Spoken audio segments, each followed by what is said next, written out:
Your style and your flavor make the city rock. They must say the season come out with a bang.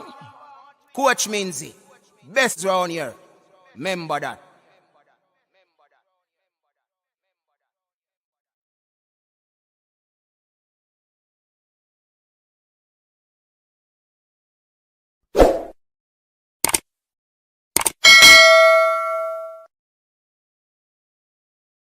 Your style and your flavor make the city rock. They must say the season come out with a bang. Coach Minzy, best round here. Remember that.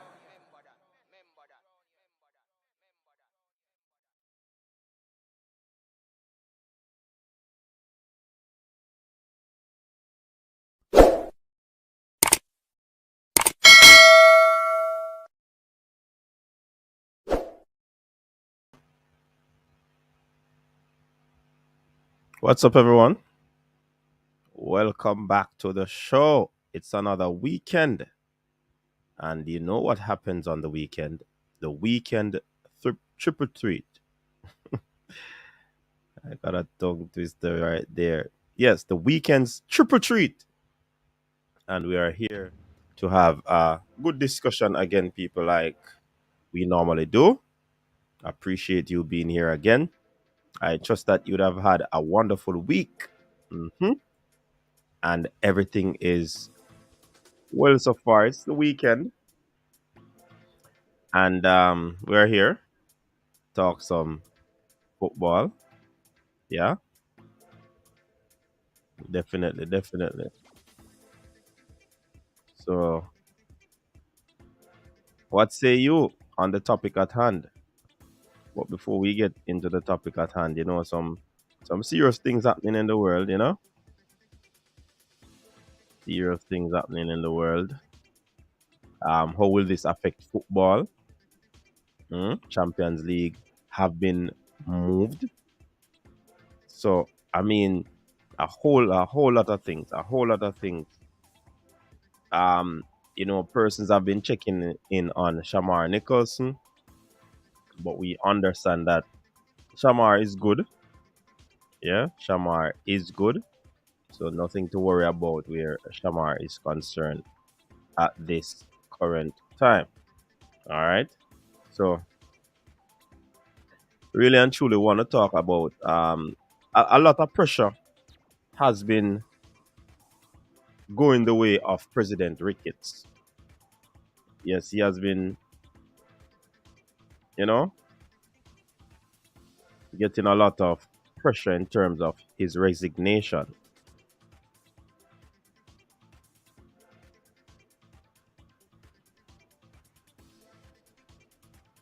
Hold on, people, hold on.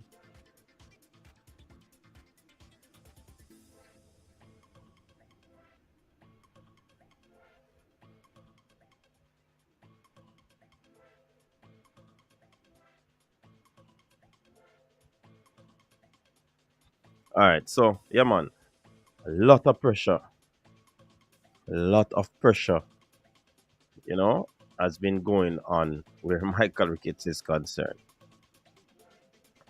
I mean, a lot of people have been saying he's a good man, but it's just the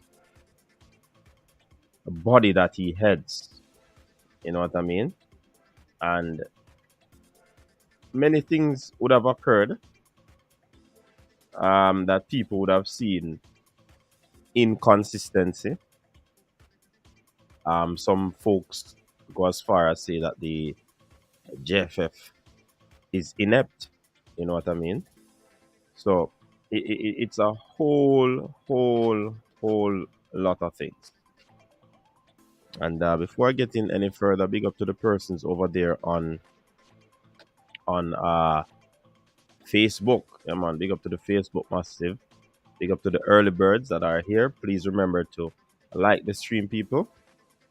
Like the life. Like the life. All right. So, yeah, man, a whole lot of things been going on in the JFF. Players' passport to sort out. You know, the girls have been facing the same thing. Um, traveling arrangements. Well, we have not heard of any traveling arrangement with the girls, except the Ministry of Sports would have given them 10 million dollars that will cover travel expense or chartered flight expense.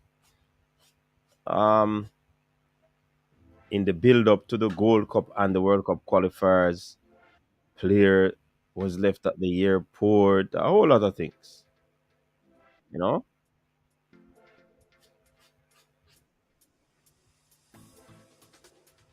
in terms of appeal, a whole lot of things. Trust me. So the situation where the president had to make an apology, that is out there. I think it has been doing the rounds for this week, and a lot has been said. When Juna Flemings was, in his sort of situation with the slur that he made, then you heard from the JFF that they weren't in support of that, but the president was charged and fined $9 million. Someone said you didn't hear from the JFF where that is concerned. So trust me.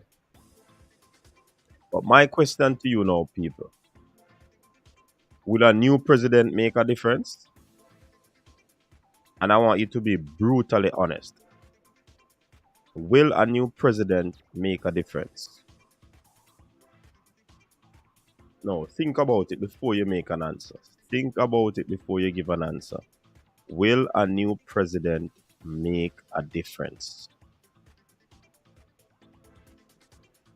Remember, no, people. If not Ricketts, then who?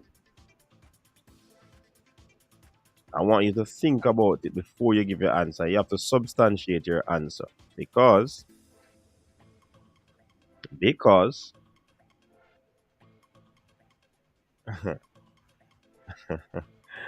because would you want to see a new president with the same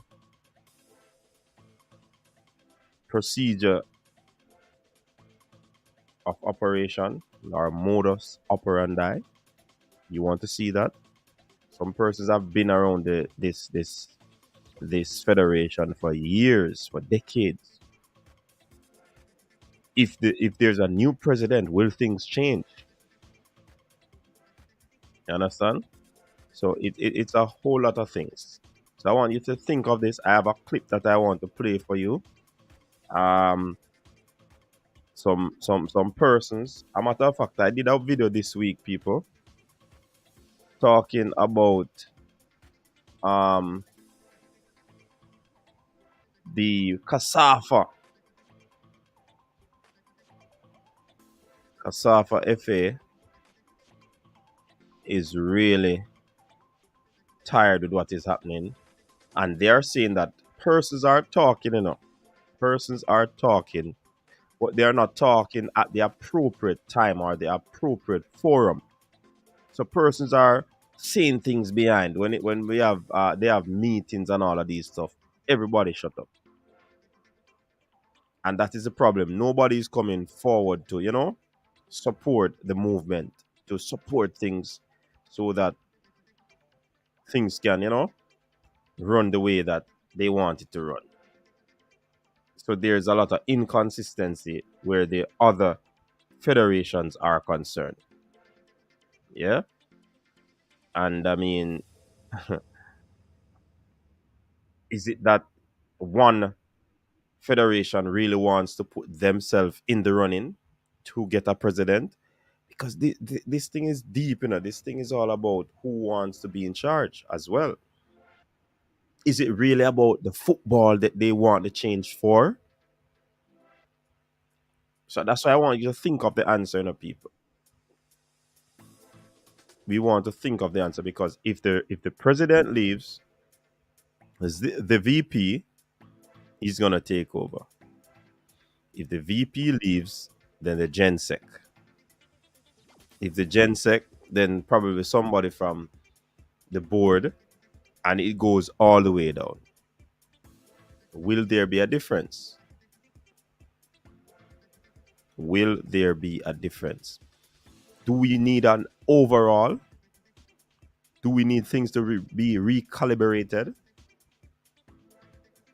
Because you can't change the cover of the book or wrap the book and expect the contents of the book to change. No, you have to redo the book. You have to probably write a different book, because if you change chapters, it is still the same book. You change character in each chapter, it's the same book. So even the bylaws, that's why I said that overall a recalibration of the entire JFF, because this I don't know, but people are really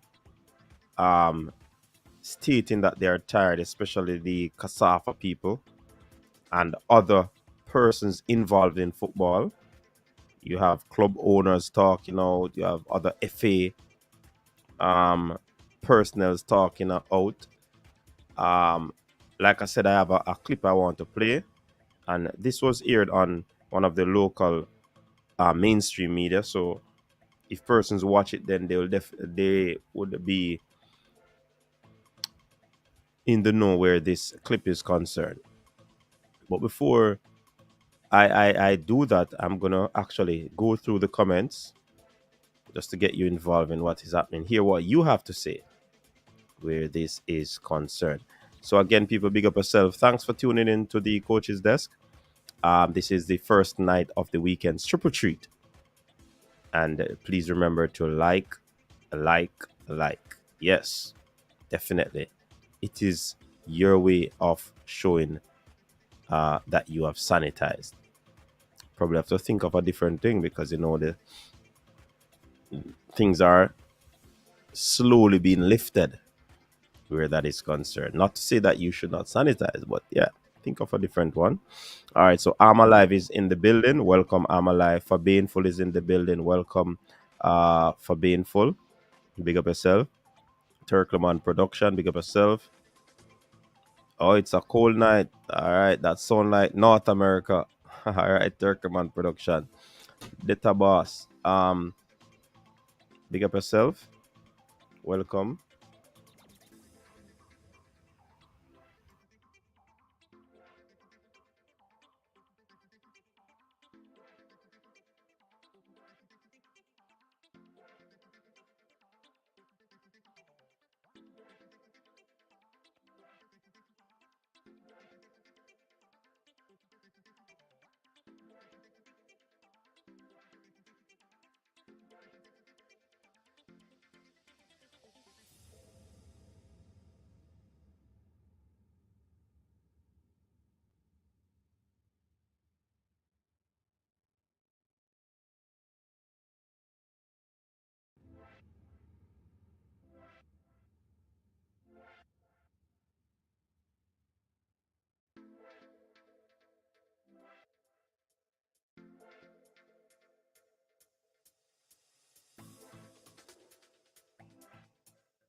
Sorry about that, people. Just got some bad news. Channel.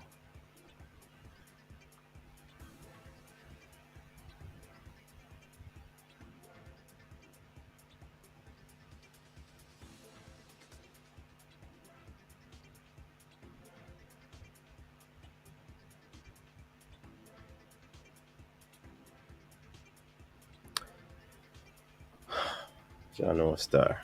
Anyways, people. All right, so Data Boss is saying the Ukraine crisis. Yeah, man, big up, that is happening. Sonia Bowen, big up herself. Jobless, big up herself. Big up herself, Jobless, and big up the whole Canada, Toronto. Eagle Republic. attitude reflects the leadership. That in itself sums up the performance of the JFF organization under the leadership of Mr. Ricketts. As Jamaicans, you need to stop accepting mediocrity. Hmm. And Eagle Republic, I think that's one of the reasons why some of the, especially the Kasafa, is coming out and talking. Apparently, they want to act, but they need the support from the other federations. You know what I mean? So big up Eagle Republic. Um, the erudite. JS Ferran, big up yourself. Another erudite in the building. Christopher Mackenzie. Yeah, man, big up yourself. Citizen. All right.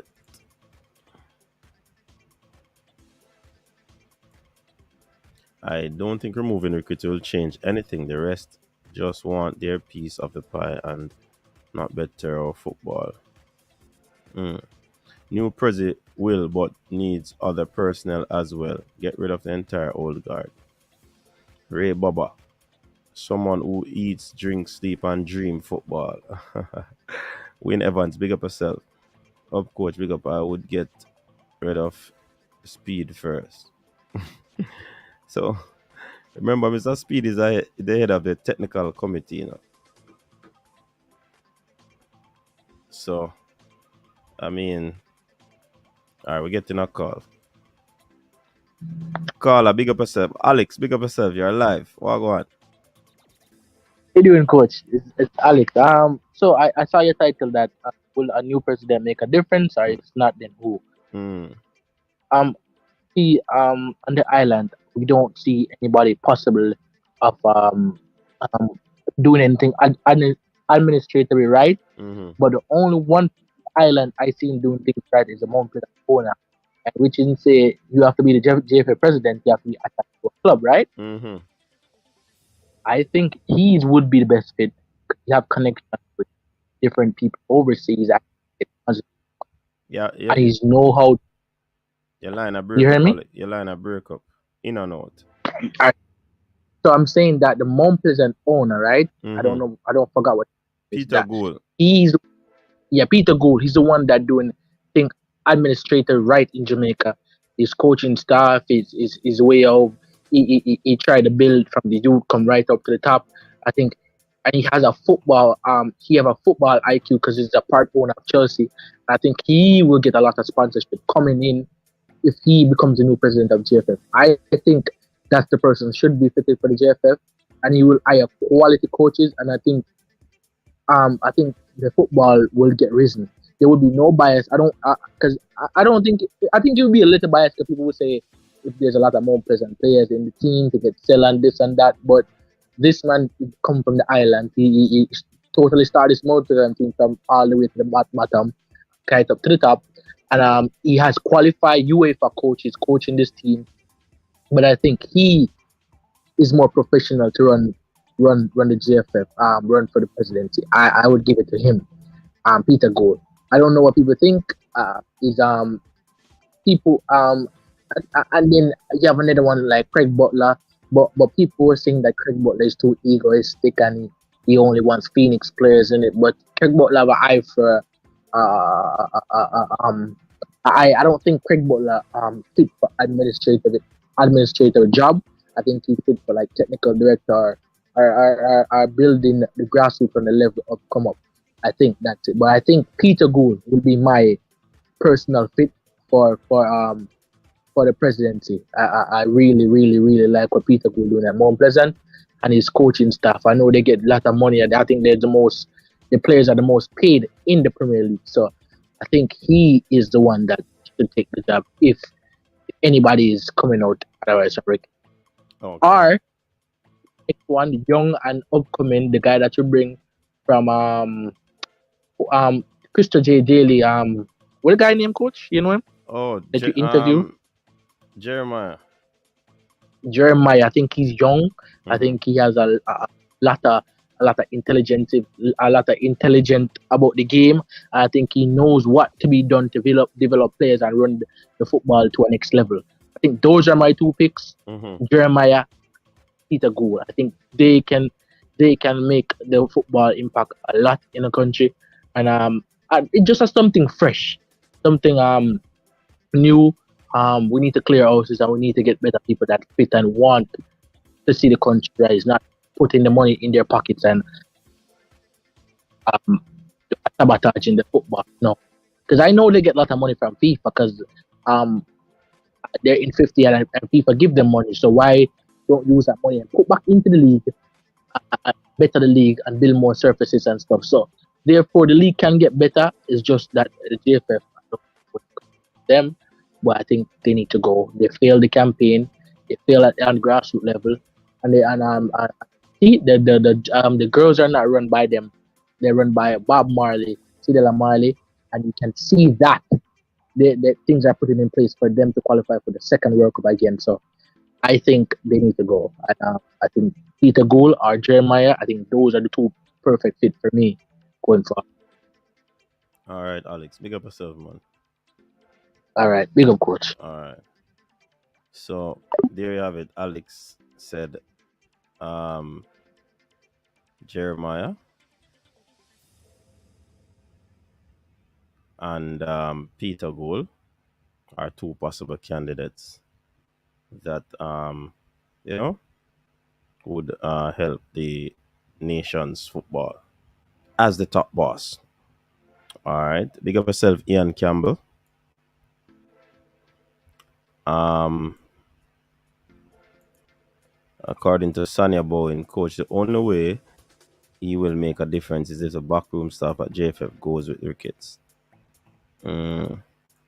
Eagle Republic. It is time to clean house. You cannot build a faulty foundation. In addition, I think the way the JFF leadership is elected needs to be revisited. It will be revisited, but I don't believe it will be done at this coming election.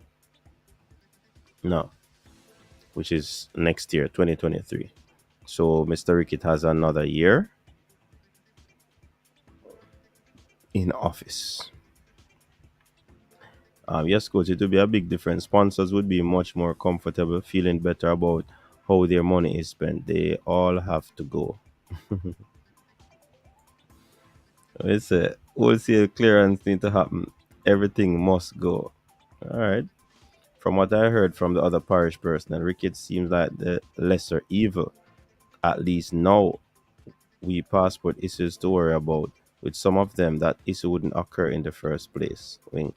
All right, Javon. Yeah, man. I initially made mention of that. Some persons are saying that Mr. Ricketts is a good person. It's just that I don't know if his hands are tied or whatever, but something has to be worked out. Devonta Davis, big up yourself. Eagle Republic is already done with Jamaica football. I'm not certain about that. Ryan LFC, big up yourself, people. Ryan LFC in the building. Big up yourself, Ryan LFC. And big up your family as well, bro. Brain Drain in the building. Cassava as in cassava piece. I did not say cassava, but my boss man, I said cassava. Thorpe over Facebook, big up yourself. Ake Thorpe. All right, we have a big up from over Facebook. Big up to all the persons on Facebook that are watching at the moment. Big up yourself. Welcome. Grimaldo Diaz, our Panamanian brother in the building. Big up yourself. Grimaldo Diaz. Big up yourself. All right. So you see people, Grimaldo all the way from Panama supporting the coach's desk. All right, Grimaldo. Big up yourself and bless up. Yeah, man. Time for a change. Ryan is saying time for a change. Yes, yes. Good night, coach and all. Paul Marriott, big up yourself. Tevin Campbell said Butler must run the JFF. How can we say a man a big baller when that person not playing in top 5 league? Rubbish. Which person them say a big baller? Yo, yo, yo. I am Sure Sport, or better put, is Sure Sport. Lulu, big up yourself. Rob Smith, big up yourself. Brownman, security is supporting Alex suggestions. Leon Price, U20 girls, let's go. All right, Leon, big up. I think they're playing tomorrow. Or is it no? 80 is our biggest challenge. People may just get a bad news in it. It's like it just throw me off in every way. Trust me.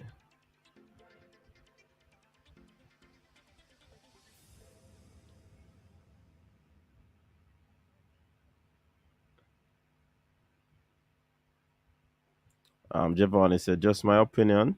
Ricketts does seem like he has good intentions. He just loves to delegate rather than take charge. That's where the problem lies. Yeah, but I mean, Giovanni, a leader will always delegate. Delegating is a part of leadership. You can't do everything as the leader. Hence, you'd need a team around you. Gregory, big up. We have won 0 games since the last change. Jano.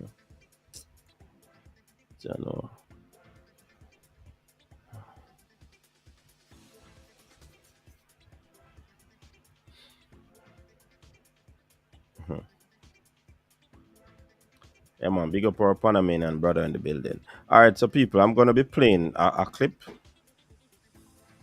I'm going to be playing a clip for you to listen.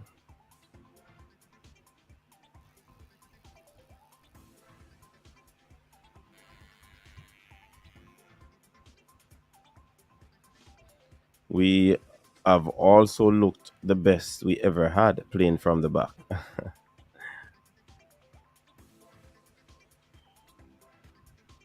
All right, listen up now, people. According to owner of Montego Bay United and former St. James FA and Western Confed President Orville Powell, Michael Ricketts should do the honourable thing and leave office. Powell says the same measures used to fire coach Theodore Tapper Whitmore should also be used for Ricketts, given his incompetence as the JFF boss.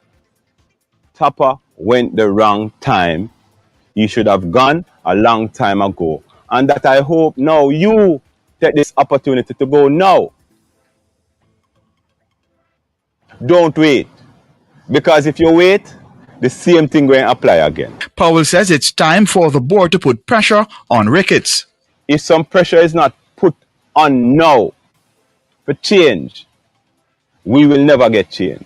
First Vice President of the Hanover FA, Craig Holtz, is also calling for a change. So we fail to qualify for World Cup. We're failing to attract sponsorship. We are failing to develop the group, the sport at the grassroots level.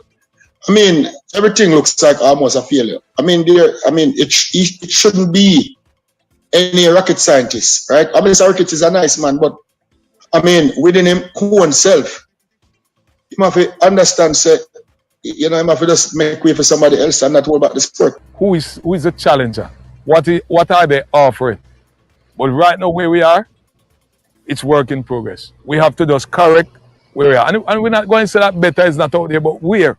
In the football fraternity, or is it from someone from outside who want to come in? Or what are they bringing? What is it that they know about the sports and the running of football? Powell believes that Ricketts' 2017 discriminatory outburst, which saw him being fined $9 million in court, makes matters worse. The latest one that I'm seeing that this president did, was an apology in paper. Oates is baffled by the silence of JFF board members. The truth of the matter is, a lot of these persons who are supporting what is happening now, their program is messed up. And you have to call truth. Truth is truth. You cannot be blaming others. Nobody is sabotaging Mr. Ricketts from where I sit. Westmoreland FA boss Everton Tomlinson doesn't support the call for Ricketts to be moved. Mike Ricketts has one of the first parish presidents to become president of the federation. There are a number of things, a huge number of things that need to be changed. the public just don't understand half of it. Because the only thing the public see is they want result.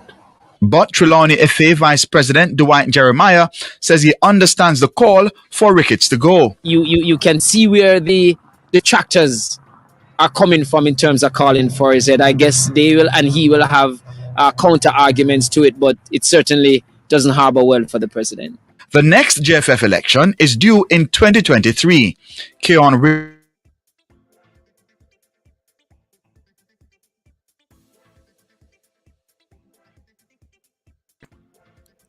What are your thoughts, people? I see Javon latch on to one of the comments made by one of the persons. I think it's Westmoreland FA Everton Tomlin. What are the challengers offering? And the public does not know what's going on. All the public wants to see is result.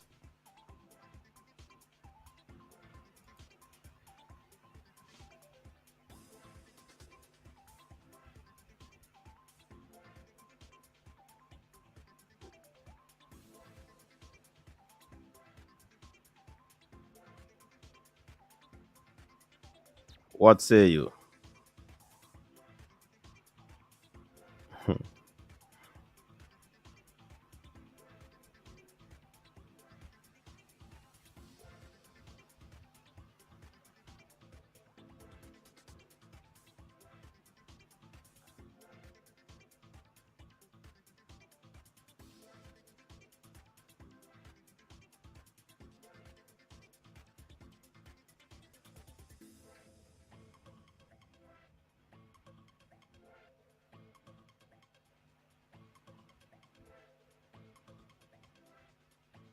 What are the challengers offering?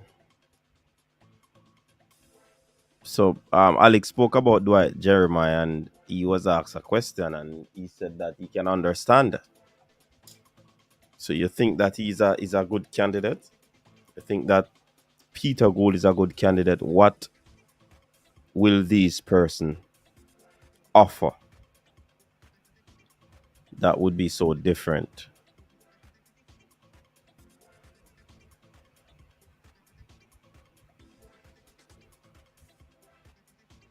Let me check back some of the comments. People them get quiet now. Them no answer the question now.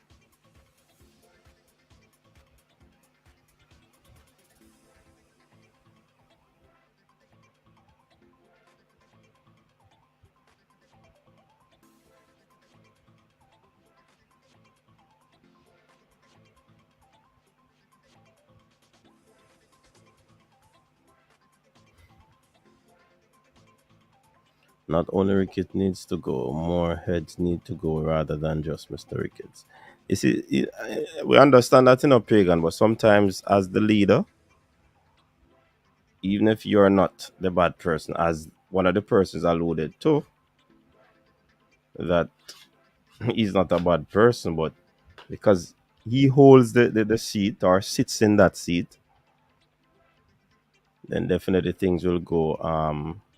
He will shoulder all the weight, burdens, and the calls for resignation.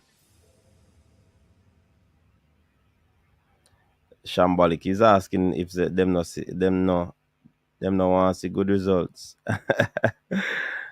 Boy. With quality we should have qualified for World Cup. So end of days results we look at. The technical committee is the problem. How so? They need to get rid of the secretary and put it all out in the public for us to see as fans.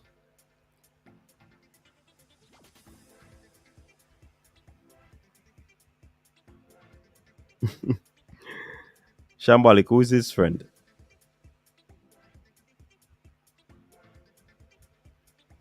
Who is his friend, Shambolic?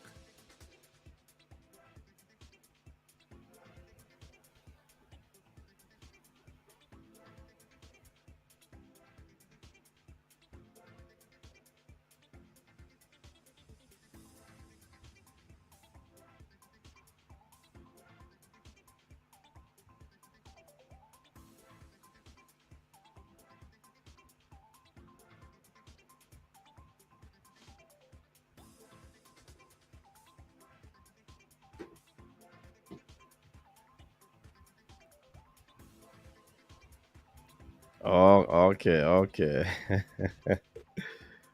Yes, man. They didn't have a support, man. They have to support, you know. God bless you. Big up yourself and welcome.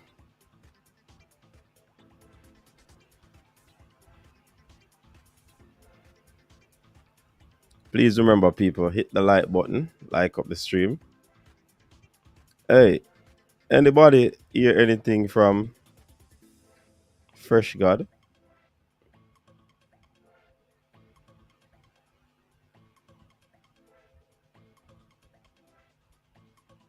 We can't seem to find or locate Fresh God, people.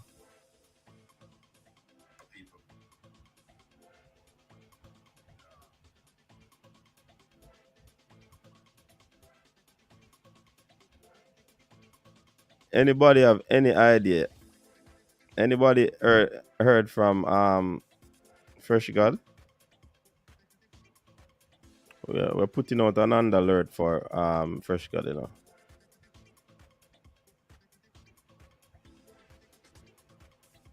Yeah.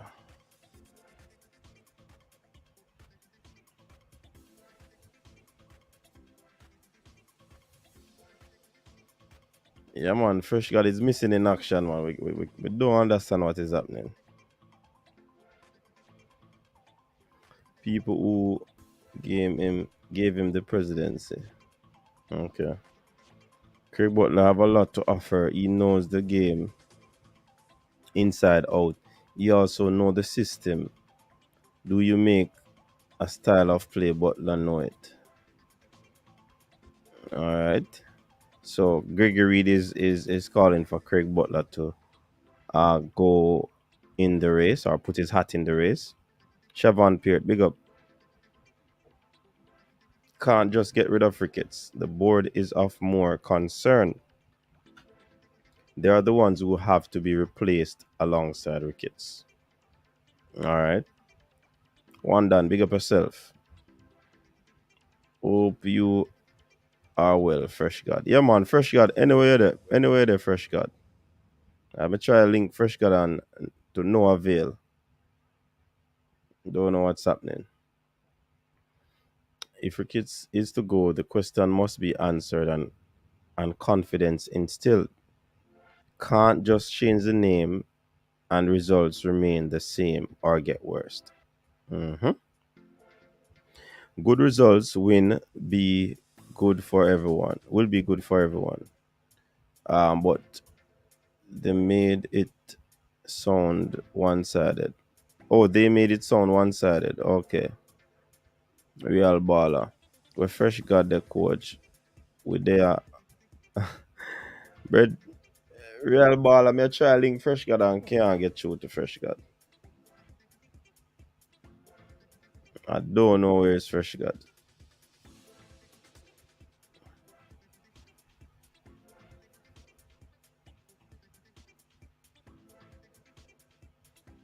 Hey, God bless. You know, easy, you know. Sidela Marley may have put up coach. Is Sidela Marley attached to a club? And that's the thing, you know. Do we really need um do we really need someone that is attached to a club? Can't it be independent? That's the thing, you know. That's the question I would love to ask, you know.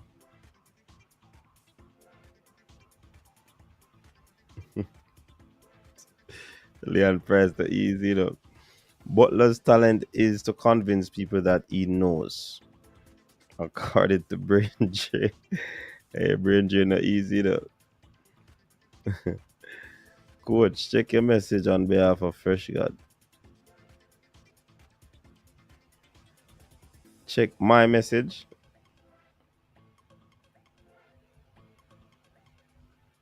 Is Cataract doing well? Well, the last time I spoke to Cataract, you know, he said he's better than he was.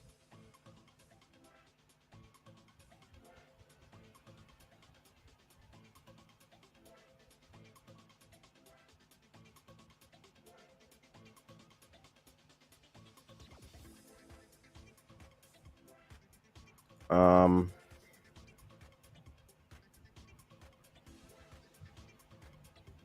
Turkoman production. I heard Katarak is out of hospital. I hope he's doing better. Yeah, man, he told me that he's doing better.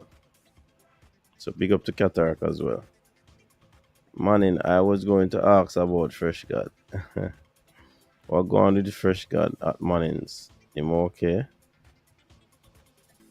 What is a brain drain for President Leon? Brain drain, would you take up that opportunity?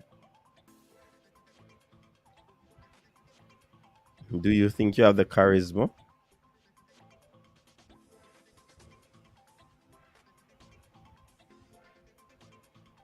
If President was on top of things like USA match, we wouldn't be having any problems now.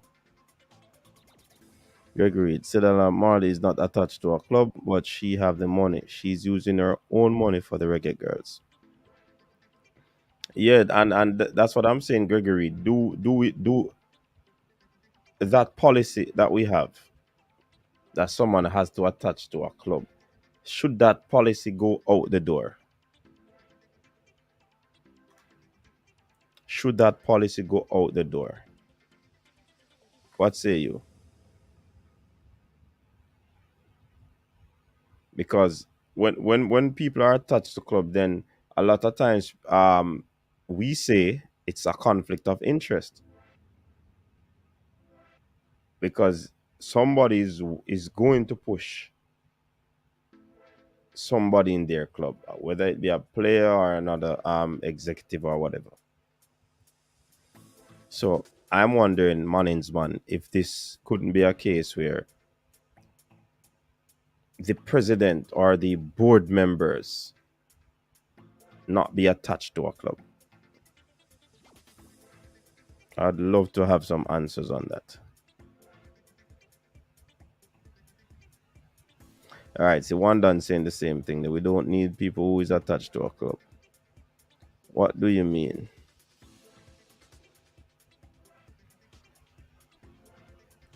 Rockford, welcome. Big up yourself.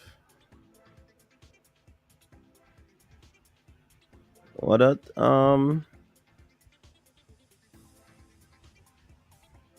What that? ATICMENT. I don't know what that word there. First man say that word. President like you see you brain. Coach, we need money people to run the football now, coach. Hey, you know, I think I heard somebody say that, you know, that we need somebody who is affluent that can bring their own resources. And I think that's where, but would it work the same way like when Captain was there? That man put up his money, you know. I remember Captain said he will bow. And he bow and pay the Reggae Boyz because they asked for some money. You know? So real baller. What's Mr. Ricketts' level of education? Good man, but is he the CEO capable? I am not going to get into that aspect of it, real baller. I don't want to get into that aspect of it where we try to look on someone's qualification in terms of their level of educational qualification. I would think that he's qualified, but in terms of sports administration, that might be another thing, you know. But from what I've heard is that he has been involved in it for quite some time.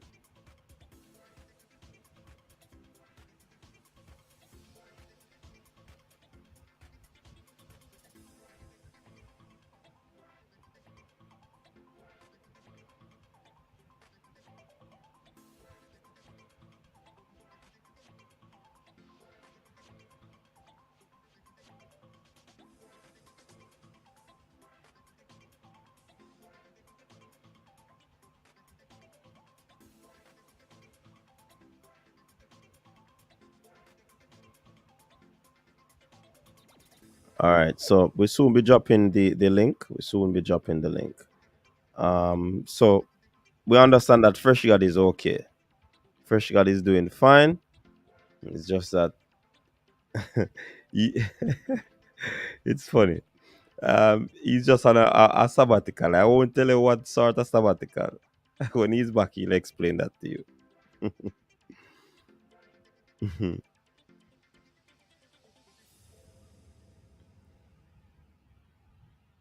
Pig on his phone.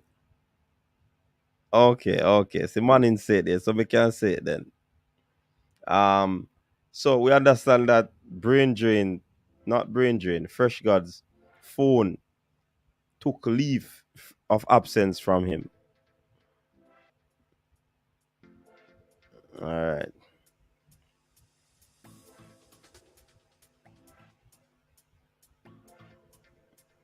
And please remember we're supporting the girls as well. So the U20, I think they'll be playing a game sometime this, is it tomorrow or Sunday? One of these days they're gonna be playing. One Love is saying, is there anybody within our football that is qualified, fit and proper experience and has a team of qualified people? And when you think of it, that's a good question in a One Love, because someone asked about Mr. Ricketts' qualification, and I think when we look at the grand scheme of things, in Jamaica, there are not a lot of sports managers or sports management persons coming out. So you can't really say the person has to be qualified, because these things are not probably done at institution. If they do a sports management course, it's just like a 3-credit course. I did sports management, but it was just small amount of credits. You understand? So we really can't say that the person has to have this, the person have to be qualified this, but I don't know. Probably some level of tertiary level education, but I mean, I don't know. I was saying earlier when this channel started, I think next month people will be in our 2nd year of operation. Coach's desk. Yeah, man.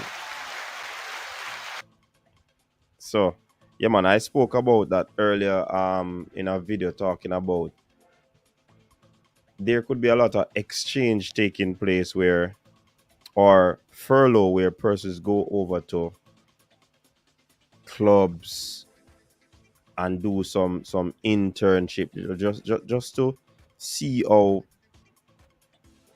the daily operations of a club or a federation, things that they do in order for their federation to be successful and all of that. Things that could happen. We could partner with any FAU that we choose, that we believe that could help us in being better. So even if the president is not into some sort of sports management, but along the line they'll do a lot of, like, courses or go in the field practically to get some sort of knowledge and know-how of how to operate and so forth. So I had indicated things that could happen, or it can happen, once they do the right thing or make the right connections. You understand? Because experience is needed, but who, as one love said, who is in Jamaica is qualified and has the experience. And qualification does not necessarily mean your academic qualification. All right. No, man. No, pagan. Why I need to submit my resume? My resume big, my resume heavy.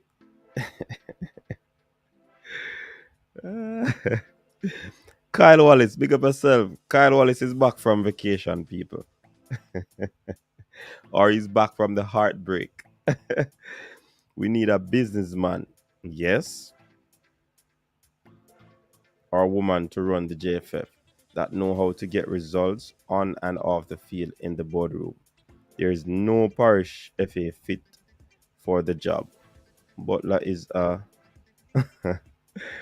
all right, Kyle. I hear you. Brain drained. He did say that.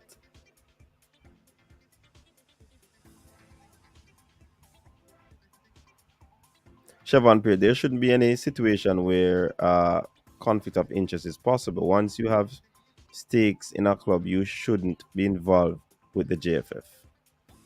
That is something to look into. That is something to look into.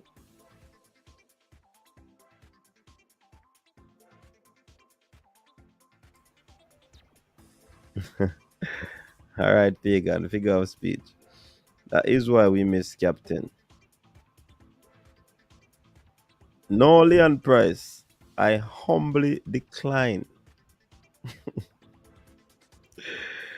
I humbly decline. You see them? You saw me here, block. I'm already feet start. Grew up here. Mm-mm. I'll help in any other way, but for president, nah. A matter of fact, I not qualify because I'm not attached to a club. Leon Price, I'm not qualified. Um, from captain that is like Jamaica soccer died with him. No, I don't think so.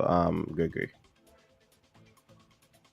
The entire staff and president board executive body need to go. To be fair to Ricketts, a lot of issues were there way before him. We need a complete culture change. Exactly. And it starts with, I believe, the documentation, the bylaws, and all these things. A whole lot of things. God bless you to Simon Preston for JFF president. King Cataract for VP. Yo. I said, the big bad duo. Brian Burke, JFF members who are attached to the clubs has a conflict of interest. Who interests are they putting first? Most times it seems as if their interests are not that of the Reggae Boyz, fans or admin.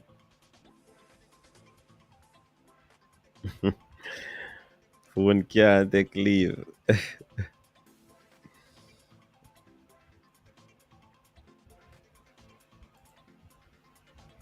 New president might bring in his preferred coach.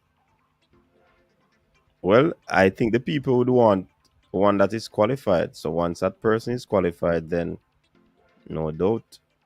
I thought Fresh God was on strike. Coach short is payable. Oh man, look like him lose him phone, man. Or it was stolen. Coach, remember some of the same people who miss Captain used to say him take the money and build eggs. Hey, brown man security, you're the boss with that comment there.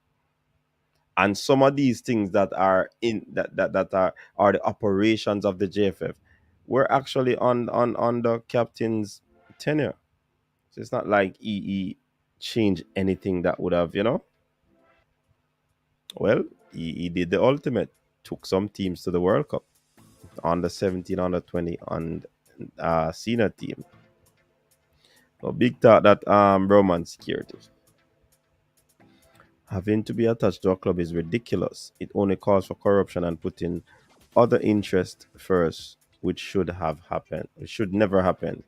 That's what Giovanni said. I don't know about that corruption part, but I think something can happen where I want to know the real reason why the person has to be attached to a club. Is that probably it's a part of the constitution? Probably it's a part of the constitution. New system with new bylaws is needed for a football program to be successful. Yeah, man. We need somebody to rewrite and get some stakeholders together and just sit and put together a document that will help. Claudia, big up yourself. Welcome, Claudia. See our elbow cough. Big up yourself. Mr. President got 2 changes and failed.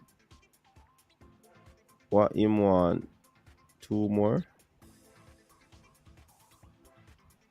We need a Stewart, Matalon, Lee, Chin, Issa, Matalon, Bucknell, whereby Goal, Carr, Jared, Winchen. People with real money, not party shop money. Or a party shop money, man. A bread shop money. Or baker money. Hold on, people. Hold on.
Caller, good night. You're live Yeah, on the show. coach. Yeah, night coach, it's Siobhan. Yeah, Siobhan, what say you? Hold on, Yeah, just pertaining to the whole. may I hear a echo, Siobhan? Like you listen to the show same time, yeah. No, I'm not listening to show, man. Come my phone, me use and watch the show. Okay, all right, go ahead. Yeah, what me there say is pertaining. It's my belief. I don't think we should actually have a parish association because like how politics work itself. I think it kind of breeds the same thing.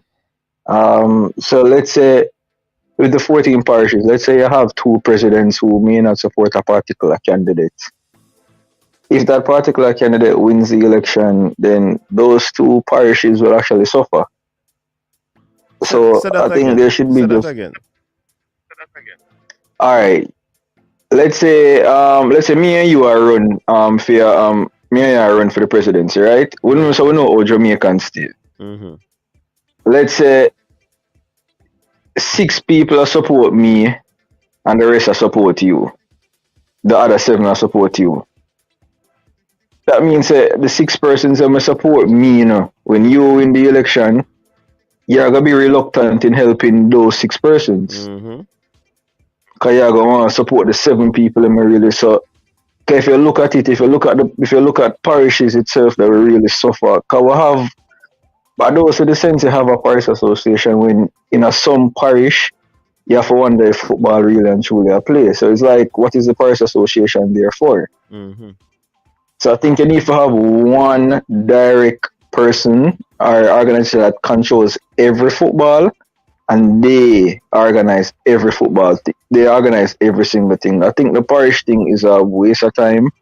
I mean, I can have it for like youth level, but when it comes to like the seniors, I don't think you should have a parish association. That's just my opinion. Okay. I don't know what you say about that.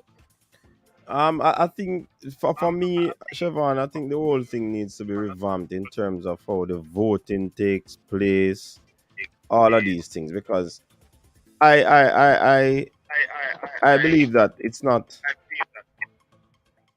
persons who currently make up the board to select the president, it's the number is too small.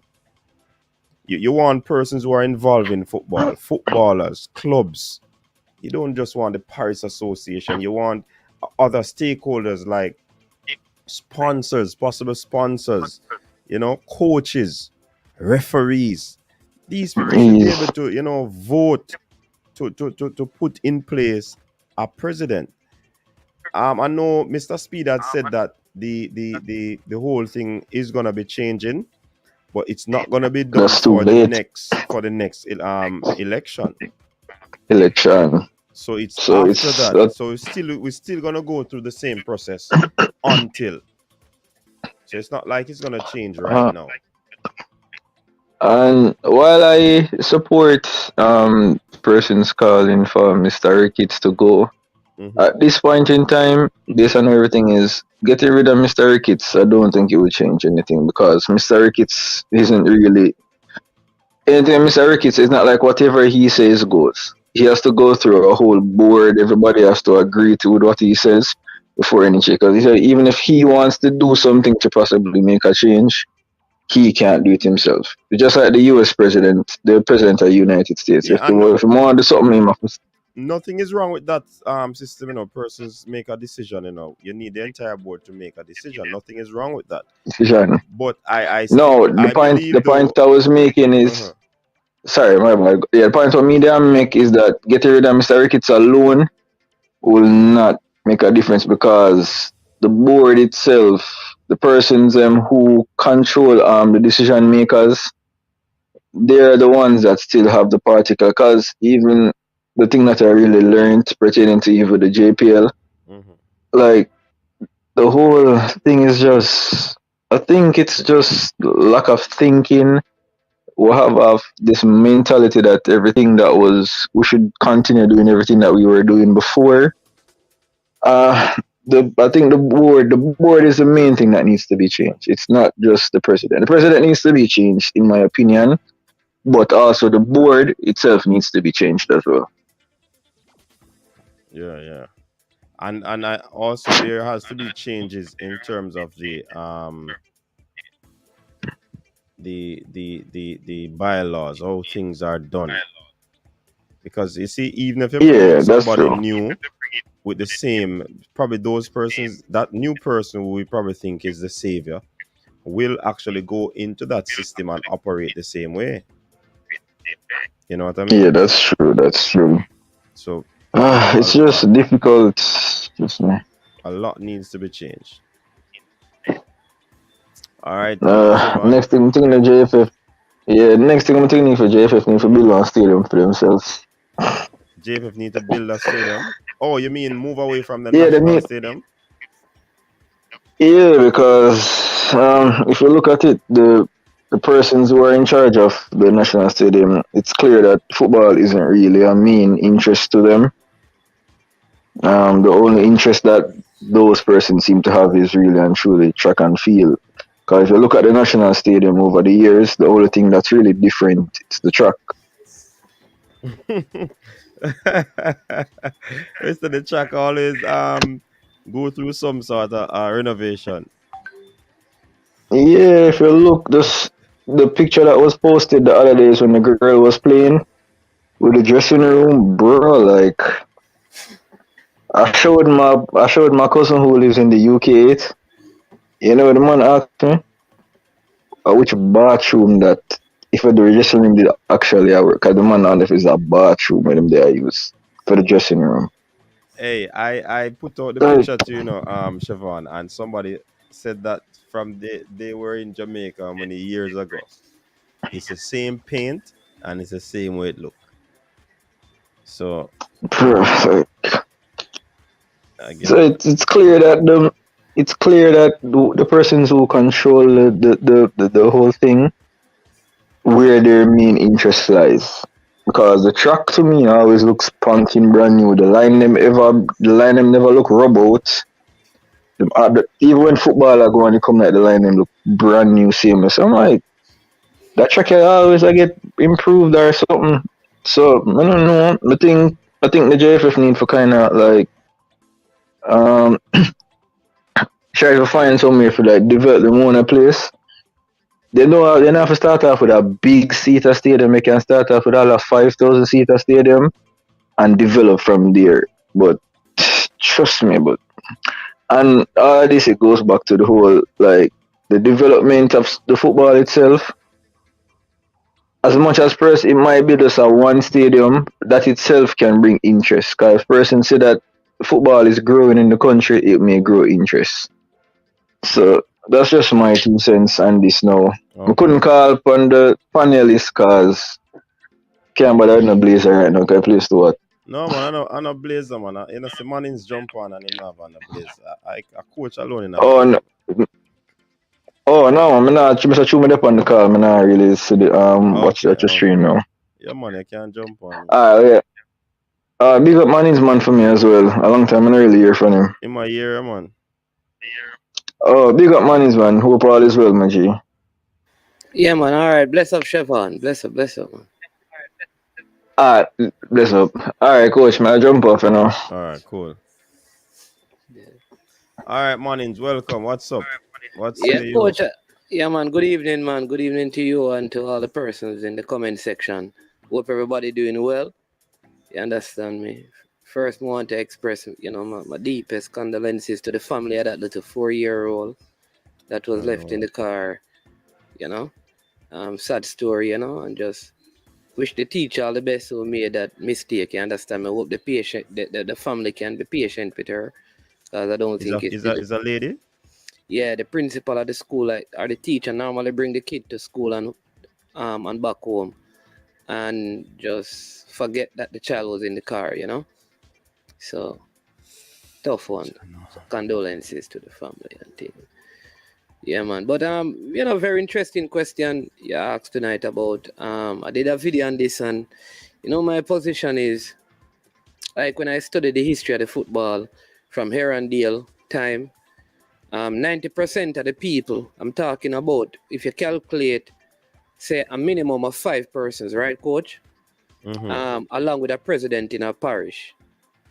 So you have 6, right? You calculate that by the amount of parishes, you get close to 100 persons. And of the almost 100 person, you know that 90% of them have been in the football from Herondale time. So very few persons have changed, all right?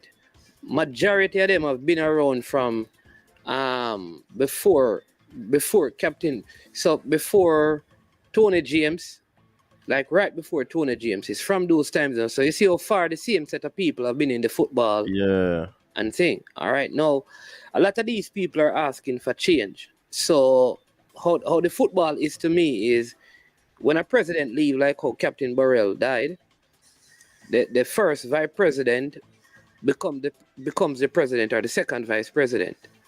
So if, say for example, say Mr. Ricketts resign, because the next election is due in November, it only means that constitutionally November 2023. 2023, right?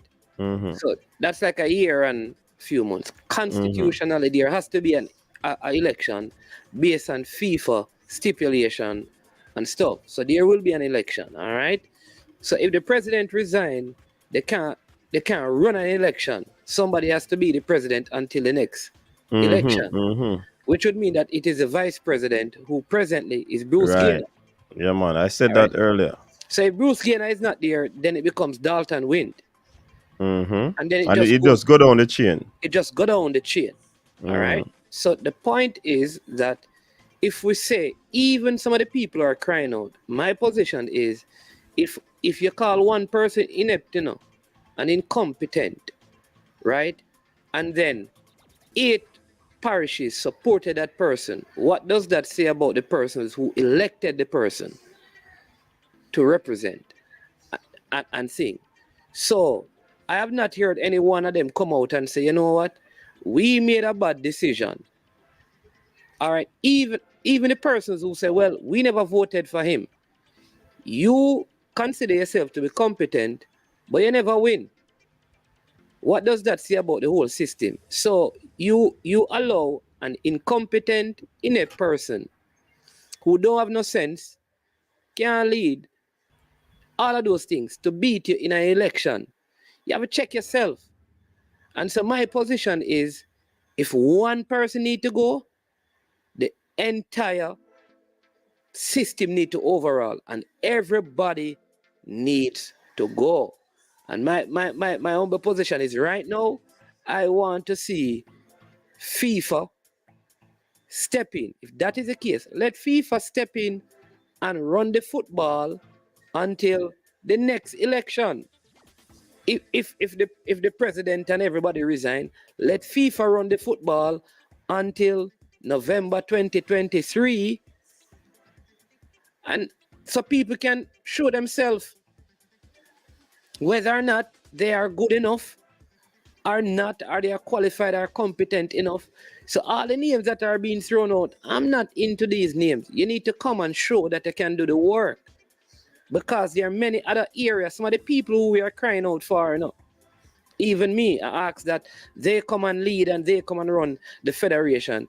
They are in position and boards, the chair boards in our country right now. And if you check the era that them leading, it's worse and have way more corruption. You check some of the biggest names that we have called, the biggest names that we have called tonight. Some of them chair many boards that have the most corruption. But because they are a certain name, we're gonna bring them in. If you're corrupt, you're corrupt wherever you're going. It's who you are. If you allow it in one department, you're gonna allow it in the next. So my position is that let FIFA come run the thing. If the president want it, everybody need to go. Let FIFA come run it, and then all who desire to, let them put up themselves. And then FIFA recreate a constitution that allow people outside of the football to get involved. You understand me? That's me. And personally, I don't support a person who is not a Jamaican, a foreigner, to become the president of the federation or anything. Just like in the United States, if you're not a born American, you can't be the president of the United States. You understand me? So I don't know if that would be, like Mr. Gould, good person, but I don't think somebody from a different country can be voted in to run. You understand me?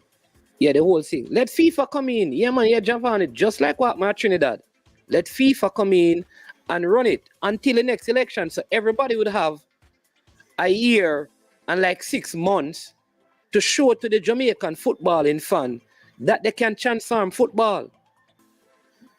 And then we increase the vote to more than, but a lot of the names, coach, if we take the names, it's not like any, listen, cricket administration is performing dismal in Jamaica, We make it act like we don't have a football problem in Jamaica when it come on to these things. What is happening with cricket? All the person probably who check track and field. When people talk about track and field, you know much athletes out there complain and quarrel about how they are being treated. But because we have such a high success rate at the highest level, you see the athletes who fall in the middle, talk to them and you will find out. Talk to the athletes who are right in the middle and see. Check the netballers and let them tell you if netball is being run properly. So it's no sport now run properly, Somebody tell me if boxing, but you just check it. All of the administrators to me are failing. So obviously it's a systematic change right across Jamaica that needs to happen. And maybe this is the pivotal point, I think, where everybody need to look at themselves. But I think the only change for football is if FIFA come in, take it over, and allow everybody to realize that, listen, if on a ramp, on a gone, all on every single one on a gone. Because I'm telling you, Coach Minzy, some of the people them who are talking now are some of the people who are part of the voting. Mm-hmm. I can go back. All right, let's go back. Go back and check the records. How Captain Burrell became president. He had to move from Kingston and go and be connected to Clarendon. All right? Then he lost. And a man from Clarendon won in Creston Boxhill. Clarendon, Manchester. And what happened? The same people who wanted Captain to go, and Boxhill to come in, the same people then sabotage Boxhill for Captain to come back again, Then the same people again decided they're not going to support Captain again, Then the same people vote for Mike Ricketts again, And then the same people ask him come out again. So is hypocrisy? Yeah, I can't trust them. Everybody needs to go. But Mannings, on the matter of you'd say now, what you say now, in terms of persons, do we have to have persons that are attached to a club to be a part of Here got I listen, I think people attached to a club can run the football. For example, let me give you an example. I see, for example, let me just pick a name. Christopher Williams. Say Christopher Williams or Andre Virtue has an academy. So why would I not have Andre Virtue involved in the football because he run a football academy? In other words, he knows about football.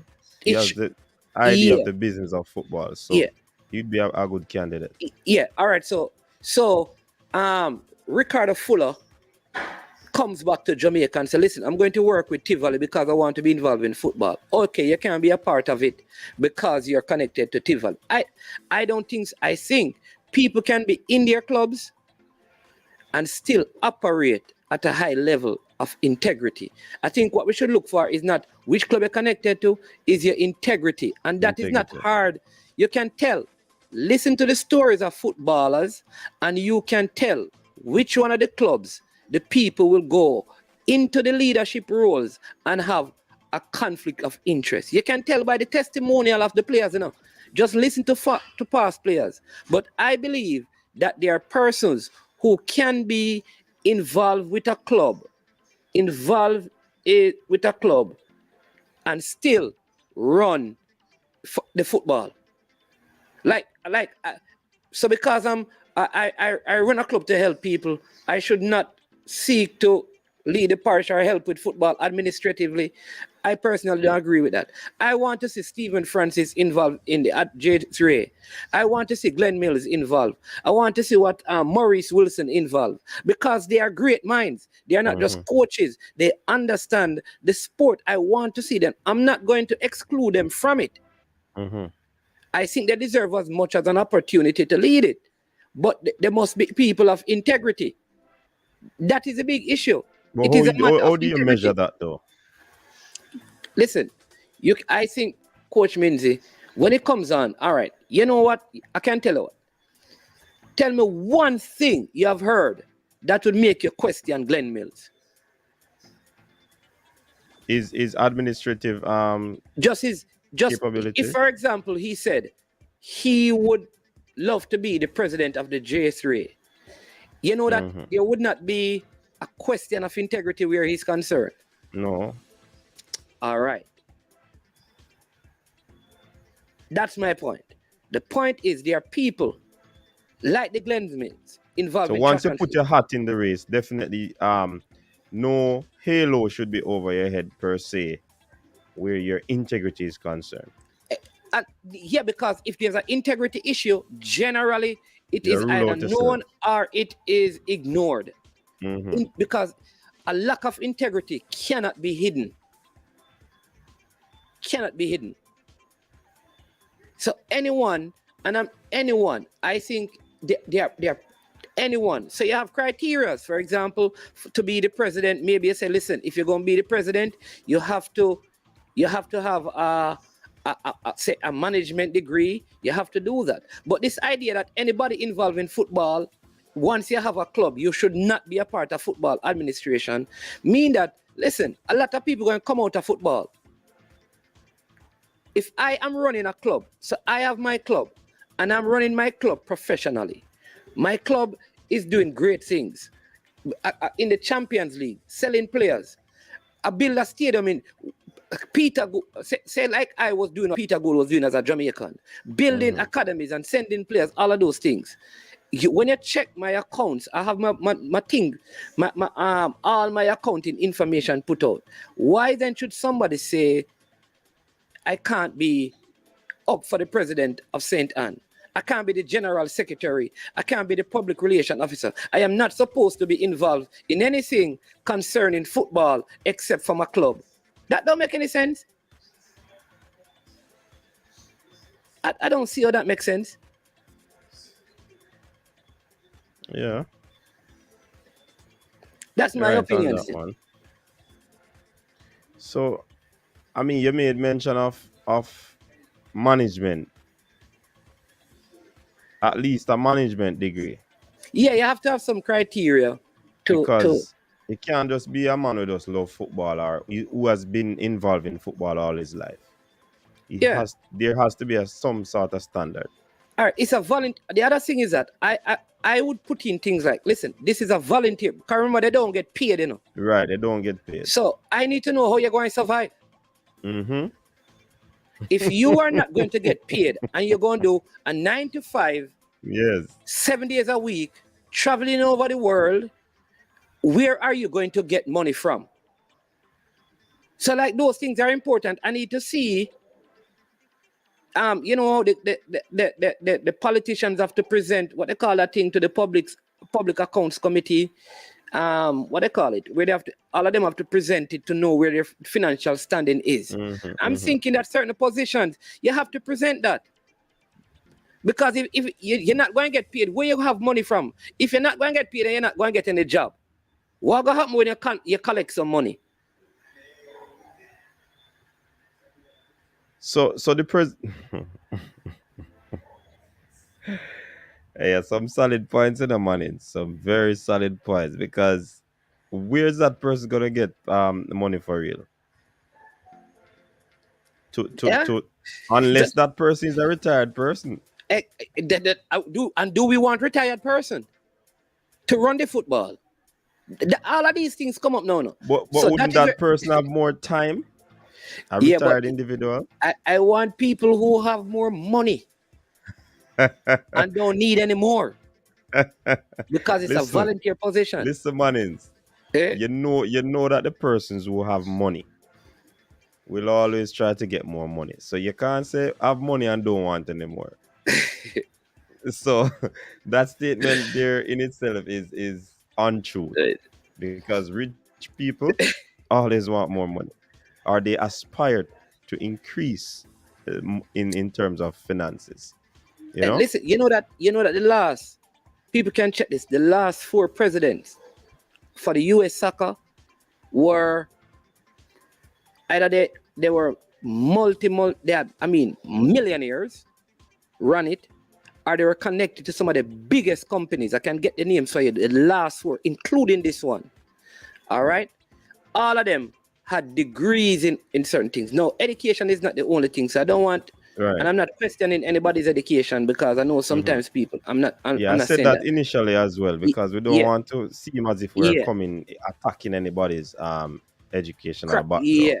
So what it means is that, but there has to be some standard. When I am going to get a job, I have to have certain qualifications.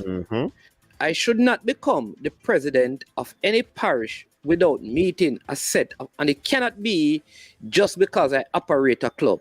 That may be one of the things, but there must be some other things.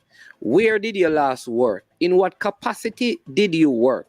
Have you ever managed anything or anyone except the club that you have? You understand me? Those things I think are very important, and there must be an independent body and board. I think we need what we call a sports committee in Jamaica that will basically give guidance to, or all this, exactly, oversight over all this. Oversight, so we need a sporting committee. So you get somebody from track and field, and say it around 10 of them, And so when persons are going to be selected in parish, they must go on. If the parish nominate the person and say this is the president, they have to go through that committee in an interview to see if they are qualified. Same thing with the president. Yeah. Some people say that they're disagreeing with you, Manens, It's all right, man. in terms of the conflict of interest aspect of it. Jason is saying that I'll agree to disagree, Manens, but That's fine. there will also be that conflict of interest cloud that will hang over their head. All right. So And it doesn't matter if you mean the thing well. Once you are attached to something concerning football, the fans will always come up with that. But these people are argument. still all right. So let's call some of the names. Should Craig Butler represent? Some of them call for Craig Butler, yes. But the same people are disagreeing with me. Don't consider that to be a conflict of interest. So I don't buy them out. I just leave it alone, because you're going to say, if I say there's a person of integrity, they have proven their integrity, and they are doing well. They not only manage football, they operate companies. So a man is running. Michael Leachin decides that he's going to buy. He's going to buy Arnett Gardens as an example. This man has run NCB. His integrity is immaculate. Well, Michael Leachin, you can't be a part of the football. You can't run for nothing because you manage Arnett Gardner. You have to give it up. You can measure a person's integrity. That's all I'm saying, because they have all the other attributes you need. Yeah. You have all the other attributes. And if you have not seen where conflict of, and here's the thing, you put it in your bylaws. If it is proven that you're operating in the benefit of your club, you will be removed from the position. You can put things in place to prevent those things. All right. Because it's going to be hard to find 140 persons right across Jamaica to be in football and tell them not to be a part of any club at all. And guess what? And still have football operating in the parishes. Because most of those 140 people, they invest a lot into the football. But Manins, what I think what the people are saying, if we're going to look at an independent body to oversee like a JFF board, it can be a situation where there are independent persons, because you made mention of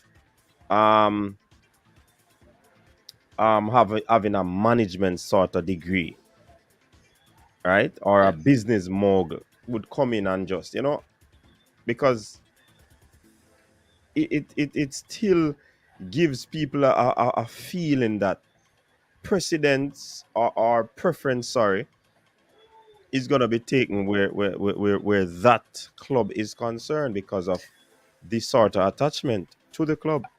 Unless the integrity of that individual, you really can't put it into question, because it doesn't matter who you are. You're not going to push your players.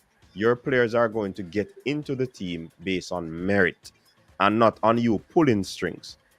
And that is still going to be very difficult to ascertain.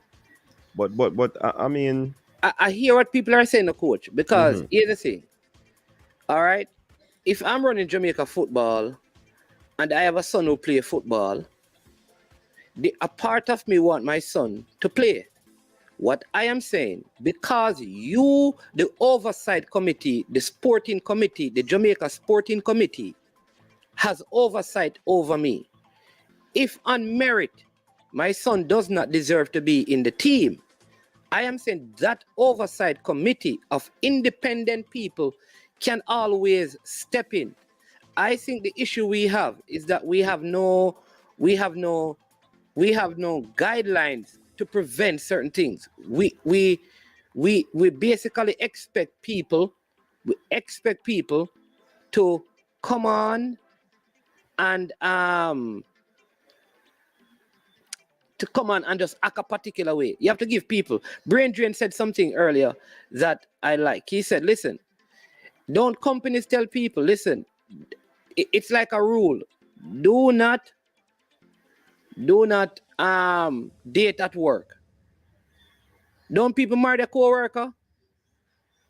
Many people get. But that would that be conflict of interest?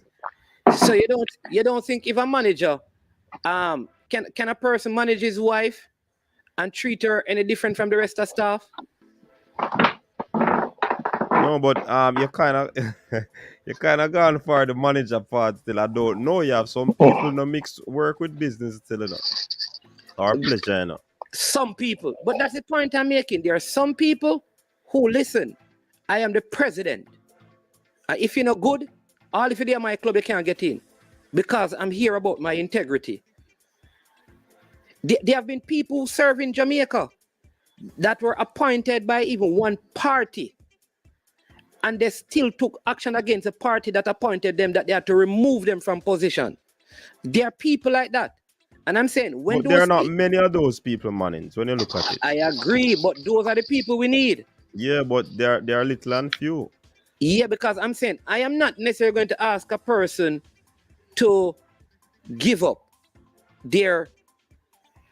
Because, again, a man may believe, listen, I am not going to be here forever. This is 5 years.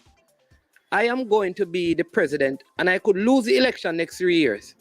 And I have given up everything that I've invested in the last 10 years just to run the presidency for 3 years. What happens when I'm not the president anymore? What do I go back to?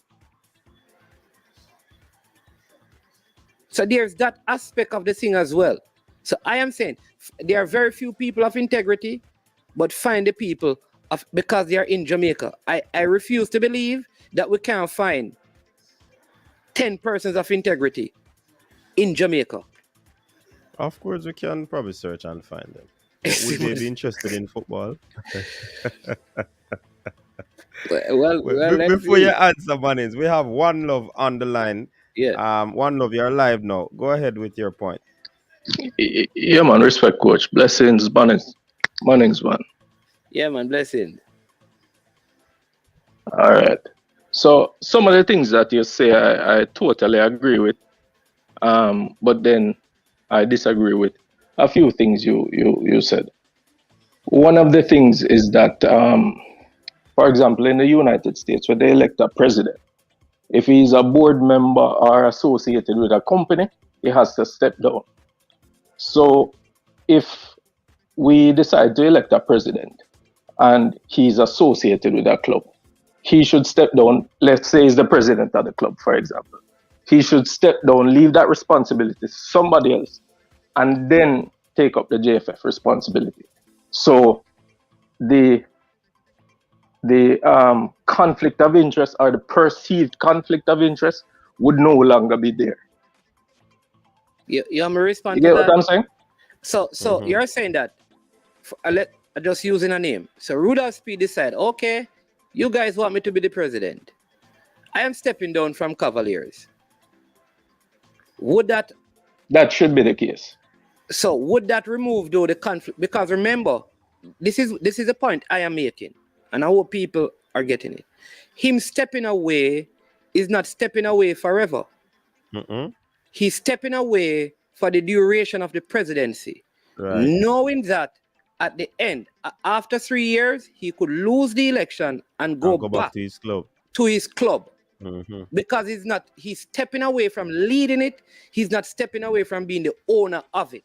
And if he's the owner of it, will that perceived conflict of interest change if the person just decide to step away from leading it?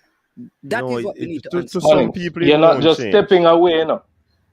You're not just stepping away, you know. You have to now give control to the person that you're leaving in the club, because you cannot run the club as the president of the JFF. You have to give up controlling interest to somebody who is going to run it until you are no longer the president of the JFF. So that means they make all the decisions, they call all the shots. That's what I'm saying, though. I am saying, though, all right, let's use Craig Butler. Craig Butler says, all right, I'm signing everything over to my daughter. All right? Listen, when he's at home, he can still give his daughter Make the advice decision, right? because he's still her father. He can still say, So where is the conflict of interest? Where is the conflict of interest in that?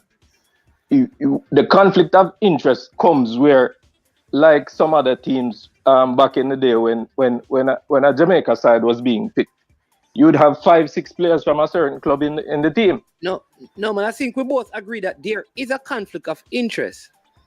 I am saying to you, it is not the association to a particular club that causes a conflict of interest. It's a lack of integrity. Because if you are going to I don't disagree with you there. yeah, I do not disagree with you if you're there. going to put a player on the field knowing that they are better Jamaicans, that's not a conflict of interest, that's a lack of integrity.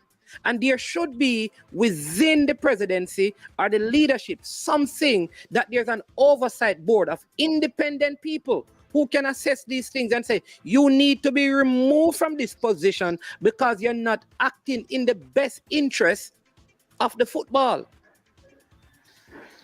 I love our country, but you're asking too much, Mannings. You cannot get a driver's license by driving for it in Jamaica. If you don't go with your liquor butter, you cannot get a driver's license. Ask Coach Minjay, we go. Don't ask about that. You're asking too much of the. If you walk, I could be a preacher, Mannings, man. I'm not talk about you still, but I say I could be a preacher if every day you set a trap in front of me. One day I got drop in it. Not necessarily. Hmm? You have some people threshold strong and bold, man. So that is true. But in Jamaica, we are among the most corrupt nations on the face of the earth. You know? Jamaica. So are you saying that everybody in Jamaica is corrupt? That's not what I'm saying. But there must be a reason why we are in the top 10 most corrupt countries in the world. Not everybody is corrupt in Jamaica, but even the number one most corrupt country have somebody that is of good moral standing in it. But for a country where we know, there's too much corruption in it. For you know things that I'm gonna ethically step down because no, that not gonna happen. We need to get rid of the perceived conflict of interest. So you step aside, allow somebody else to run the club or the academy or whatever it is, whoever the leader is going to be, and you do the job that you are qualified to do.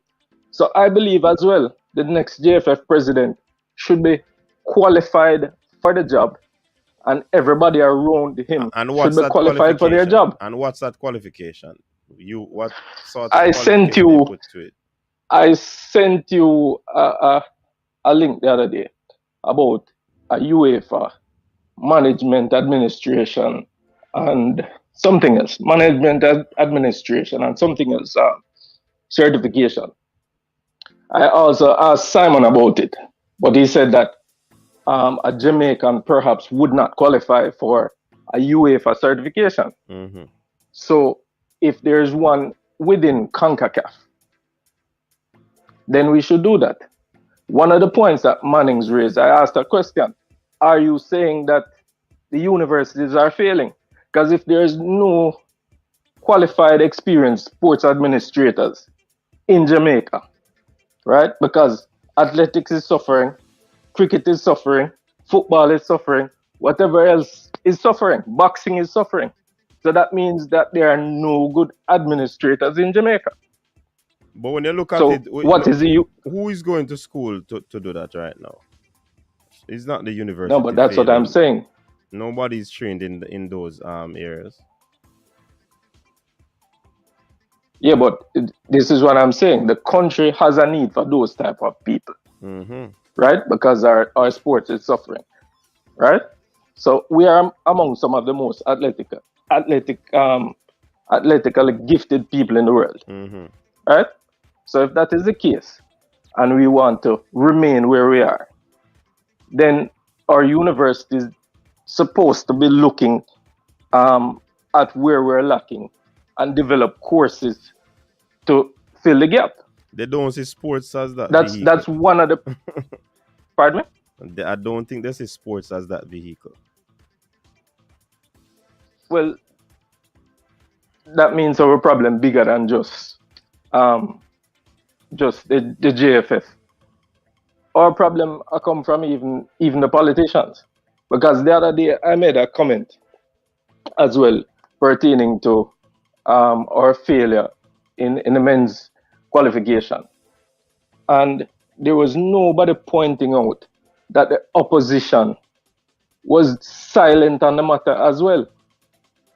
The government wasn't doing what they were supposed to do, but the opposition was also silent. You see what I'm saying? I will say this, Carl. You have Where some of these things are. Okay, go ahead. That's it. Stupidness. You don't have the. You're breaking up. You're breaking up, Carla. What I'll say, Coach Minzy, I don't. What I'll say to the caller is this: like the truth is that in Jamaica, in the last 10 years, it is the biggest in the last 20 years, the biggest corruption cases in terms of money has not been in sports administration. What we find is in other things. And in what I'm saying, and in some of the areas of society that some of the names that came up tonight have been a part of. And that is why I am saying is that we must be very careful, because not because somebody is wealthy, and I think Coach said it earlier, wealthy and educated don't mean that they're not thieves, or they're not dishonest. So we have to, there has to be some care in this, and that is why I'm saying that I think in terms of best interest for the football, you're going to have some of these things.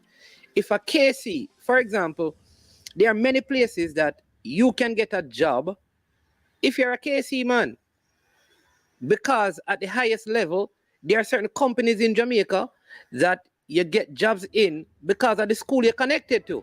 Mm-hmm. Is that conflict of interest? I am saying that go ahead. I'm glad they bring up KC. No, because the person. Let me use a different No, the school, person who was. No, sir. Let me use a different school. Mega answer your question. Yes, is a conflict. Is a conflict of interest. It's a conflict of interest. But at the same time, the person who was supposed to run for president was apprehensive. He was indecisive at the time that he should have run for president. And through his support behind Mr. Ricketts, the current president, when he realized that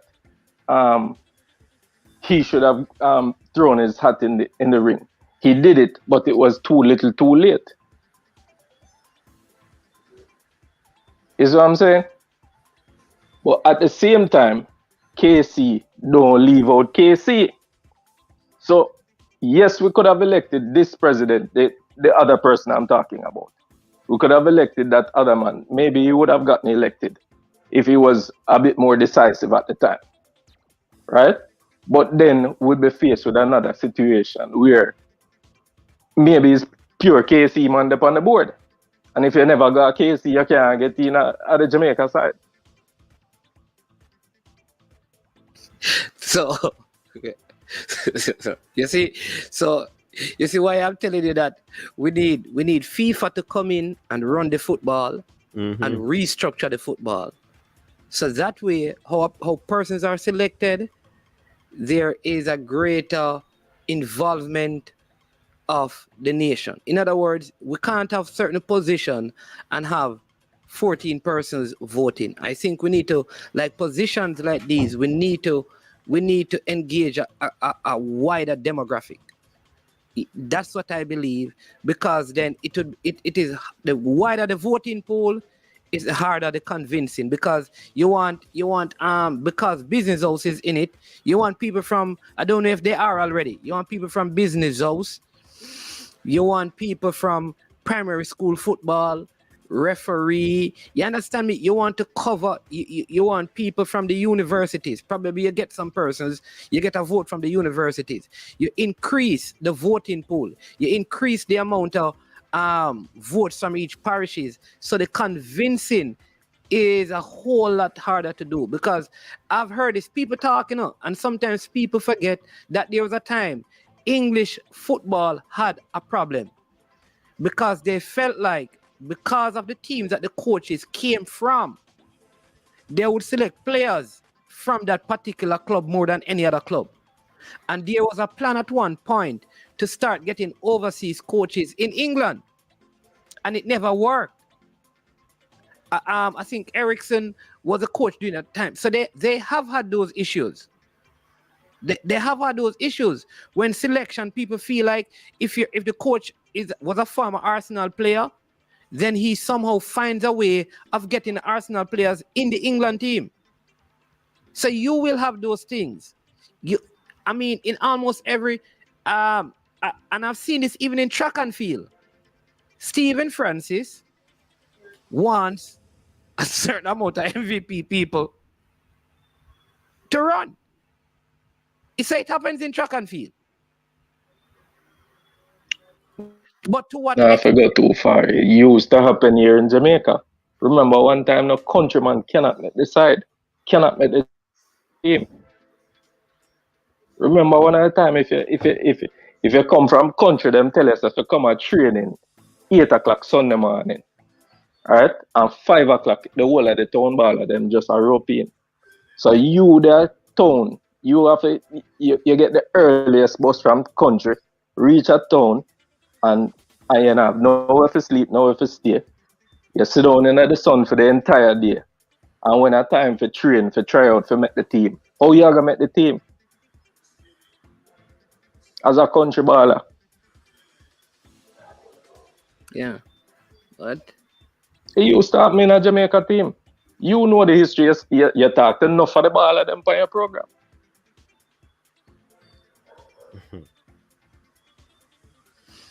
Yeah, so that is we're not too far from it. We're not too far from it. But it's unbelievable that we need to get somebody from outside to come in, come show what how to do, to conduct our own business. So we are what a sense. Better we left football then. If somebody from outside have to come in, come show us, I say you have to run the thing. But again, that is why I lead with education and experience. Because when you go to school for a thing, I ask a question in the chat. I ask you if you would like to know, say, the pilot or the flyer plane is actually a certified licensed pilot. But you're not gonna know that. Did you when you fill out the No, form? but that's what I'm saying now. the airline where you gotta fly, you want to know so they hire certified licensed pilot. But you not check that out. You check that out when you fly. You just buy a ticket, you know? No, you buy a ticket and you trust that the airline is credible. When you're right? going to taxi, when you're going to the taxi, do you ask the driver if he can drive or if he have a license? You just go in a taxi, man. No. So that you're going in a taxi, but so all right. So here I'm asking. Let me ask you a question. Because we are making the same mistake over and over again. We have to stand up on the roadside now and watch and see who are the better driver or go after the record of the airline. Notice this is airline flight safety record higher and better than this one. Yeah, you'd have to do your research. We are going to do due diligence. Yeah, you would have to do your research. We are going to do due diligence. Mm-hmm. So, but again. Okay, I could lose the caller. Because what I want to ask, Coach, is listen, there is no difference between the uneducated fool and the educated fool, you know. It's same way, you know. Because education don't stop you from stealing, And lack of education don't make you a thief. Yeah, hear me now? Yeah, man, we're hearing you now. Manins want to ask, want Yeah, to man. make a point. Let him Yeah, finish. Carla, what I'm saying I'm is sorry. that Go there's ahead. no difference with an educated thief and an uneducated thief. They are both thieves, because education don't make you not steal, and lack of education don't make you steal. This is a matter of integrity, and what we need to look for is people of integrity. Because if you find people of integrity, you don't have to be concerned about conflict of interest, because they are being selected based on their integrity. What we do, we select people based on their affiliations, and then we say cut off your affiliation. So we are trusting, for example, that if the person gives up the club, they are not going to have any influence on the club, either directly or indirectly. I am saying that, listen, find a person of integrity and they will act in integrity. They are going to act in integrity. It don't matter who. And I've seen that in Jamaica. What we need to find is look around and say, listen, who are some of the persons who have high moral and ethical values? Because at the end of the day, that is what matters. Because even if I'm not affiliated with a club, I can be from, I live in Jamaica. I could be from St. Anne. Why wouldn't I want St. Anne football? I'm not connected to a club. But what if I started finding a way to get St. Anne baller in it? You're going to say no. Get the clubs in St. Anne doing better. In St. Anne. That's what I'm trying to say to the people. That you can't, it's unavoidable. Because people are going to be in a small country like Jamaica. Preference. Yeah. An attachment. There's going to be, you're going to have attachment. You may hear of a baller from your school. And because of that, so my thing is find people of integrity. This idea that the affiliation, Jamaica is too small. Everybody connected to something and somebody.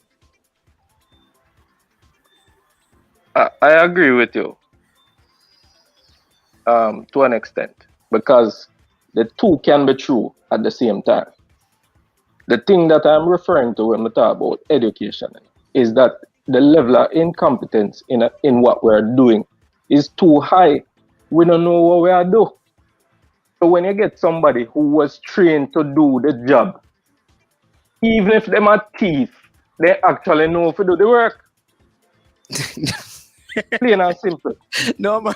Even if them are thief, they know how to do the work. And that's all I say. Hey, what happened to that? Do the work and thief if you are thief. But do the work and make sure it's reach a well. By the time you figure out so they reach a thief, you don't have nothing left. The thing probably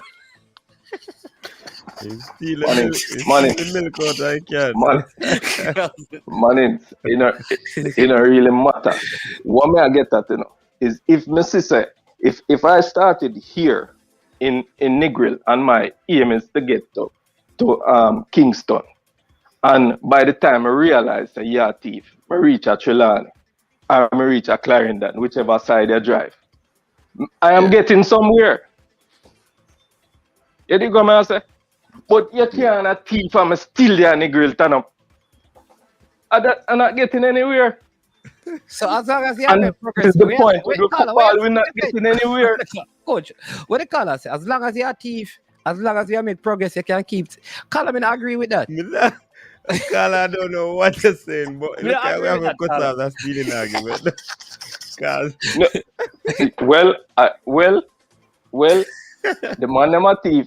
And we're not getting anywhere. No, integrity, brethren. We're not supporting. Yeah, we're not supporting. We don't want you to take a dollar. Well, I agree with you that anybody that gets the office should be of high integrity, but at the same time, we don't have anybody that seems to match that description at the moment. We don't know.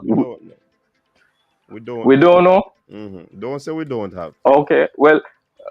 Let us say we have not yet found the person that has. Who would you suggest?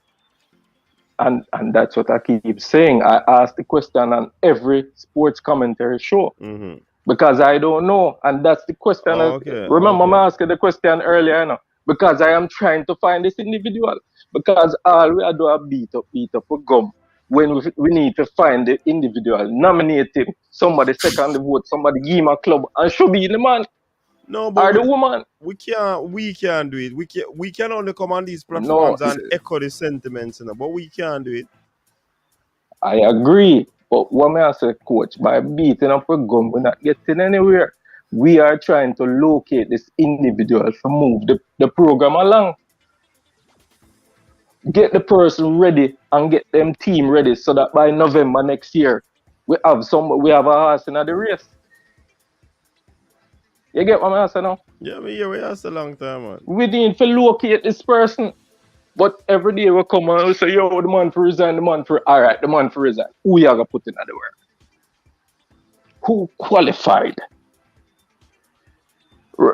Take out the education. Oh, are you did ask a question? Who qualified? Who qualified to do the work? The question was asked as well by the Westmoreland FA, you know? And he said that most times the fans don't want result, but they don't know what happened in the operation. So yeah. I mean, Alex made mention two people, Peter Gold and Dwight Jeremiah, and a lot of persons also have been clamoring and calling for Simon Preston. So I don't know what you say about these people, these three suggestions. All right, you see Simon knowledgeable about the thing.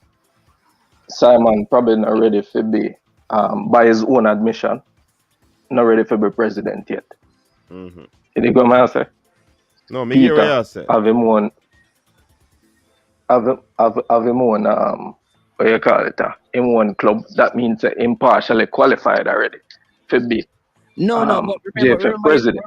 Remember what you guys are saying is that Peter Gould, based on what people are saying, he has been disqualified. So why him disqualified now? Because remember, because him have a club. Mm-hmm. That's what people are saying. So if him win the election, him not can step aside from him club and make somebody else run the club. That's all I'm saying. But I'm saying that this is what I can't agree with you with. If you're saying that he must give up the ownership of the club to somebody else? No, not necessarily. Remember, if you own your business and you win the election in the States, for example, you not sell your business. You leave it in trust. Somebody else run it. Until you are no longer the president of the United States. That is the example that I'm using. All right, so let me use that example. So Peter Gould says, all right, Coach Minzy, I'm going to be the president of the GFF. Run Mount Pleasant for me. All right? So you don't think, because this is the heart of Peter Gould didn't come to Jamaica to run the GFF. He spoke about his heart for the community and the club and what he wants at the club. Do you think that the fact that he has given it over to somebody else, it would remove the conflict of interest? It is not totally removed, Mannings. I agree with you that it is not totally removed, right? But at the same time, it is better than having the person still run the club and be the president. Okay, what do you think about Oral Tracy for the president? He have to go through a third party now to get what he needs to get done. Somebody asking what you think about Oral Tracy. Prior to that, he could just get up and go do it himself. So, yeah, Carla, somebody asking what you think about Oral Tracy. So when the right hand take up stuff and put it in the left pocket, you not gonna know. But him have to go call somebody now to take up something and move it and put it somewhere else. Okay. What do you think about Oral Tracy? Oral Tracy? Mm-hmm. No. Would you do the job? That's what. I'm not qualified for the work. Okay. That man tell you. Okay. Fiber optics, I'm qualified to do my bar. That's my certification. That is my trade. Okay. It's the passion and the love for the football. What me, I'm just like yourself, just like management, and just like the viewers and listeners and the people in the chat. So what is Coach Minzy? Everybody's coming to my point. because look at Mr. Porter's thing. People, listen, remember, the conflict of interest is not your position. It is what your actions are going to be like. So let me explain that to you. If Mr. Gould is the president of the JFF and 6 Mount Pleasant people make the team, it's going to be viewed as Mr. Gould. Those players are in there because Mr. Gould is the president and he used to own Mount Pleasant, or he still own Mount Pleasant. So when you guys were saying to me, you guys were beating me, telling them I'm wrong, that the people must not be associated with clubs. Now you're saying that certain people can. So if this particular person... No, man, I'm talking about this comment. The point I am making is that I agree that you can look at the integrity of a Peter Gould and say, okay, based on that, I trust that this man won't be affected by a conflict of interest. So he's still connected to the club indirectly. When you say the person must totally disassociate from the club altogether, I don't, What? Listen, all right. Hold on, coach. Listen, I want somebody to explain to me what is conflict of interest. Because, sorry, caller, because somebody just says, he doesn't. I want to know. Somebody, please define to me what conflict of interest is. I need a little bit of education. Explain to me what you consider conflict of interest. Because people said that if Craig Butler step away from Phoenix, he's not supposed to, because it's still conflict of interest. If Rudolph Speed steps away, it's conflict of interest. They said that Mike Ricketts stepped away, from a club, it is conflict of interest. All right. If Carvel Stewart steps away, he cannot get it. Conflict of interest. I am saying to you that is not, you're not talking about conflict of interest. You guys have a problem with the integrity of the person. Because if Peter Gould steps away from Mount Pleasant, you're still going to give him the job. You understand what I mean, coach? So there are certain people that when they step away, you will give them the job. Because you're not making the choice based on conflict of interest. You're making the choice because you trust the person's integrity. So what you asked, Mannings. But what I was asking for is that anybody who get the job step aside, if them have a club, anybody that get it, not just Peter Gould, but Rudolph Speed, anybody who get the job must step aside. But you see stepping me? aside, but we use Google. Stepping aside, all I'm saying is that stepping aside don't see the money, mean... read it. Yeah. All right. That just already doing. In a situation, a person is in a position to derive personal benefit from actions or decisions made in their official capacity. Yeah, right? Exactly. In a position to derive personal benefit from actions or decisions made in their official capacity. All right? Watson quits his job after questions about possible conflict of interest. All right? So listen to this. So here's the thing. All right? Once the person, and once you look at the national team and you see several Mount Pleasant players in there is going to be questions about doing things for personal benefit. That is whether or not he has stepped aside from the club or not. Okay, so the person of integrity that you are referring to, Mannings man, because he has stepped aside from the club and realized that it can be perceived as a conflict of interest, that person of integrity will look on people and say, no, we cannot take 6 Mount Pleasant players and put it, because it will be perceived as a conflict of interest. But what is wrong? But what if the 6 Mount player, as an example, what if they are the 6 best players? You see the problem, coach? If you do it, there's going to be this perceived. But there could be the 6 best. If they are the 6 best players in the country, it cannot be disputed. It still will be disputed, though. But what may I say now? Yeah, man, it What may I might be say now, coach? disputed. Everybody go see it. He go sit. Yeah, go see it.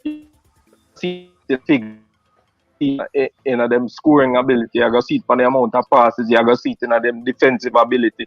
If you check the figures, they are leading the league in each category where them fall in. If him a forward, him a score the most goal. If him a defender, him a make the most tackle and cut out the most dangerous passes, whatever it is. Then you can say, listen, this can be perceived, it can be explained. This can be perceived as a conflict of interest. But if you look at the numbers for each individual player, you will see XYZ. That don't make sense.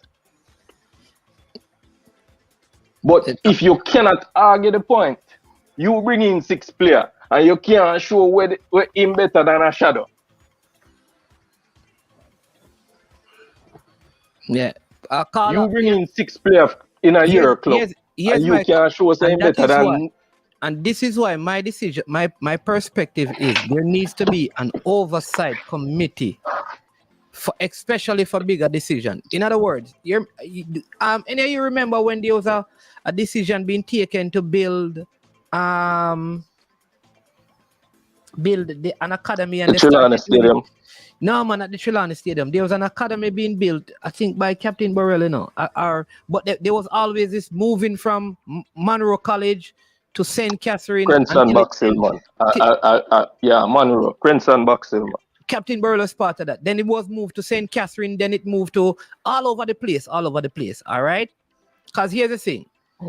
And this is what I keep saying to people. Because we are a third world nation, a small nation, everything is connected. Everything is connected politically, socially, financially.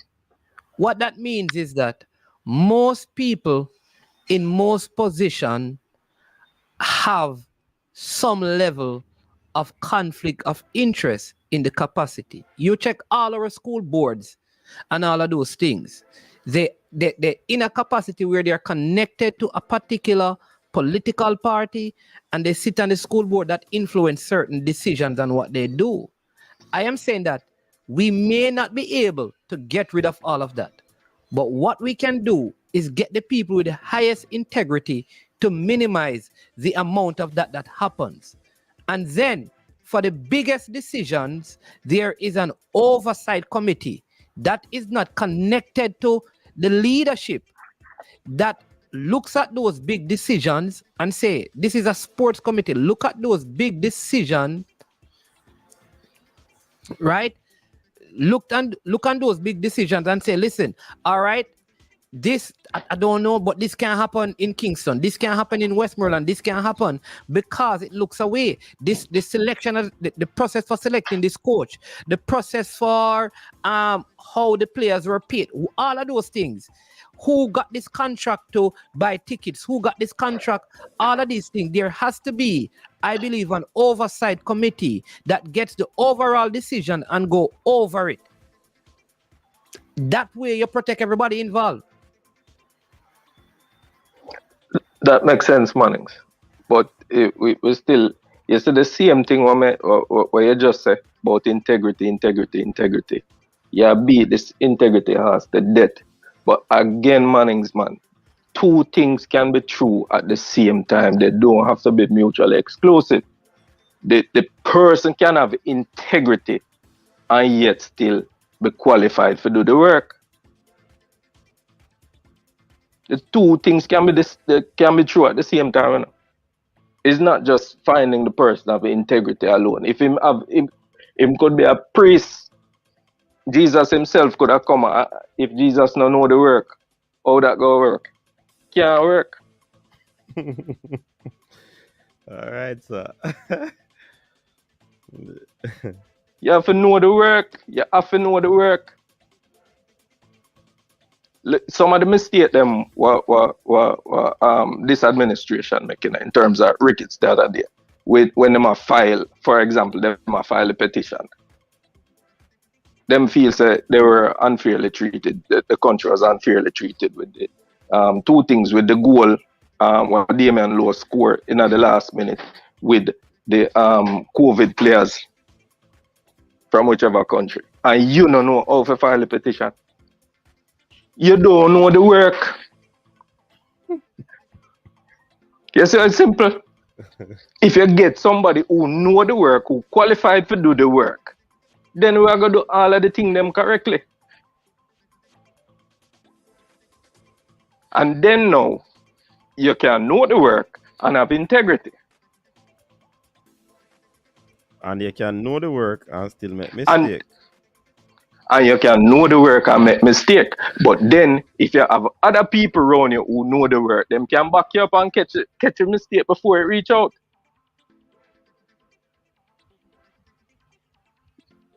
A lot of people calling for business people, lawyers and doctors and business people. Why you think them call for business people, lawyers and doctors and everything?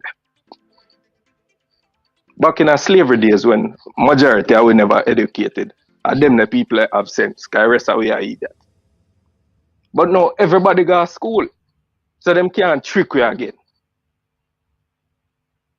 Everybody got school now, you know? So we can reason better now, and we understand some things. You might can read more than me, or you go school longer than me if you get a degree or a diploma. But you can't trick me. The people who in the position need to be able to do the work. Carla, you live in Jamaica? I cut already. Oh, you cut already. Yeah, Jamaica. So far, I decide to I cut. Okay. I made the next. Well, I say I made the next brain drain, but I can't relate. Okay. No, the reason I ask is because I said them can't trick you. I mean, say I would prefer you say it's hard for you to be tricked. Well, you get what I say, man.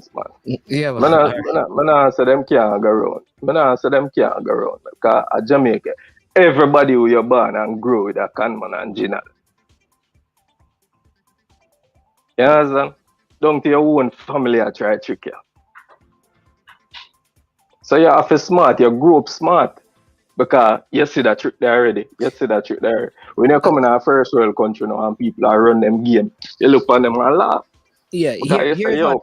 How you are the you see that already? So I'm telling you, coach, see Cranky just wording what I've been saying in a different way. The JFF is a symptom of the larger Jamaican society. Not sure how. Precisely. One fix institutions like the JFF without fixing the larger society. There is a problem with integrity in our nation, and that is what caused the conflict of interest.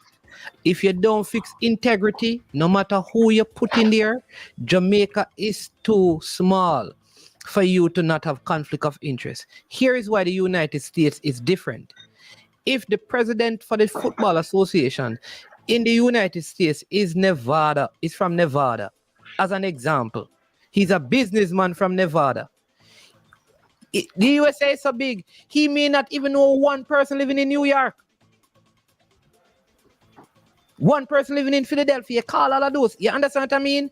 So the idea of conflict of interest there in terms of a decision is so hard because the place is so big. With Jamaica, everything and everyone is connected. You're either connected to a school, a community, a party, or a club. Yeah. So integrity is what needs to be fixed in the society, and then we have a wider pool of people. So when we're selecting, if you try to avoid, it's like I'll give you an example. Brethren, I don't walk close to the edge of a cliff and say, let me see how close we can get to it and not falling off. Right? You don't do that. We are trying to see how close we can get to the cliff and find people who there's a conflict of interest. When we need to stay far from the cliff, and what I mean by that is find people of integrity so you don't have to worry about conflict of interest.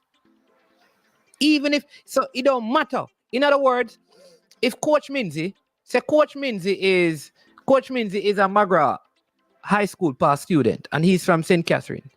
Because of Coach Minz's integrity, I can make him the president of St. Catherine Football Association.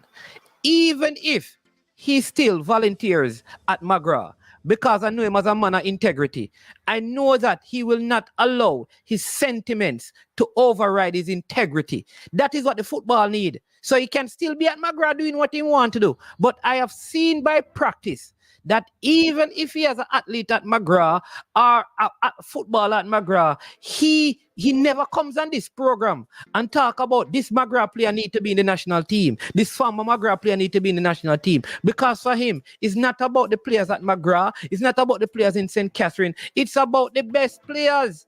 That's where you begin to identify integrity. That is what we need to look for.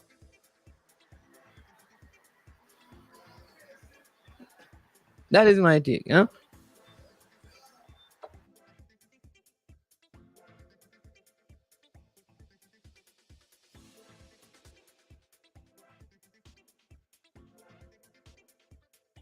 Silent.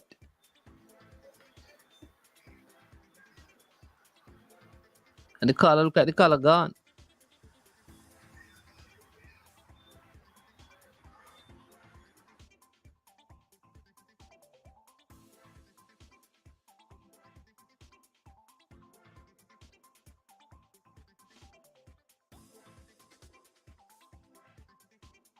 If that Jamaica can find some people of integrity, you understand me? Is how we find a way to get them involved in it. You understand me? And get them involved.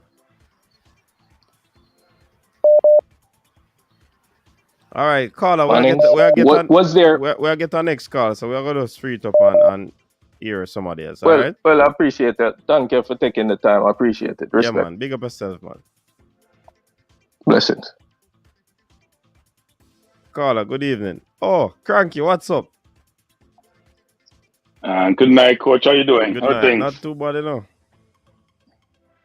I'm Bless good. up, Mannings, man.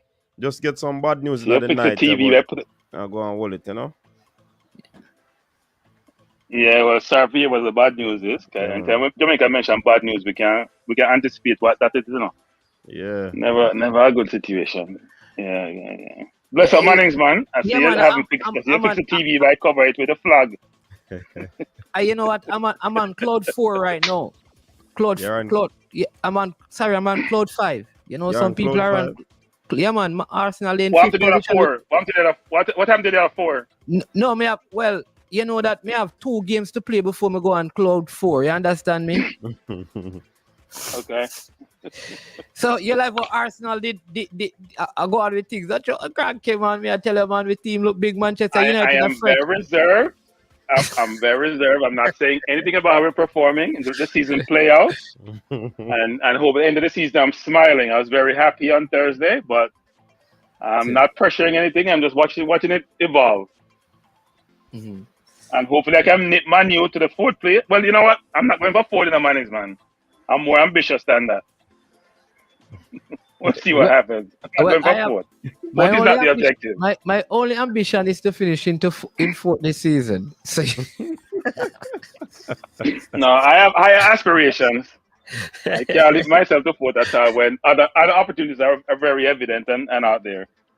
But I love the conversation you guys are having. I hear a lot of YouTubers talking about replacing the president, but the president is really the symptom. You know? The president is not truly the problem. You know? Mm-hmm. We have a larger problem, as I've said in the chat, that us as a society, you know, the man who enslaved us gave us a beautiful present, left us on a beautiful island, sunshine, vegetation. We can grow and sustain ourselves, and we are hell bent on destroying it. And we're good at it, destroying it too. We're very good at it. We're excellent, actually, which is very, very sad. Because all the people here that migrate and leave the island is no different from any developing countries. Most people in developing countries aspire to better their lives, so they go to industrialized countries to generate resource with the ultimate goal of returning to where they come from. Because that's what they're used to, that's what they grew up, that's the culture they enjoy, that's the culture they grew up in. But what happens is that things change. They get involved in where they're at. They look back home and they say, well, can I actually be an attribute and an asset? Or am I just going to be a casualty? So they probably stay where they are because they realize that things have worsened. And as Manning's man alluded to, the fact of the matter is that and I'll be frank and say the corruption in Jamaica is endemic, it's institutionalized. And I told Manning's man this before, and he was saying that I was not really accurate, which is when people in Jamaica who are in certain positions do things inappropriately, they don't get punished. There are no deterrents. So I have no deterrent for doing something wrong. I'm going to keep doing something wrong. I can buy my way out of it. I can talk my way out of it. I can pontificate and let it evolve over time, and it goes away and it's no longer in the news. And we do that continuously, and we can't change it. And I must admit, I don't know how to change it. I'm not sure how you change it. There needs to be a change of mindset. And that mindset is not going to change because what you're doing becomes normalized. And if what you're doing wrong becomes normalized, then it's very hard to change. Mm-hmm. I mean, people like myself and other friends I know would love to come back to Jamaica to live, or even to have a vacation home in Jamaica and spend half our time there instead of going to Florida and half our time in the cold weather. Maybe less than half time in the cold weather, but we can't because we're not comfortable with how the country operates or how things are operating in the country. And so it's very difficult to then take yourself and say, you know what, I'm going to go back home because home has changed from what the home you have left. And home doesn't seem to be something that's welcoming anymore. So we talk about Jamaican football and the JFF. The JFF is just a symptom.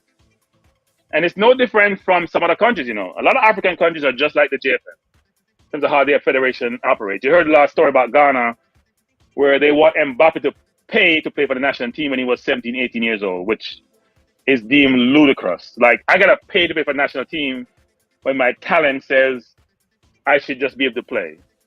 So at the end of the day, developing countries have a lot of challenges. We're not good when it comes to our challenges because even if you were corrupt, but you don't have the violence associated with it, that's one thing, right? You could probably work around it. The corruption and the violence together are major deterrent and very difficult to overcome.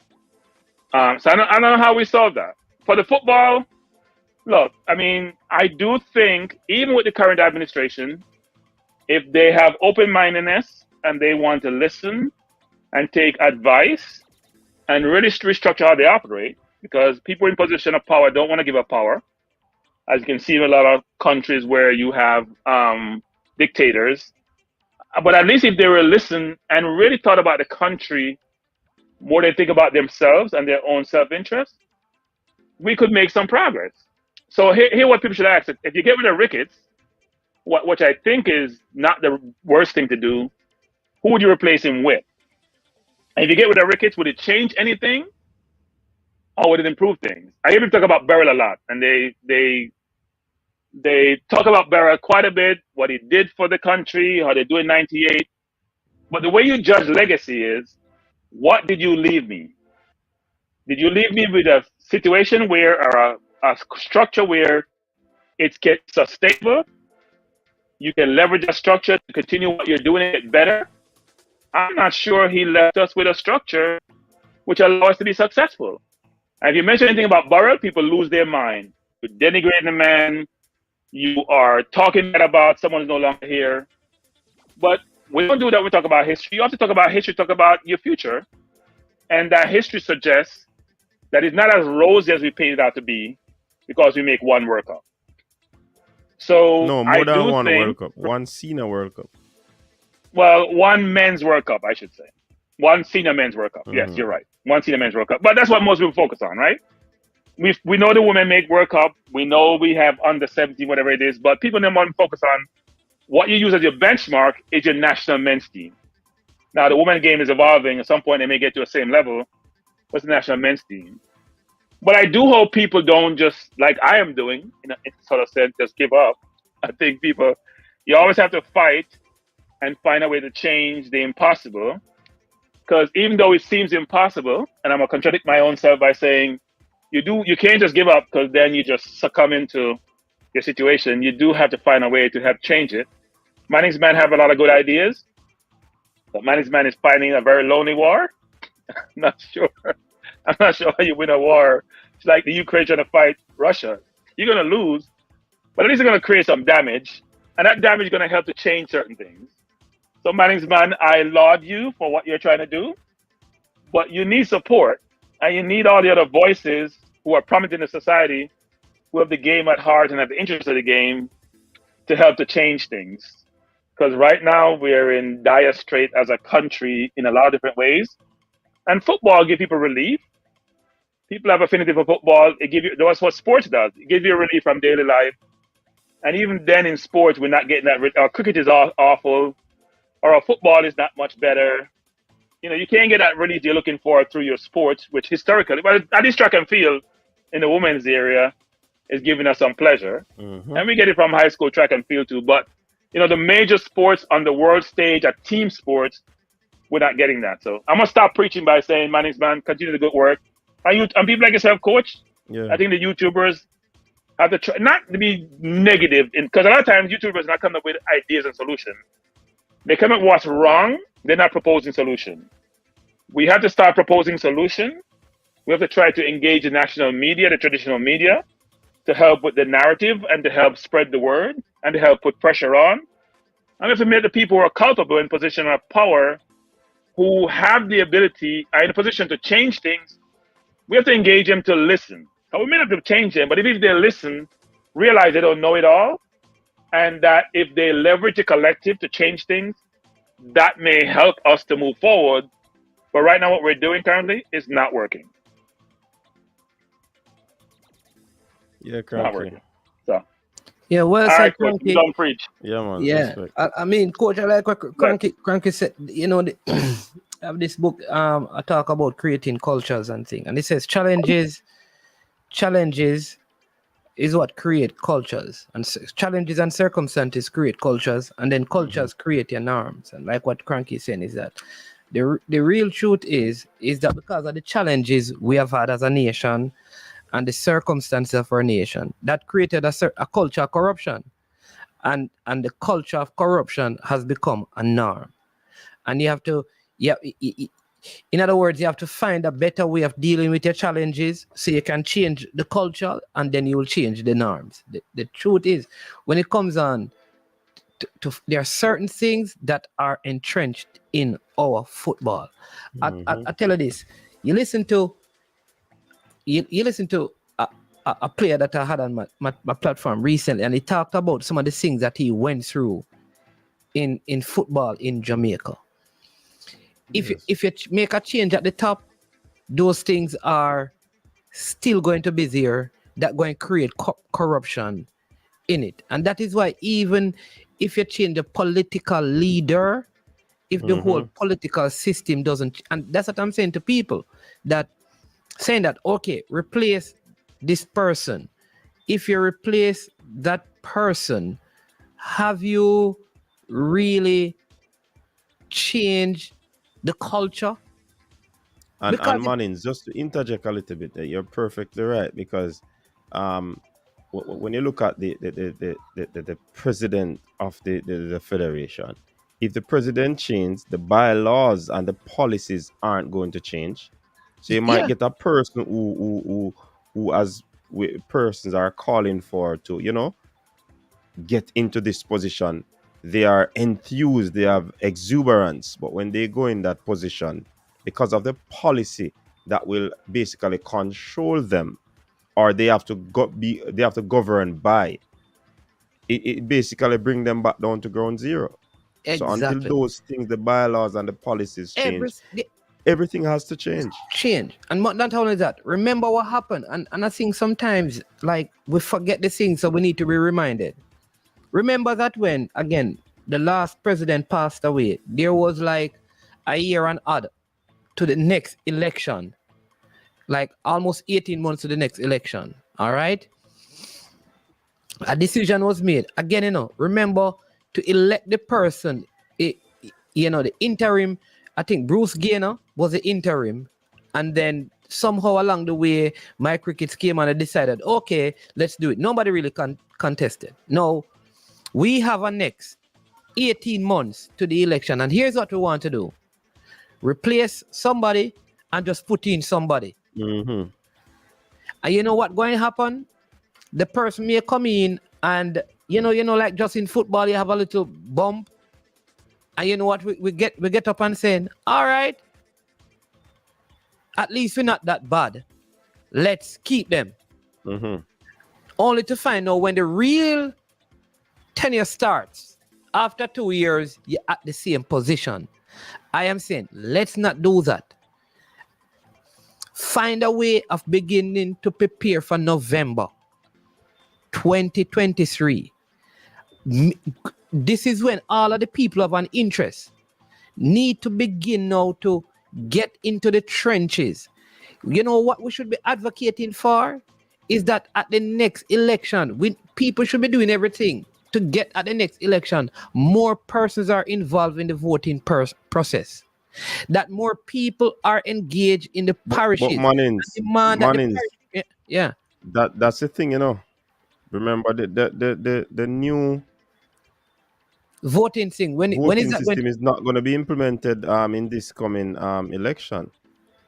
Is so if people say like the 20 clubs as an example, say the 20 clubs in Trelawney decide that, listen, unless our parish president and the committee that runs Trelawney football can guarantee us that this process is going to change, in the same, we want them to resign, and we need to get a president that can give us a mandate in Trelawney. And if you have that right across Jamaica, the whole system become unsettling. And then advocate for change. And if it means that, okay, let FIFA come in because there's turmoil in the football and let them just sit in position, right? Let the girls keep playing their campaign, the men campaign is kind of, until November, we just do that. Because we're going to have to lose some things. To gain, we have to lose. Mm-hmm. We have to just make up our minds that for the next 2 years, we may not win anything or we may not do well. But at the end of it all, we need to ensure that we get proper change in the football systematically, that we don't find ourselves in this position 5 years down the road. And that is where I think this thing needs to go. These people just, boy, you know, complain, find this person. All right, you know this person is a good candidate. Take a check and look at what that person runs. And you make sure you check it out. And Mannings, that's why I support you on this committee or committee that gives oversight. Yeah. And they would be tasked with the challenge to, you know, go through the policy documents, go through the bylaws, exactly, and try as best as possible to effect change there, because change is not going to just come with replacing personnels. Yeah. You need the bylaws and the governing black and white that governs the thing. Them things that need to change. You have to have that. You have to. Coach, listen. So a new administration, Mannings, as God bless is saying, you need a new administration. Yeah. All right, you get the new administration with the same policy. Same old thing. Do you think that it is going to change? I don't think so. Because they'll be working with the same book. They say everything. Mm-hmm. So that is the thing. Because I'm think about it. Like, and I think that is a little. I think that is the difference with organization. Like you see, like, is it the Sports Development Foundation? You see, like, how they have the Sports Development Foundation. That is different from what, like, whatever organization in a parish does. So they help with certain infrastructural development. You need a body like that over sports in Jamaica. Something like probably the Public Accounts Committee that they use for overseeing financial things. We need a body like that sits over the major sporting bodies in Jamaica to ensure that there's no nepotism, there's no conflict of interest, and that people are held accountable. When it comes on to the major decisions, it has to go through that, and that must be a non-political board. You understand me? You may have your prime minister have a say in those who are appointed, but that must be based on like the sports. The person from sports, from track and field, submit one person. The persons from netball submit one. You understand me? So you get them from the different disciplines, and they have to have certain criteria, and they sit for 5 years, or for you can renew it every year, and they have oversight over the JFF and certain the Jamaica Cricket Association, the Jamaica Netball Association, the Jamaica which other major sports out there, they sit over the J3s, because so many times victory hide flaws, because of the success of Usain Bolt, we weren't seeing that the rest of male track and field was eroding. Usain Bolt kind of covered some of the flaws that we're having in the male side of the sport. And I think that is one way as we seek to fix this system, because it's a, like Cranky said, it's our culture. It's our we are too small.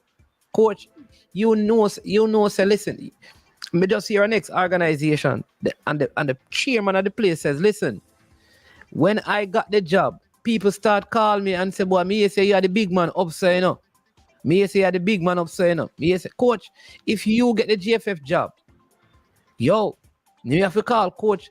You understand me? Say me and them man there used to go GC faster. Because Jamaica is so small. There's somebody involved in the football that you and them probably help you with an assignment. And then feel like you owe them something. I'm telling you. Yeah. We are so connected because we're a small country. When a man now go to the University of Delaware and he meet a person from Mansfield, you understand me? Who got university somewhere in a Corpus Christi or so, we out there in a Texas. You can't call him because you don't know nobody. You don't know nobody. But Jamaica is so small. Anybody get position in a Jamaica, somebody will call them. Remember, say I don't say you're born in a man. Me know your mother, Me and your mother used to go church together. And thing. And say my son, he's a big ball and thing and blah blah blah blah. All of those things. All when they can't do nothing. All when they can't do nothing. We're too small. I'm attached to an institution, and sometimes I get called for persons to try and get them. When you ask them questions what they can do, they can't do nothing for real. You hear that? Because they know you, and you're at a particular place. Some of these very people in the chat, you get position right now. Yeah, with a phone call you have to give up the coaches. You understand me? You have Duckland still to go call you. Yo, I pay God what coach. I used to type it. I used to tell the people them to bust the likes them fear, so me have a cousin. With this and that. You understand me? I don't know. But but Rob Smith is saying that's how the world is run, not just Jamaica. But you make a point there, Rob Smith. It would be interesting, Mannings, to find out if other countries.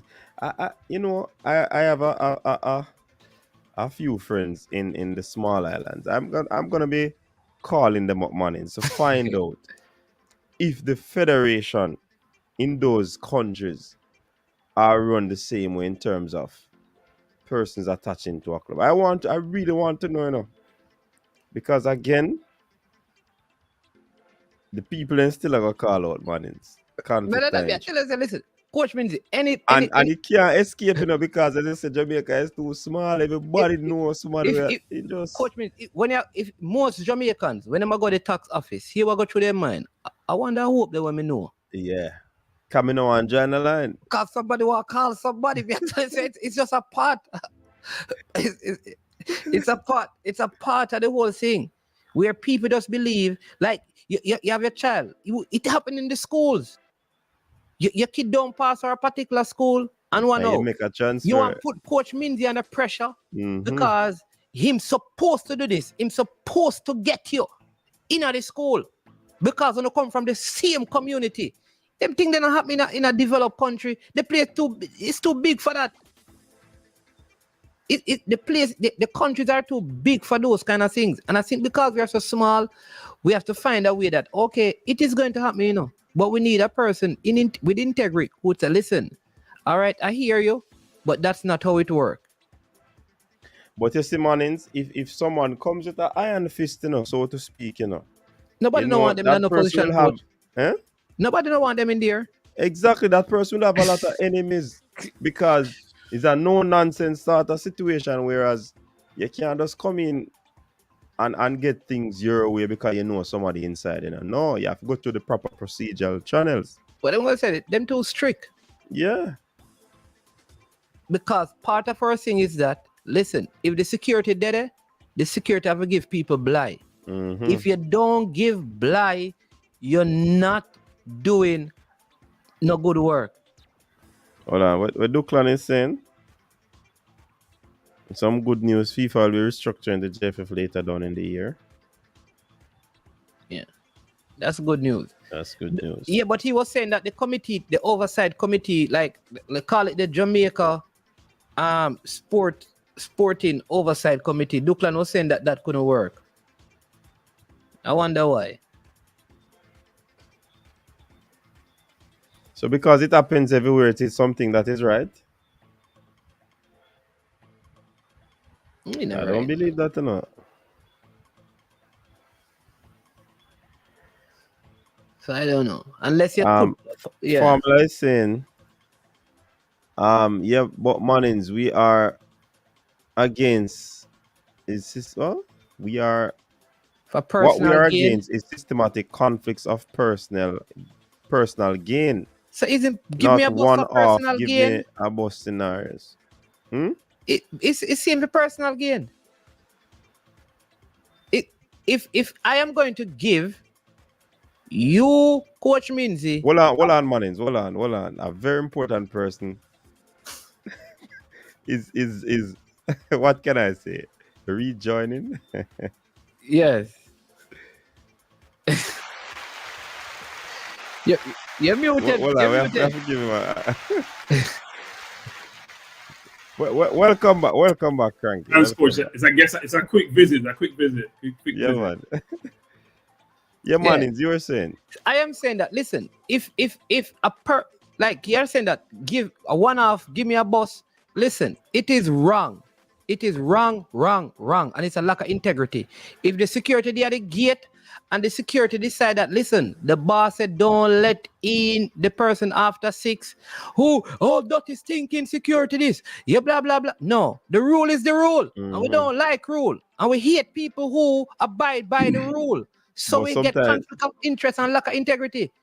But Mannings, sometimes security they don't use the initiative, you know.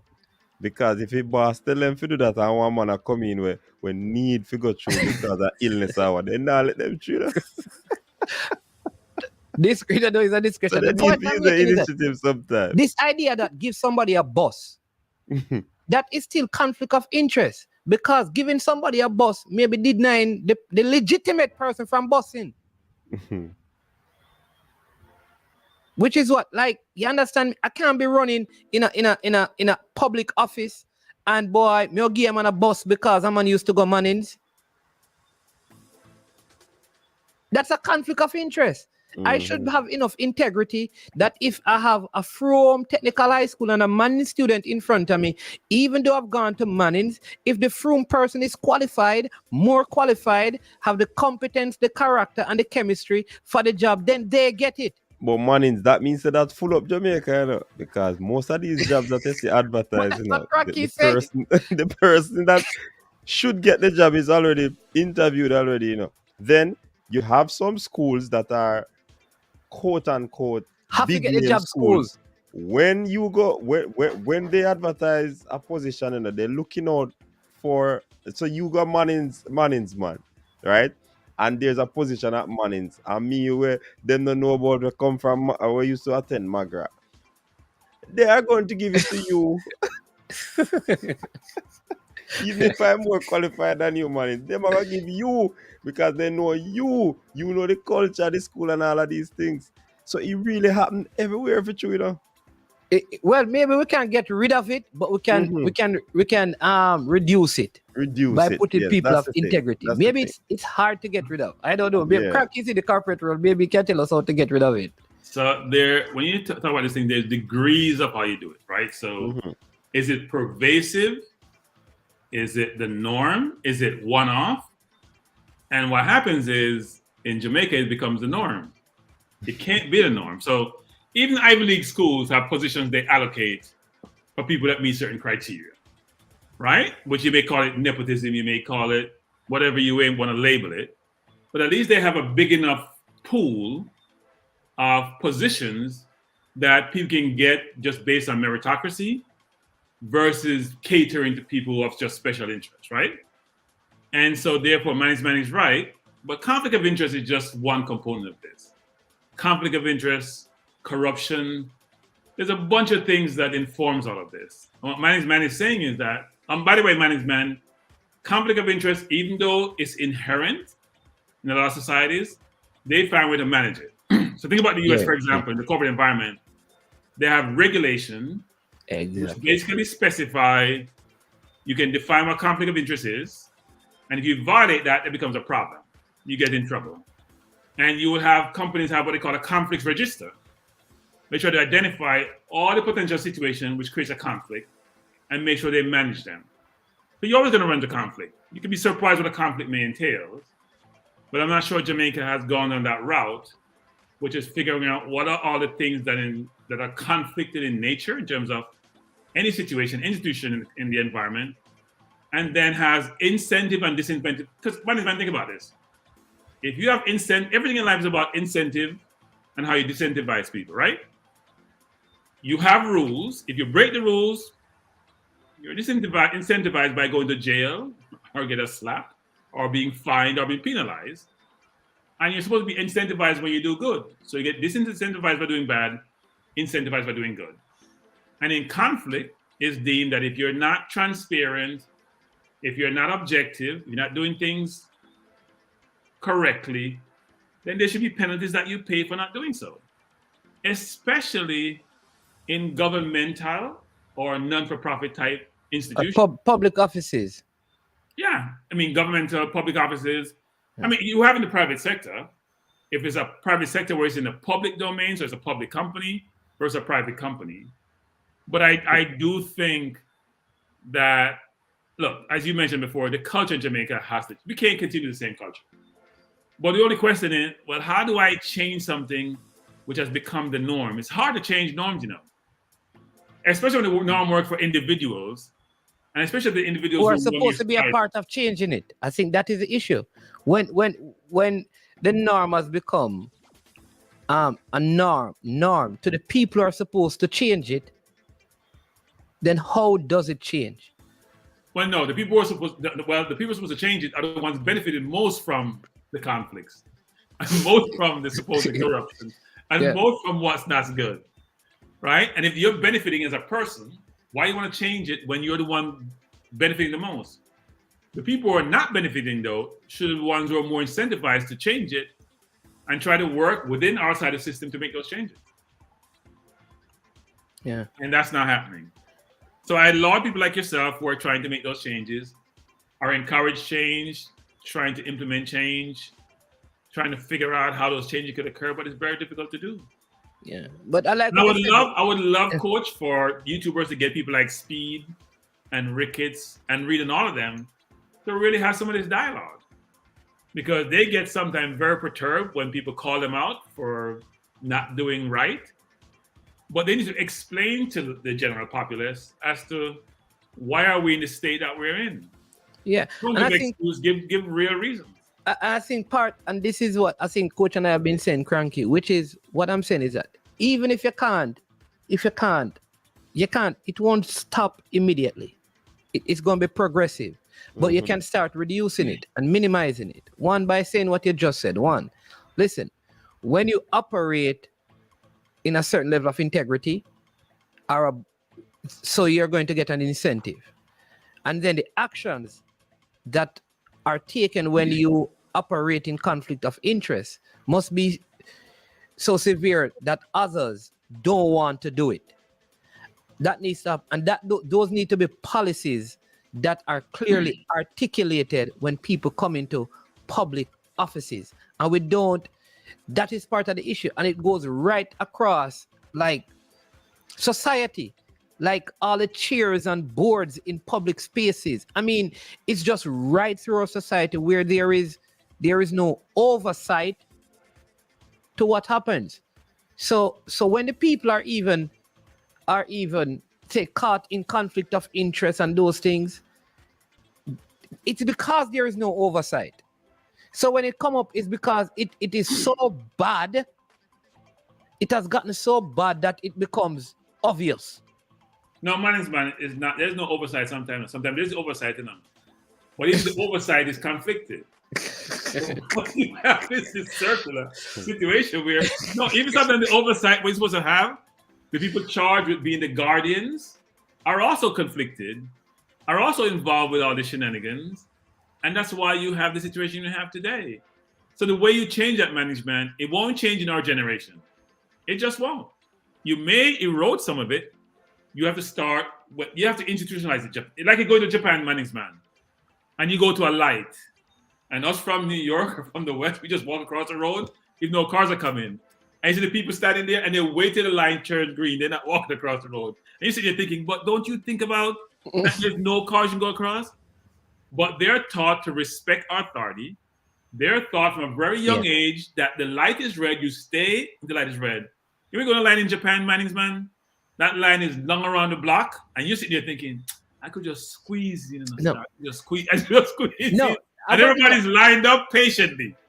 Cranky, let me give you a good one. All right. So when I go to the conferences at Gateway, some big, cause over 30,000 people, and you know that everybody stays in a line to go into the bathroom. This is in the United States. They stay in a line. Nobody walks past you to go in. You see these long queues of people. All right. And like I said, that is just after a while, that happens. Culture. It is not, listen, any line we have to stay in after a while, we try to find a way to skip. I'm gonna give you a good one. How culture needs to change. People are allowed to purchase spaces in lines at the tax office and then sell them to you when you come. So they buy the numbers. So like number 4, a person will buy number 3. Go there in the morning. This is business, you know. At a government, they buy number 3 or number 23. So when you come and you're the 100th person, you have guys who sell numbers. So you pay like $1,000 to get number 23 instead of waiting at number 100 in the line. Yeah, the only person I know that plays that happens in the US is for sneakers, for new sneakers that are coming out. So a new sneakers coming out, people will go and camp overnight because they know someone wants the space, and they'll pay them like $100 to get in line. Because it may be a limited edition sneakers, so they want to get in line to go buy. But I'm not used to that being the norm in the normal society about how I... So like those things, space, when you have a society built around those things, then when people come into leadership position, that's what they have seen. That's what they are used to. That's what they're accustomed to. In other words, this is the norm. So what we are thinking, how could you dare do that? How could you dare give your friend a ticket to travel because they vote? How could you dare? But brethren, that is the norm. That's what we do. Man, before COVID, I was going to Jamaica, and it was an airline. Mainly Jamaicans going on the flight. Man, you know, in an airline, you actually have a seat, man. It wasn't, the flight wasn't overbooked. You have a seat, man, to go on the plane, and they line you up based on how you, right? They board from the front first. Yeah, right. The more privileged class first. And man, you were thinking you were going to some movie theater in the 70s when you were climbing each other's head. The people them stop them have shut down the plane and said not unless you guys can line up. Man, is not funny. You know you can line up like ordinary people, the plane is not boarding. Because people are fighting and pushing to go on the plane and if the plane going to runway and the plane going to leave and not going to get their seat. And it wasn't an overbooked flight. They were pushing and fighting and cussing to go on the plane. You see, they're watching like in today's age, we're doing this. Yeah. Yeah. Because we have experienced that no, coach, but I'm not going to call him, but there are tax offices where people buy number and you can go there and purchase the number. And I'm saying this is... You mean to go inside? No, remember the long lines, man. Mm-hmm. The long buy lines. Number to go inside. Yeah, man, you have to buy a number. So if you reach there and there are 200 persons, you can buy like a number 22. Instead of waiting until you get served at that time. So people buy the numbers. So does the tax office sell the number or someone in the street? No, man. People go and get go there and collect early. They go there early in the morning and collect numbers and then they sell it to people. Oh, that's interesting. But I'm saying that Jamaicans know how to hustle. That's not hustling, brethren. That's a part of it. That sounds ingenious. That sounds ingenious. That's hustling, man. No, see how see people them. No, that is not hustle. That's what I don't. This is the issue we have. We call these things hustling. It's not hustling. So what is the definition of hustling? When you call somebody a hustler, brethren, it's hustling.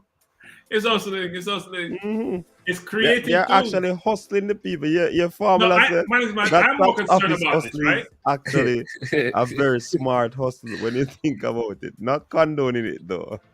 I am more concerned about things like you have the parishes and you have the JFF hierarchy, and they don't get their positions due to a electoral process, which is fair and objective, right? And it's not partial.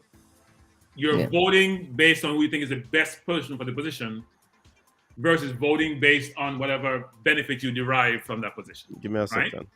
Yeah. And I think that's what I am advocating for. That's what we need. Because look, I mean, even the person's positions now, they may be good people, they may be smart people. But if you're not getting the right outcome, then you have to change those people.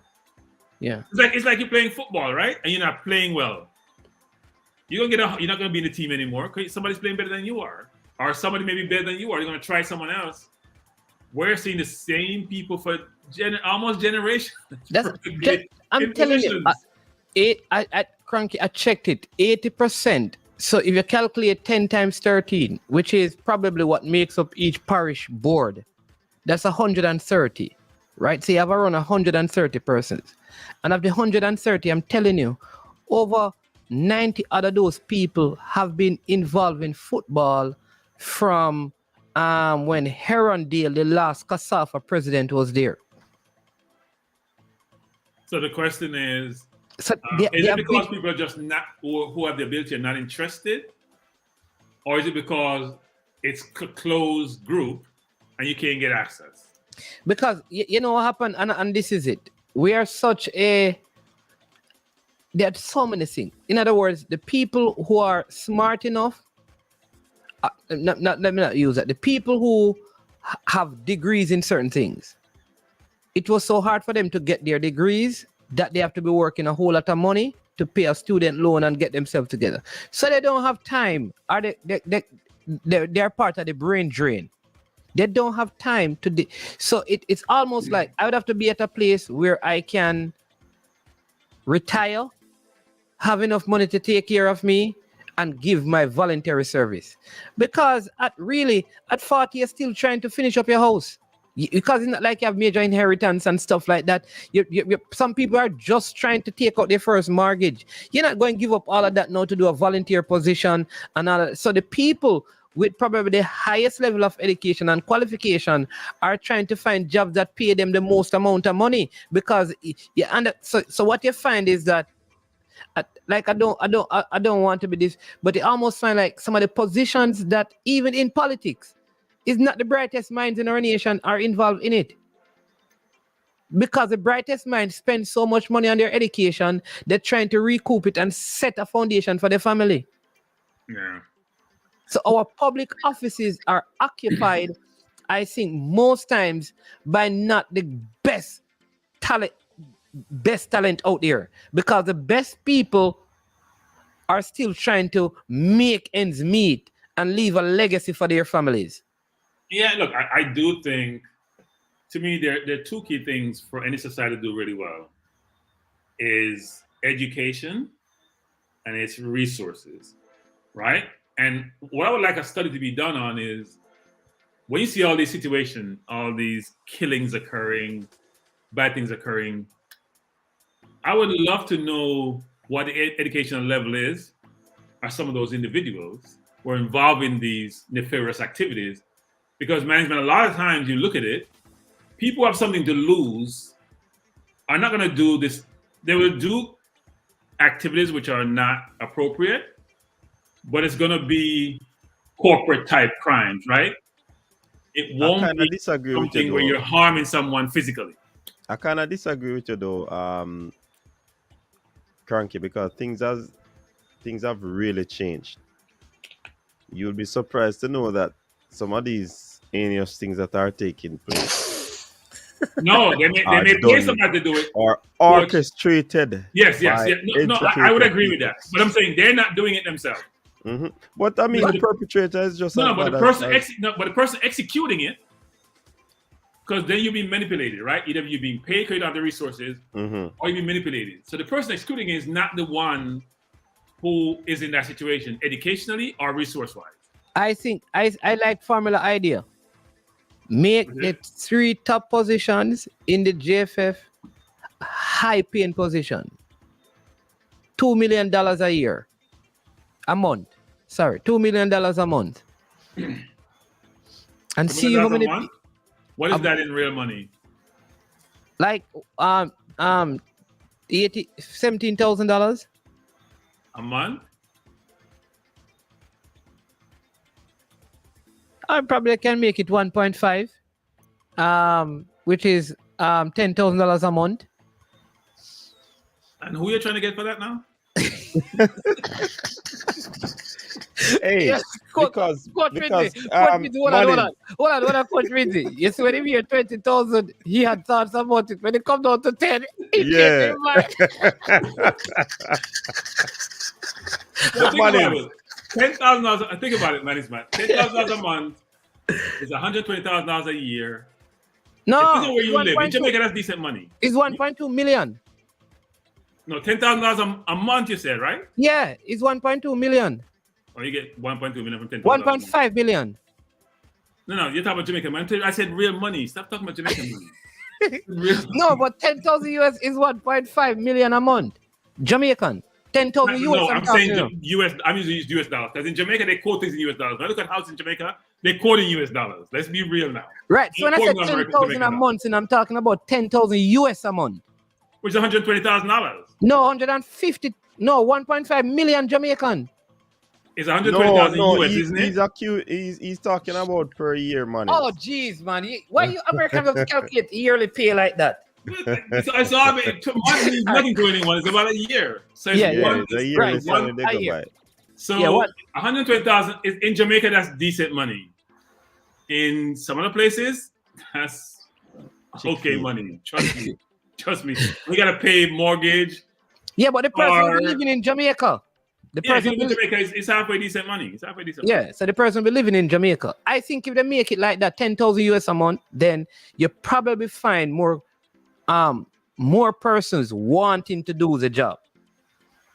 And that's why Eagle Republic earlier said Manning's about the whole making the JFF like a business rather than a not-for-profit organization, because then more persons who are inclined and will be seeing remuneration, then definitely they would want to be a part of it. And then again, policies will be put in place, so it's not only just for the salary itself, but you have to come in and make an impact, and you'll be judged based on the things that you do and whatever. So if you miss, you get the boot, and if you hit, you probably get the stay. You know what I mean? So it has to really be structured in a particular way. where it first of and foremost, it's not a volunteer sort of thing, and people who come in it will know that, so they'll not drag their feet. They have to be in a position where they have to Yeah. work. Yeah, but what? Yeah, that's what I'm saying. Think about it. What reason would Christopher Williams have to leave his proven work to work full time? You're right. What reason? What incentive is there? It couldn't be for traveling. He's not supposed to get any money. So what is the reason? It's not going to lift his profile. Like, what reason a man who is a CEO of a company earning $2.5 million Jamaican a month? That's 25,000 US a month. That's what he's earning, right? The company doing well. What reason would he have to leave that at 45 to come and volunteer working for the JFF? Because he's Nobody a would want nationalist. to do that. He's a nationalist. You don't want He's to do patriotic. that. He's patriotic. Man, I go think about their families, you know. Yeah. You know that persons probably would have been interested now to put their foot in the race, but they are saying that no money in it, so whatever. No money not in. That's what I'm saying, and it's not the profile of the job. It's not a.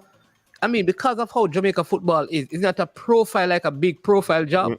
In other words, to be in the high positions, you're probably going to end up have to being corrupt. And here's the thing, that even that perception, there's never been a person who served as president in my time of looking at the football that I think walked away from it. Who walked away from it with their integrity intact. But I think the position be what you make it enough. So if you are in there doing a really good job, you'll generate resources, you'll improve the program, both locally and when you perform on the world stage.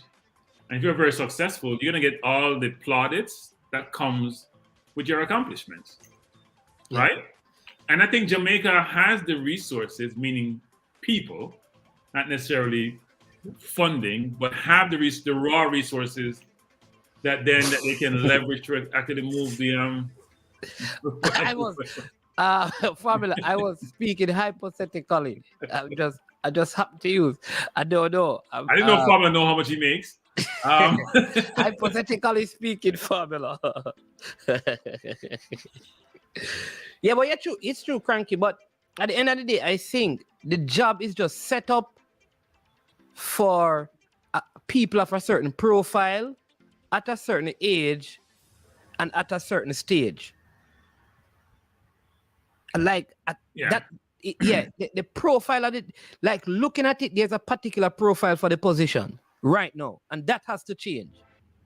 Yeah, but management, if the person running the program go out and really do a great job generating resources, right? Because the funding is going to determine how you get compensated, for example, right? You're incentivized to generate funds, and it's a paid position. Then that position can be well paying if you can go and source the revenues to support the program. You can afford to pay people in a certain amount of funds because they're helping to generate those funds. And if they invest in the program does well, they'll generate resources to also be able to compensate people. So it's very circular in terms of how it will work.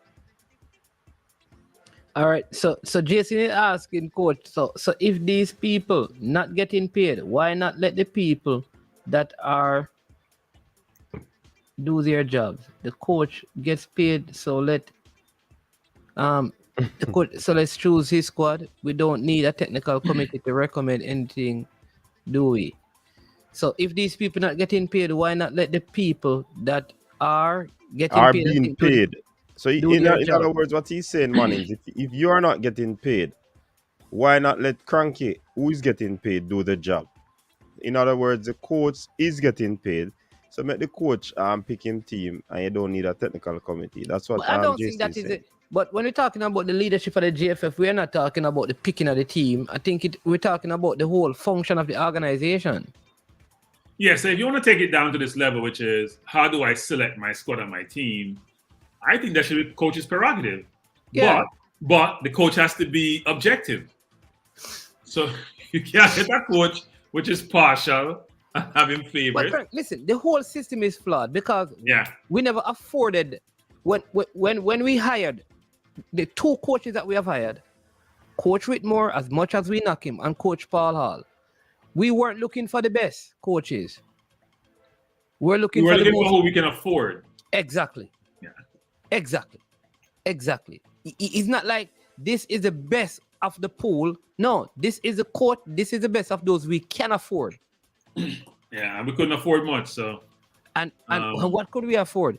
Which proper coach is going to coach a national team for $7,000 a month?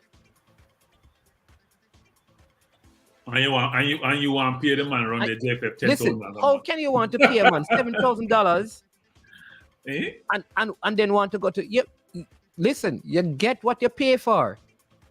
True. $7,000 is Nation League's money, so that's where we deserve to play. World Cup qualifying pay is different.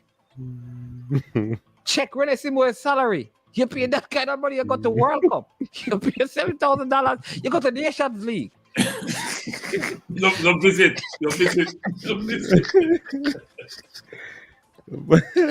You get what you pay for. You get what you pay for. So like they said, if you think that there is only cheap stuff or cheap stuff being sold in China or made in China, that's not the case, because China gives you what you pay for. That's how it should be, though. That's how life is, right? The more valuable you something, the more expensive it is. Yeah. If you want to go World Cup, you have to pay World Cup kind of money. You can't be paid Nation League kind of money and then complain that you never go World Cup. I'm not sure it's Nation League money. It's some kind of like Bush League money. Because I hear that, what's his name? Doesn't Burwater make about $3 million a year? Yeah. So USA will qualify because he's going to give everything, every moment. He's not going to sleep. He's going to sit up, go through things. Listen, if you're paying me money, that is not enough. Listen, why am I going to stress out myself? I mean, you take what you get. Somebody's man. Our coach was making more than 30 times less a competitor. And we want to compete with the same people. You know, that would be interesting, coach, to find out what the pay scale of the other coaches in the hexagonal was. And even what the salary, to see even what the players were earning. Because sometimes, really and truly, we want to spend the least and get the most. It's the same hustling thing. You want to go to the market, listen, you want the best yam, you want the best piece of yam. But you want to pay. You don't want to pay. You understand me? You want to pay. So much feet. Yeah, so much feet. You can get something. I'm going to say this. I think we all do it. You don't care what I want to say. We all do it. We all do it, don't we, man? We all want to pay as less. Because if you pay more than you don't want to pay more than you think you should be paying, right? Mm-hmm. So we all do it. Yeah.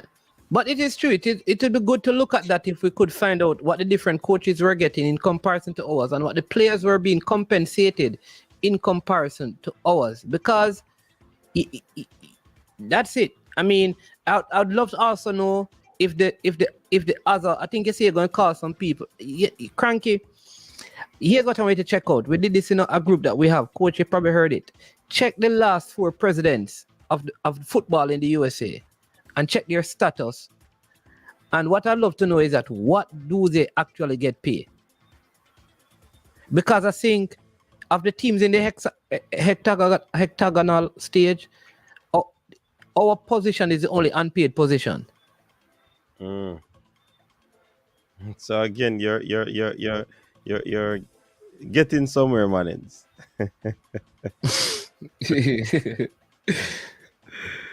So you're saying it should be a paid position?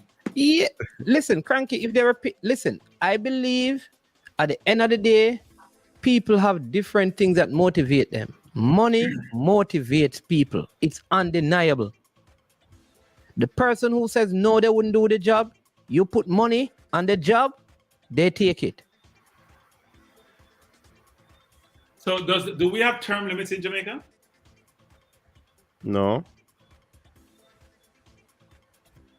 I think this president did say that he's going to, part of his thing, he said that he's going to put in term limits in the football. I think you can't do more than 2 terms, and for the parish presidents and all of those things. I think that should be the case. Because the US has term limits, you know. Yeah. I think it's that should be the case. Yeah, man, but with the maximum 3 terms. In the US, I'm telling you, when you check the presidents of the US football, they're very influential and I mean wealthy people. Graduates from, I'm going to get all the names. I can get them for you tomorrow and send them to your coach. And I'm telling you, a cranky just tell you what the US coach getting and stuff. I think some of these things, I mean, like, if I were volunteering still personally, and some of these things, and I mean, I'm leaving it. But I know some people are saying that, I mean, if you leave, you look like you're a quitter. So, you know, fight till the end. But I'm saying, why be in a position? Listen, why work for free where people cuss you every day? From day one, people cussing you saying, no sense, you're idiot and thing. But and I'm working for free. I can't tell me if I do. Well, that is the next thing too. Yeah, man, sit down and say, listen, you pay me. I'm going to do a money because you don't pay me. That's a good point. That's a next. This is a paid job. Yeah, but if you are doing the job, and you're not doing it well, then you should leave the job. You're not benefiting anyone except your. I mean, if you work, everyone benefits from these positions, no matter what they say, right? Even if it's not paid, you're getting personal benefit from it. Whether it makes you feel good, whether you think you're contributing to the larger society, whether you think you're contributing to football, you're feeling good about being the president. And it also has some benefits associated with it. You get to travel, you get to fly here and there because all your expenses are paid. You know, people also forget that. All your expenses are paid. You can go to all the games, you go to FIFA or CONCACAF committee meetings. You're getting involved in global organizations. You're getting notoriety. You're getting acclaim. There are benefits to it. It may not be direct payments to you, but you're getting benefits. But what I'm saying to a cranky, is for example, like a Chris Deary need to take this job because he gets to travel. As an example, like, you understand me? Do a Michael Leachy need to take this so that he can? Those guys don't need those perks. So I'm saying the profile itself of the job makes certain people don't want it because I'm just going to go there for traveling. There's no clout in this. I'm just being funny saying that management, but a lot of people do non-profit work because they build that giving back to the larger society. That's it. Right? So if you're in the role, you're not getting paid, that's part of your objective is, you know what? I think I have something to give to football. Yeah. I want to contribute to football. Someone assume these positions. Because sometimes it's very painful to be in those positions. So maybe after 2 years, when you retire, you can when you retire after 2 years. I have no idea when I'm going to retire, but I'm not going to work forever. So we'll see what I do. I would run a non-for-profit someplace, somehow. Because everybody should give back at some point in their life. We all should do that. Even now you should give back while you're working. We all should give back at some way, shape, or form. Yeah. Yep. But it's like, where do we go from here? You understand me? You have to just keep, doing what you can in the circle that you are to start bring the change and having the conversations. So are there people in Jamaica who have expressed an interest in being, who have achieved certain positions, who have certain profile, which fits what will be required to assist the JFF in some capacity? Are they coming out of the woodworks, and are they?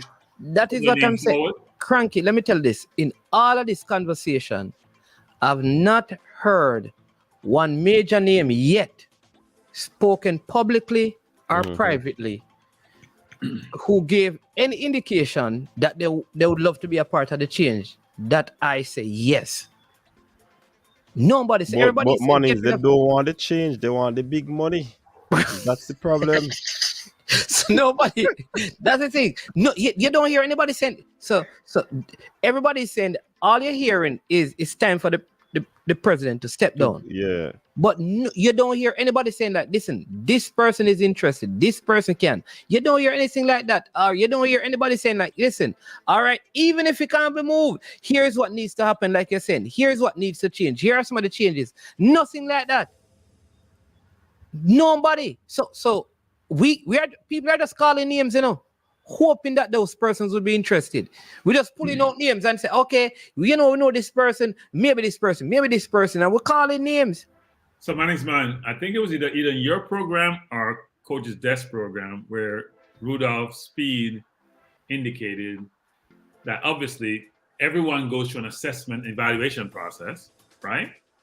And you make decisions based on whether those persons should retain their positions, given how they perform, and indicate of the coach, and suggest that that was also reflective of the larger body at large.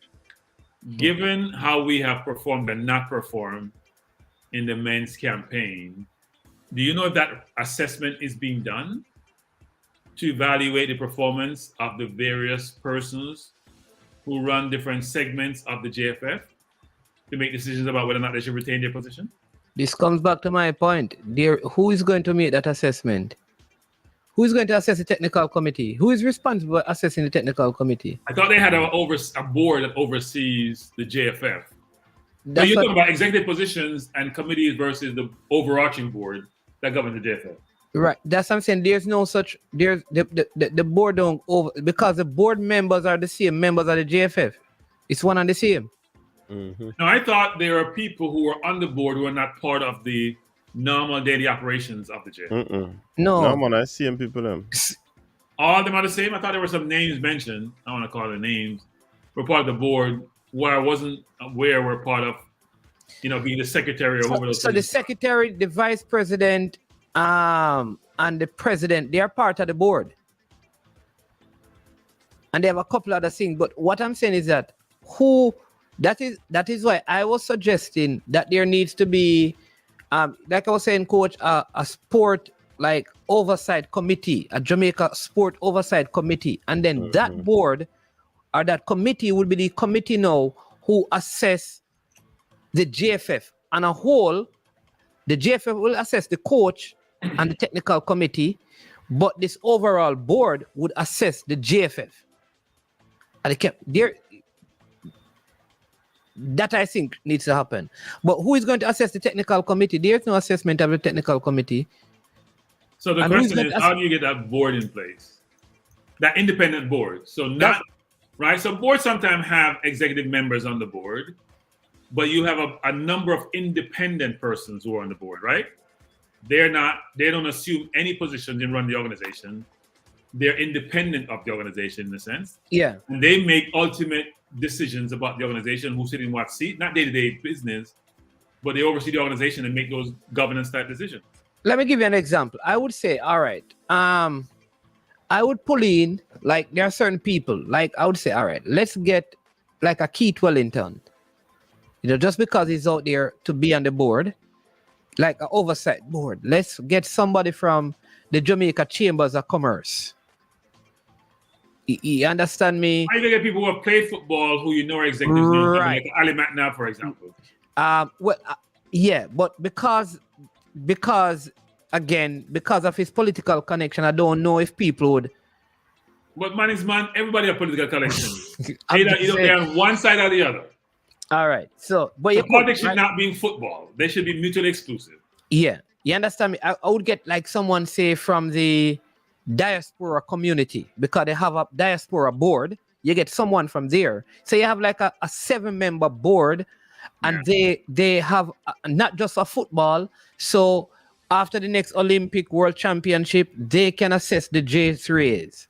They can do that, and certain major decision. So, for example, if the JFF decide that they're going to build an academy in St. Anne, that would have to go through that committee to ensure that it is being done in fairness and in all honesty.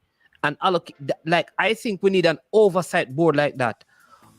over sports in Jamaica because the boards themselves are there assessing themselves.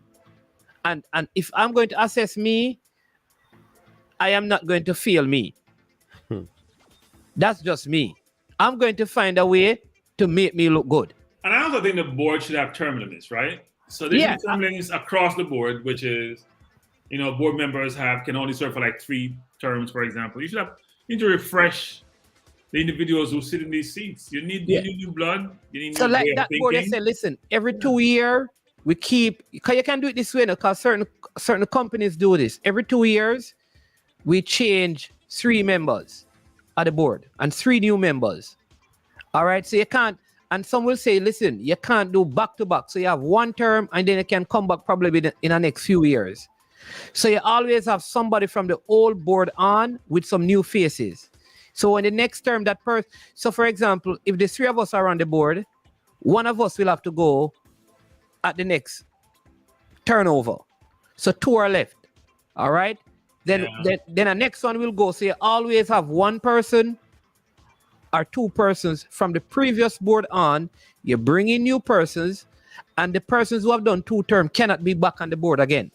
Mm-hmm. Yeah, I'm not sure I'd go with the rotation of permanently moving, not so permanent, but moving 2 or 3 people off. The reason why is this: look, sometimes a multi-year program or a long-term program, you want those people to sort of run it. So the question is, how do you select the board members? Is it an electoral process? How does that process work to select the board members in the first place? That's the key. But you want independence, but you know what I do, Cranky? You know what I do? Yes, when I'm having my general elections, I love to make it out there where people can vote. And the question is, well, who are those people you're talking about? Like, it's not a general election. Are those individuals who are members of the parish association? No, some say like Keith Wellington. Like people can recommend. I don't know how it would work. Maybe there can be there is an arm of government that says, listen, if you want to recommend, you can make recommendations. There's something where people can recommend names, and or you have a pool of people. You have a pool of 100 names. Maybe I don't know. I don't know how they come up with. Look, management, we don't have to recreate the wheel, right? There are a bunch of organizations that you can emulate, maybe not exactly, or you can leverage and say, you know what, here's how they do it. You can get 20, 25 countries think have good construct in terms of how the Football Federation operates. You can look at what they do, you can get ideas from them, and you can pull the best of what you think will work for you in terms of your environment and execute against it. You don't have to recreate the wheel try to innovate in terms of how this works. You can actually get ideas because we don't have all the necessary ideas in any one person and in one place.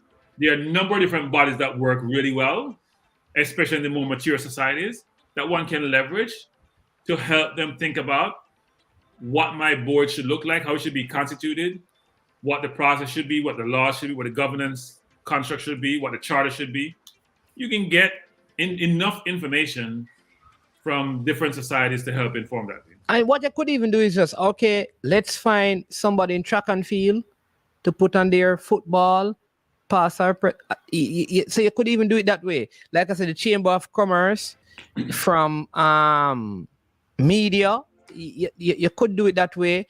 I don't know. And then you have criteria for the selection in terms of what are the requirements. You have to be be serving in management, 10-year, all of those are the things you could do to select the probably the best candidate. And then you put them there. And then what you can do is that this is just the first setup. So when you're going to do it again, you can have the same committee probably start engaging or interviewing and recommending persons who can replace them after their second term or whatever. That. Yeah. Man, but if they recommend people, who you think they're going to recommend? Well, look, people don't realize this. In a lot of instances, boards will have, I'm going to call it, some elements of conflict, no matter where the boards are at. And here's I'll give an example. In the corporate environment, the way boards are selected, management will source potential candidates, and they'll have resumes that say they should be on the board. Then someone go out and elect, right? It's an election process. But somebody has to source the candidate initially. So it's a catch-22. General public can't go source the person. Somebody who in the company source them. So there's almost an affinity. But you can get people who are independent. So you're going to get people who have stellar resumes. They have integrity. But you have charters and you have policies which clearly articulate what conflicts that may there and how those conflicts are managed. And they're independent watchdogs who sort of oversees that, right? And you also have regulators. So you do, in a lot of instances, well, even though you're challenged with making the initial selection, you have checks and balances to make sure it works, the process works. Yeah. Yeah, but I think something like that would help to do some of the things. I mean, again, because I don't think it's just a footballing issue we have administrative problems with. I think we have some of the same things in cricket. I think the truth is, I still believe that at the senior level, especially on the male side, Usain Bolt, Asafa Powell, and I would say you and Blake to an extent. Always on the go, no time. Has covered. Always on the go. Cranky coach is trying to tell us it's time to go. It's not me, it's Coach Sam tells us it's time to go. Somebody's asking Coach if there isn't a governance committee. If there is, I don't know that there's a governance committee. And that's what Munnings was trying to highlight, a governance committee. No, I don't know of it. I don't know. If there is, I don't know. But I think netball have these issues. I mean, with the leagues and stuff and the national team. I'm telling you, track and field, I think people we are fooled by the success of champs, you know. But if you really look at even track and field, how many of our champs athletes have broken through on the track, on the male side, in the last 10 years? Give me a name, Coach, because you're in track and field. Give me a male athlete that have broken through from champs in the last 10 years. The last two Olympic cycle. First, I want you to define broken through. No, you are in track and field. So you tell me, when you say athlete breakthrough, you tell me. Quite. I mean, you have levels, because you have some people who make it to the Olympics, but they did not progress. And if you're talking about track and field, I mean... Honest man, I don't understand your question. We have male athletes who have done well. Coach, you know what I'm asking, Cracky? So let him answer. Let me see if he can give you... I think he's talking about a superstar after Usain Bolt, you know? Yeah. Well, I mean...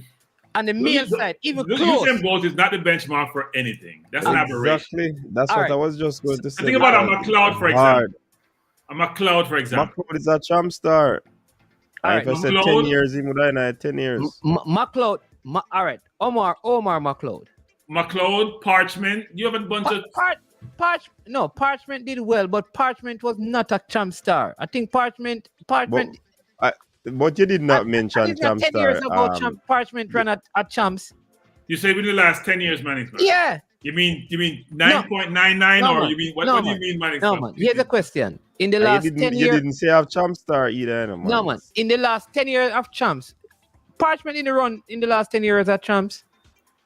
Parchment, I don't know. Just over Omar McLeod. Omar McLeod did for, I think, Manchester and KC. But I'm saying outside of Omar McLeod, I mean, you could say Christopher Taylor made a name for himself, but outside of that... But he hasn't been dominant in the worst. You're talking about someone who's yeah, but the point I'm making is that really, because of the success, which is what happened, I think what happened with us sometimes, the euphoria of the success sometimes clouds some of the administrative issues that we have. And when the medals stop and the winning stop, which happened with the 1998 campaign, we see the glaring administrative problems. And I'm saying that it happens, it's not just a footballing issue. Like when there was a time when there was a cricketer called Tamar Lambert, when he captained the Jamaica team, and everybody was every year he has I think 7 years straight, Tamar Lambert was winning everything regionally in terms of 4-day for Jamaica. At that time, no cricket was being played in Jamaica. So it drop off. But because we were winning the regional title, everybody was, you understand me? From Tamar Lambert has gone. Like when he left, you realize it, coach? Yeah, man, I know. Yeah. And it seems like there's no cricket in Jamaica. And I'm saying that sometimes success hides. And the talent that was there too, it gives the success. So the talented bunch of cricketers is that you have a talented athlete in Usain Bolt. So sometimes it clouds really the real administrative. But again, people want to see the result. I don't think track And and once field they don't see the result anymore, then they start to look and see that there are so many structural issues. Track and field is not the example to use. We have overachieving track and field way beyond belief at every level. Overachieved? Yes. Overachieved, cranky? No, cranky. Coach, stop. Coach. I don't think we need to make our spoiled enough.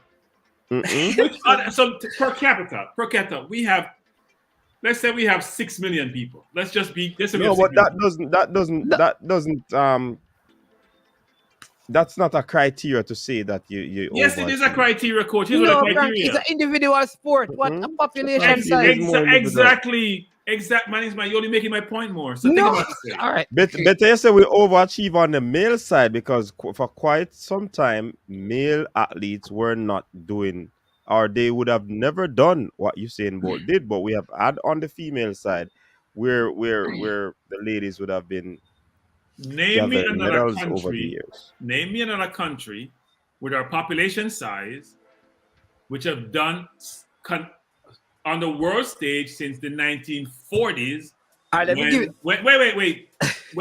When Wint and all them run, who have done as well as us for the last. Tell me another country in track and field, man. Similar size. Similar size? Yeah. Similar population size. Listen, all right. So let me give you this. No. Answer the question first, man. We can't go to something else. Answer the question first. I'm going to answer. Okay. I'm going to answer.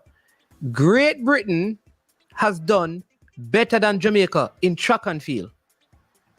Great Britain has 68 million people.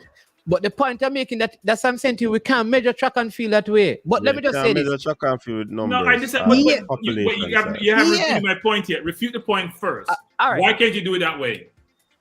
Because it's not a team thing like football. It's harder to find. It's easier to find one athlete, one sprinter, than to find 11 footballer. Because 11 I just said track and field is not the benchmark to use. It's not the thing to use. You say the same. But I'm going to beat it with Rob Smith's point. Here's what Rob Smith is saying: is that the success, and even one of the coaches said it. He said that the amount of medals that his particular club has won has nothing to do with the J3A.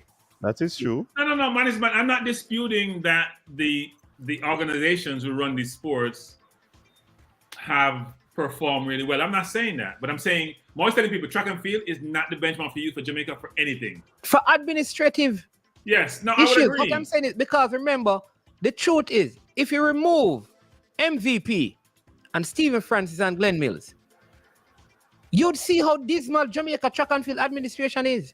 I disagree. It still run well. You don't think so, coach? No, I disagree. All right, people coach still do well. Coach is a track and field man, so I don't track know. and field in Jamaica is a religion. People still do well.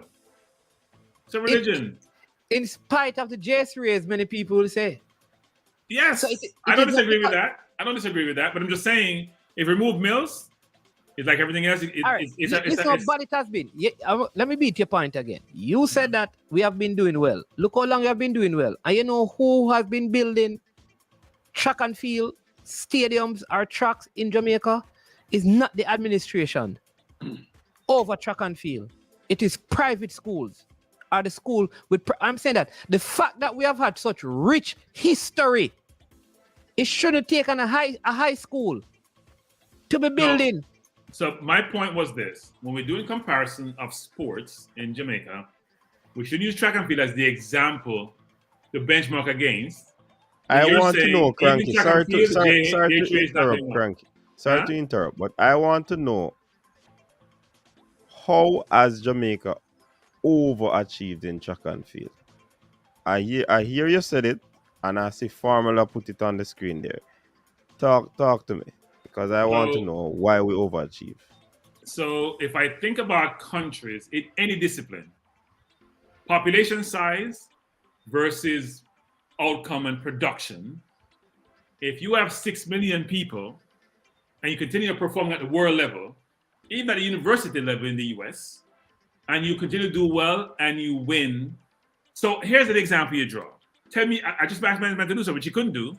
Tell me another country with similar size who have done as well in track and field. In fact, you know what? I wouldn't use the word field. In the sprints, let's just use the sprints because we don't run long distance. And especially for gold and a few of those people. In the sprints, name of the country has even come close in the sprints. Even the US, which has 40 plus million African Americans in this.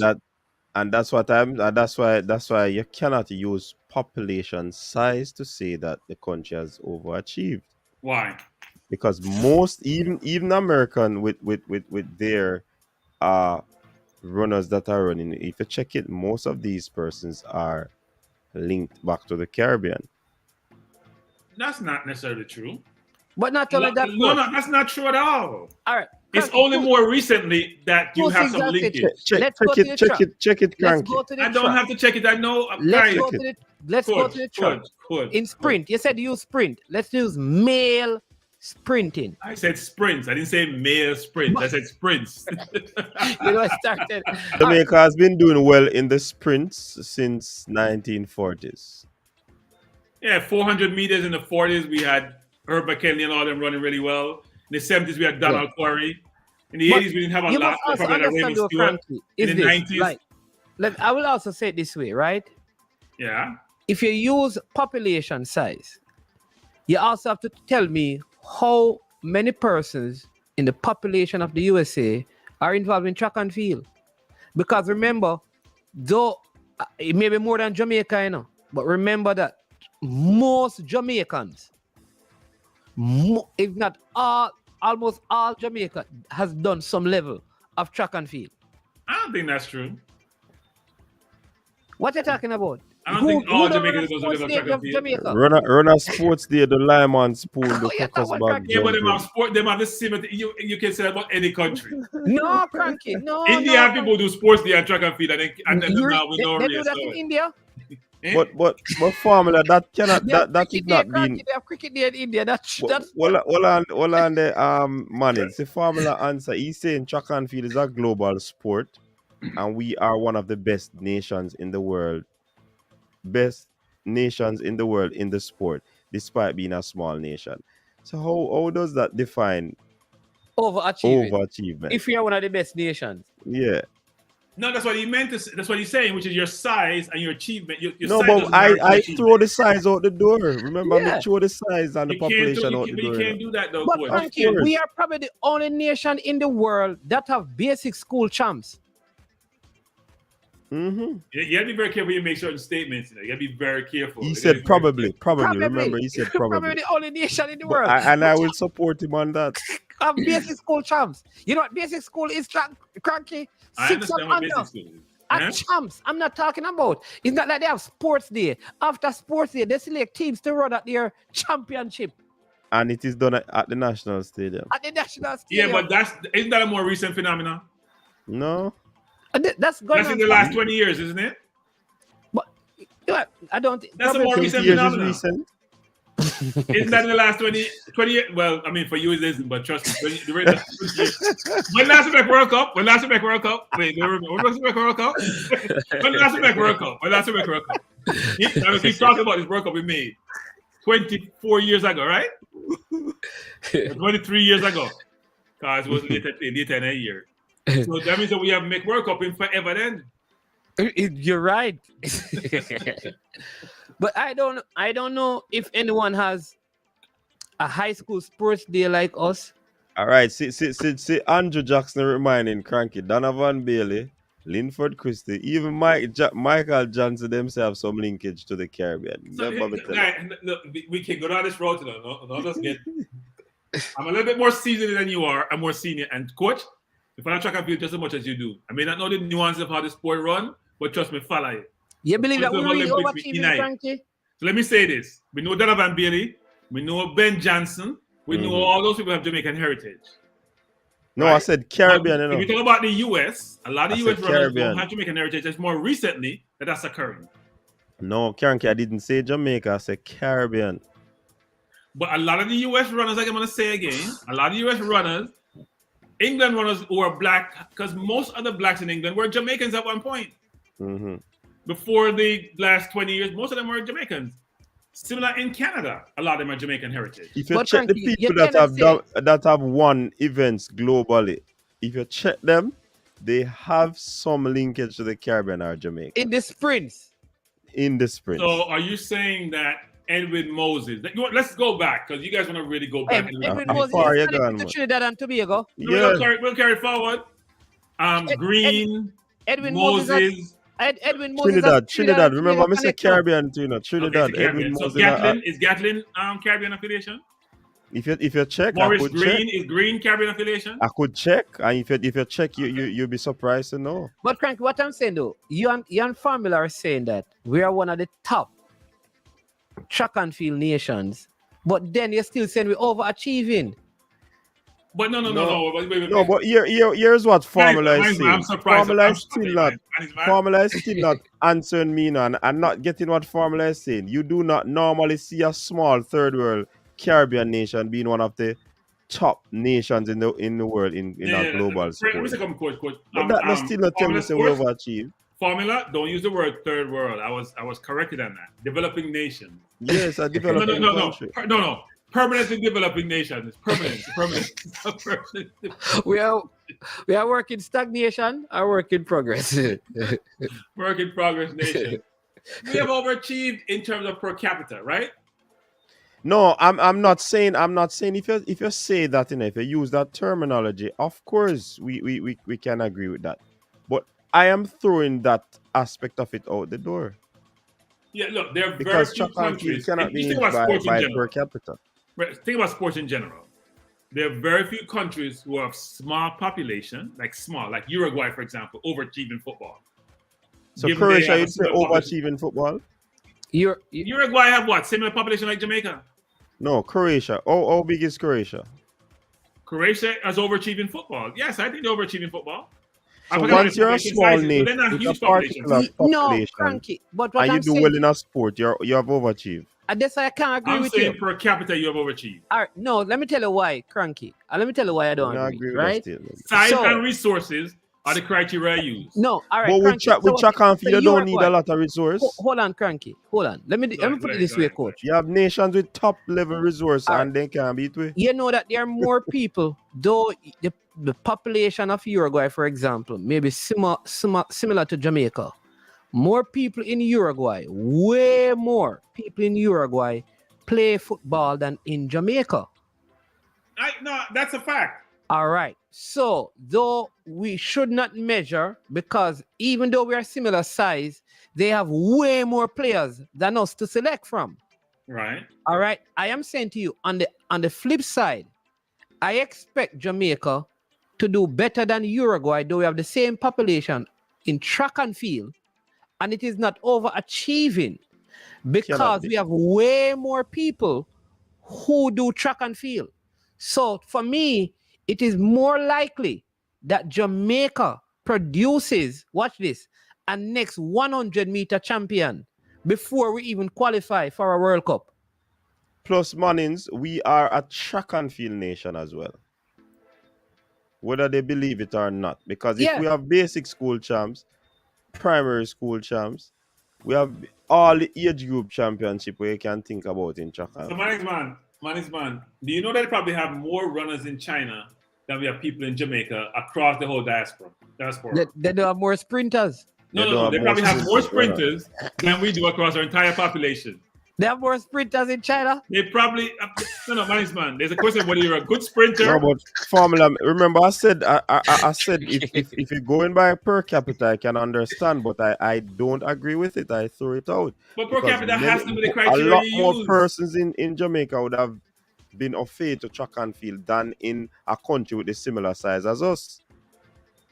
There's no country with a similar size as us who are doing as well in the world in track and field as Because they don't believe, breathe, eat, and sleep track and field. we are. You're saying in life, anything you do, if you do more than someone else, you can always be successful. Is that what we're saying? So you're saying in life, once you're a small country and you achieve well in a particular sport, you have overachieved. That's what you're saying. I asked the question before. Yeah, if you do as well as we do, there's a difference between doing well and being excellent. There's a difference between doing well. Yeah, that's so like shift the goalpost. No. But that's what I mean overachieve. No. What on, coach? No. Cranky. That's what I mean by overachieving, coach. We have remained in the top four. We have remained in the top four in netball for over 20 years. There's only two countries play netball. That's a good example. Everybody run track. Two people doing it. You see, boy, you got back to overpoint. You say no. You see, that's not overachieving. If you only have 4 teams, you must have 4th. If you only have 4 teams, it's not 14. It's not 14. Everybody in the Caribbean. I know it's not 14, coach. I'm just being facetious saying it's not a lot of teams. It's like cricket. It's like cricket, for example. Right? Think about cricket, for example. How many countries really play cricket at the highest level? Not a lot. In football, it's over 100 countries. But how many countries in the world do well in sprinting? Have we overachieved? The fact that we have produced a Chris Gayle. The fact that we have produced a Chris Gayle, Courtney Walsh, Michael Holding, Jeffrey Dujan, Marlon Samuel. Have we overachieved? We overachieved. History showing us yes. History showing us yes, isn't it?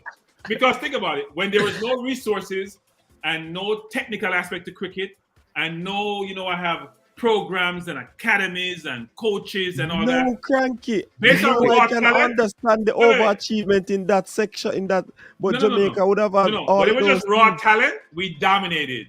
When things change and resources came to play, we flounder. So we were overachieving. How do you equate that with the track and field now?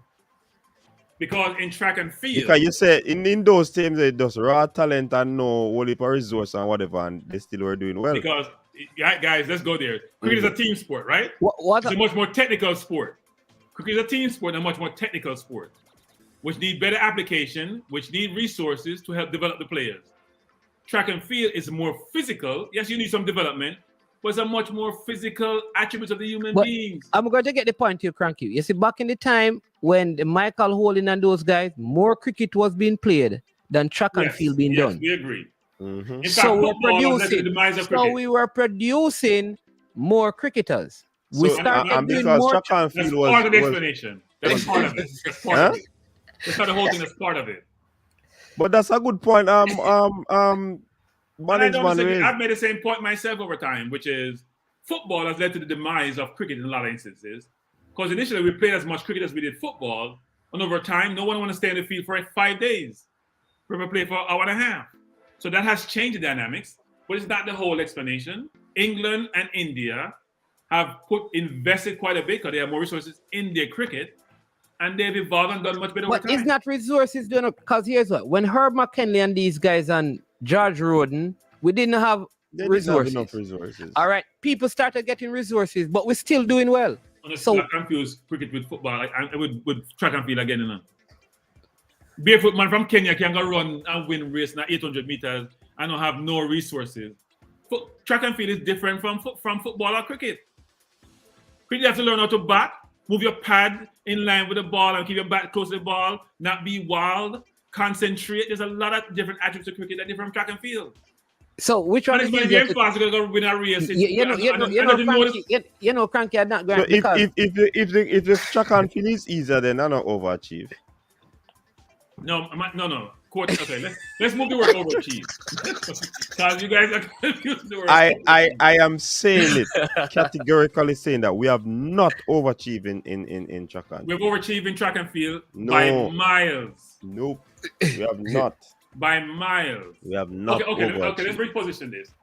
We have done better per capita than most nations across the world in the sprints. And I will agree with that In statement. fact, you can't name 5 countries who have done better than us in the sprints over the last 10 years. I agree with that. And I will agree with the per capita statement. This thing that is you though, made. Cranky. But It I is still believe that Jamaica has not our track and overachieved. field focus, which is what Coach and I are saying. Yeah. We are supposed to do better. Exactly. So Than we can't those overachieve, teams. but we continue to do well. Given our focus on certain arenas which are not good, we're doing better than a lot of countries in a bad way. No. What I have said is that given the kind of investment that we put in And the track and field, attention. let me say attention here. The attention given to track and field in Jamaica from the basic school level, we are supposed to produce more sprinters of high quality than China and Japan and Canada and the United Kingdom and all of those places. Plus the quality coaches. Yeah. So we can't overachieve. I look. I mean, the world has We are 7 billion plus people, and we have 3 million. I don't want us to win every track and field medal on the planet night sprints. 7 billion plus. We have 3 million. Think about that number, and you want us to win all the races, and we dominate the women's sprint for the last how many Olympics? And we only have 3 million, and the world has 7 billion plus, and everybody has a chance to go running. You want us to go win all the races. That's why it's not a numbers game. It is quality game, not a numbers game. And the attention that is paid to the thing. And I think that is the difference, Cranky. It cannot be numbers. England invest a lot in track and field. So it cannot be money. It cannot be money. It cannot be numbers. It is the quality of the And I'll tell you this, Cranky. Okay, wait, sure. Okay, so where does that quality come from? In the genetics, right? In the genetics, I'm not going there. Wait. So where does the quality come from? If you say it's not money and it's not research, where does the quality come from? Remember, we have the quality in terms of raw talent, and then we have the coaches that then what do you mean by raw talent, coach? In countries like England, they have to do a lot of indoor training based on the weather condition and all of that. We just have a tropical climate right throughout. Cranky, and then so also, those things have to be taken into we still have kids, consideration. Cranky. We still have kids who run to and from shops. So, man, by your coach's logic, Africa probably produce the best sprinters, shouldn't they? Why? No. Whether, what do you mean? That's why they do well in long distance and middle distance. No. What about sprints? We're talking about sprints, coach. You move the goalpost, coach. No, we're not moving goalpost. You're asking about African sprinting. A matter of fact, they are showing some sort of inclination to the sprinting. They are basic school champs. Because things are improved. Just keep moving the thing all over the place. No, me not move the goalpost. Cranky, you say based on our logic, then Africa should be doing well. Africa is doing well in what? Middle and long distance because they travel a long journey and they run far. Run past 400 meters. They don't run fast. Coach, we saw 400 meters and we say, you know what? That's not our thing. We don't go past 400 meters. Apart from a few because that's not anything past 400 is not sprint. Exactly. So why are you saying distance? I said long and middle distance. But even Africa had the two young sprinters from Africa with Mboma and that's what I was saying, and he must say me I move the goalpost. In recent times, Africa has been showing up in terms of Franco sprinting. Frederick from Namibia. Yeah. Man, I come out. I've tried. You have to dig deep, man, don't it? No, I have to dig deep, man. No, I have to dig deep. No. Franco Fredericks. From Namibia, but he has always gone. So who said so? Management, what if I return the road? It was in the 90s, management. Is No, Fredericks in the 90s? I'm just giving names. Which 100 meters champions has Africa produced ever in World Championship Olympics, ever in the history of track and field? What I'm saying to you is that I don't expect the African nations to do that. Why? Because I don't think they pay much details to track and field as Jamaica. Really, man? Or sprinting. I especially sprinting. Here's why. Cranky, I'm telling you this. At basic school champs, at all of the track and field. Frankie Fredericks won any global title or he won medals? He won medals. He hasn't won in the global. He hasn't won any 100 or 200. I was just responding to Rob Smith. Huh? I was responding to Rob Smith. He's saying Frankie Fredericks, I think. Let's turn the track and field. What I'm saying in a cranky is this. In Jamaica, right, at the basic school level, the celebrated event is the sprint, whether that be 30 meters or 50 meters. Same thing with the primary, your prep school. So all the way up through our track and field ranks, there is a lot of emphasis on more emphasis placed on the sprints than even 800 long distance. No, but listen, you are champs. Everybody turn off when 3,000 going to run on 5,000. It's like break time at champs. Yeah, man. So, you're intermission that. Intermission. So in Jamaica, I expect that when we have, like, after Tiana Clayton and Tina Clayton and Brianna Liston, I expect Jamaica to produce a next one. It is my expectation. And if we don't, I'm going to say we have underachieved. Right. I'm very confused with you and Coach, and here's why. Very confused. So here's why. The court says we have the raw material. And I say genetics, and he said, I'm not going to the genetics route. And I'm still trying to understand what raw material he's alluding to. Right? Because Africa, by design, we all come from Africa. We know that. We're on the slave ships. Have the raw materials. And I'm sure they sprint in Africa. No matter what you say, they still have their champ. They still run 100 meters. No, I know that they do that. They sprint. They have the raw materials, man. Do they have their kids go to the rigors of basic school champs, prep school champs, with the kind of coaching? So those are other things. Man. There was no basic champs in the 70s, man. Or in the 80s, from what I know. But I mean, we had Donald Quarry who won the 100, who won the 200, came second in the 100. Yeah, my man is still world champion. And then Raymond Stewart after that did some things, but outside of that, yes. It was the basic school champs, but there may be more of an emphasis and a focus, but it wasn't the basic school champs management that caused this. Coach didn't answer my question. I said he had the raw materials. What does raw materials mean? Because you have raw materials, right? That means you have to convert it to something. And the raw material is the physical human specimen, which then you have to convert. I like what Richard Stewart is saying. Richard says if track and field was more popular than American football, the USA would dominate sprints. All the genetically gifted athletes gravitate to that sport. No, so he's saying, a lot of football players actually run track. So that's what he's saying. If they never had football, they would probably have a whole lot more. So because they would have stayed in track and field. They would have stayed in track and field. That's what he's saying. Yeah, they may have, but I mean, the US have produced great sprinters forever. Right? World-class sprinters running world-class time, whether from the Maurice Greens days, through the Gatlin days, to where we are today. So Cranky, you'd have said, would you say US has underachieved in sprinting? No, because they have been world champions continuously.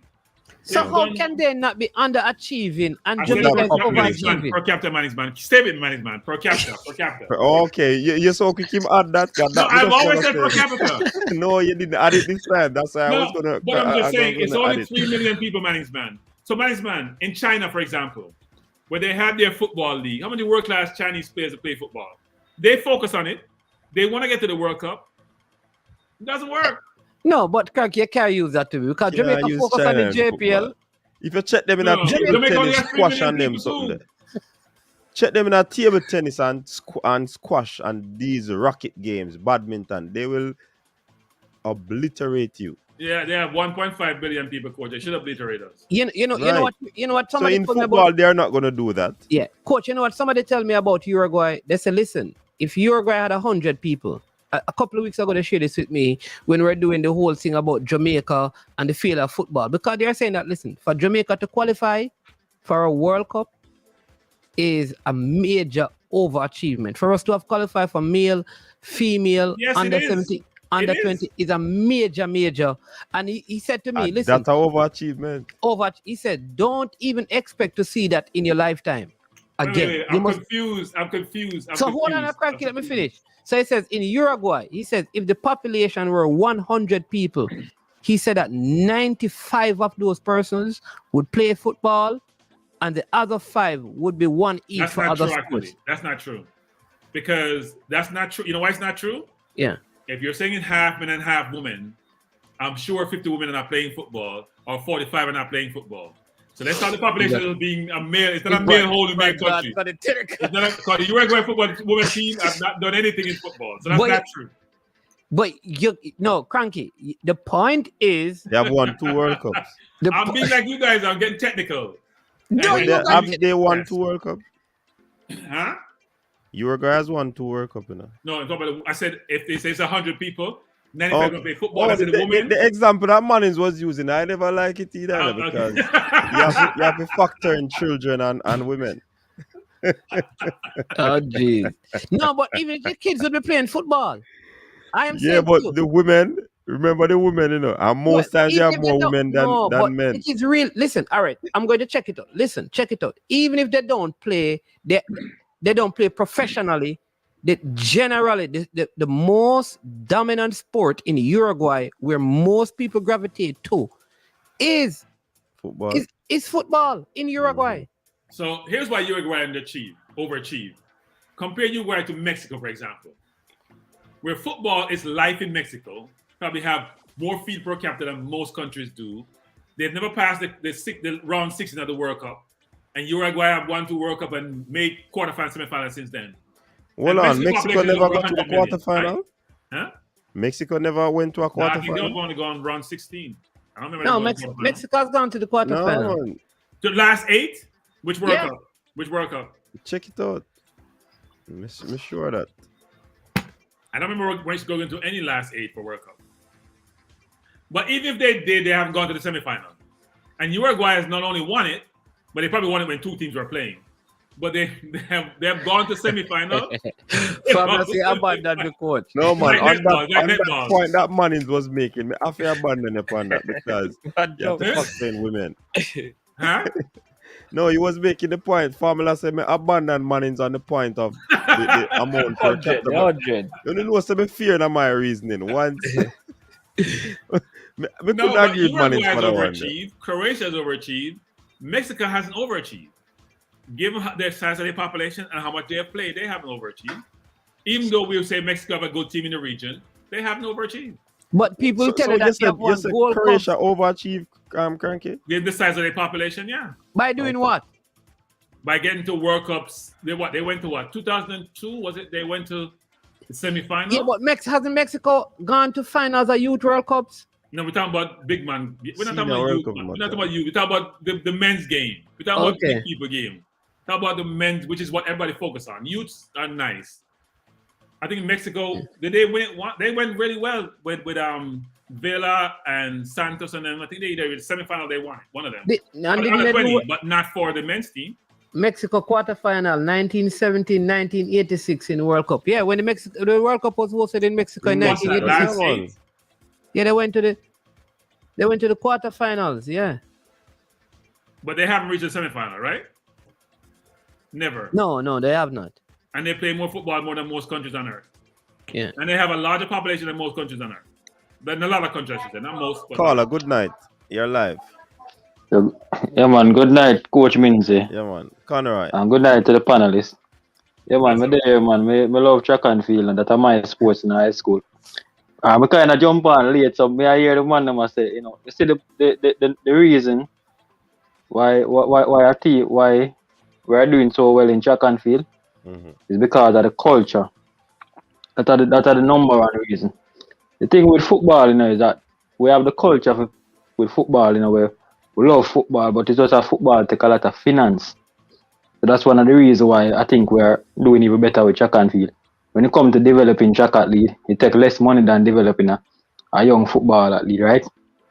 So when it even when you look on population, that has nothing to do with whether a country overachieve or underachieve. It all have to do with culture.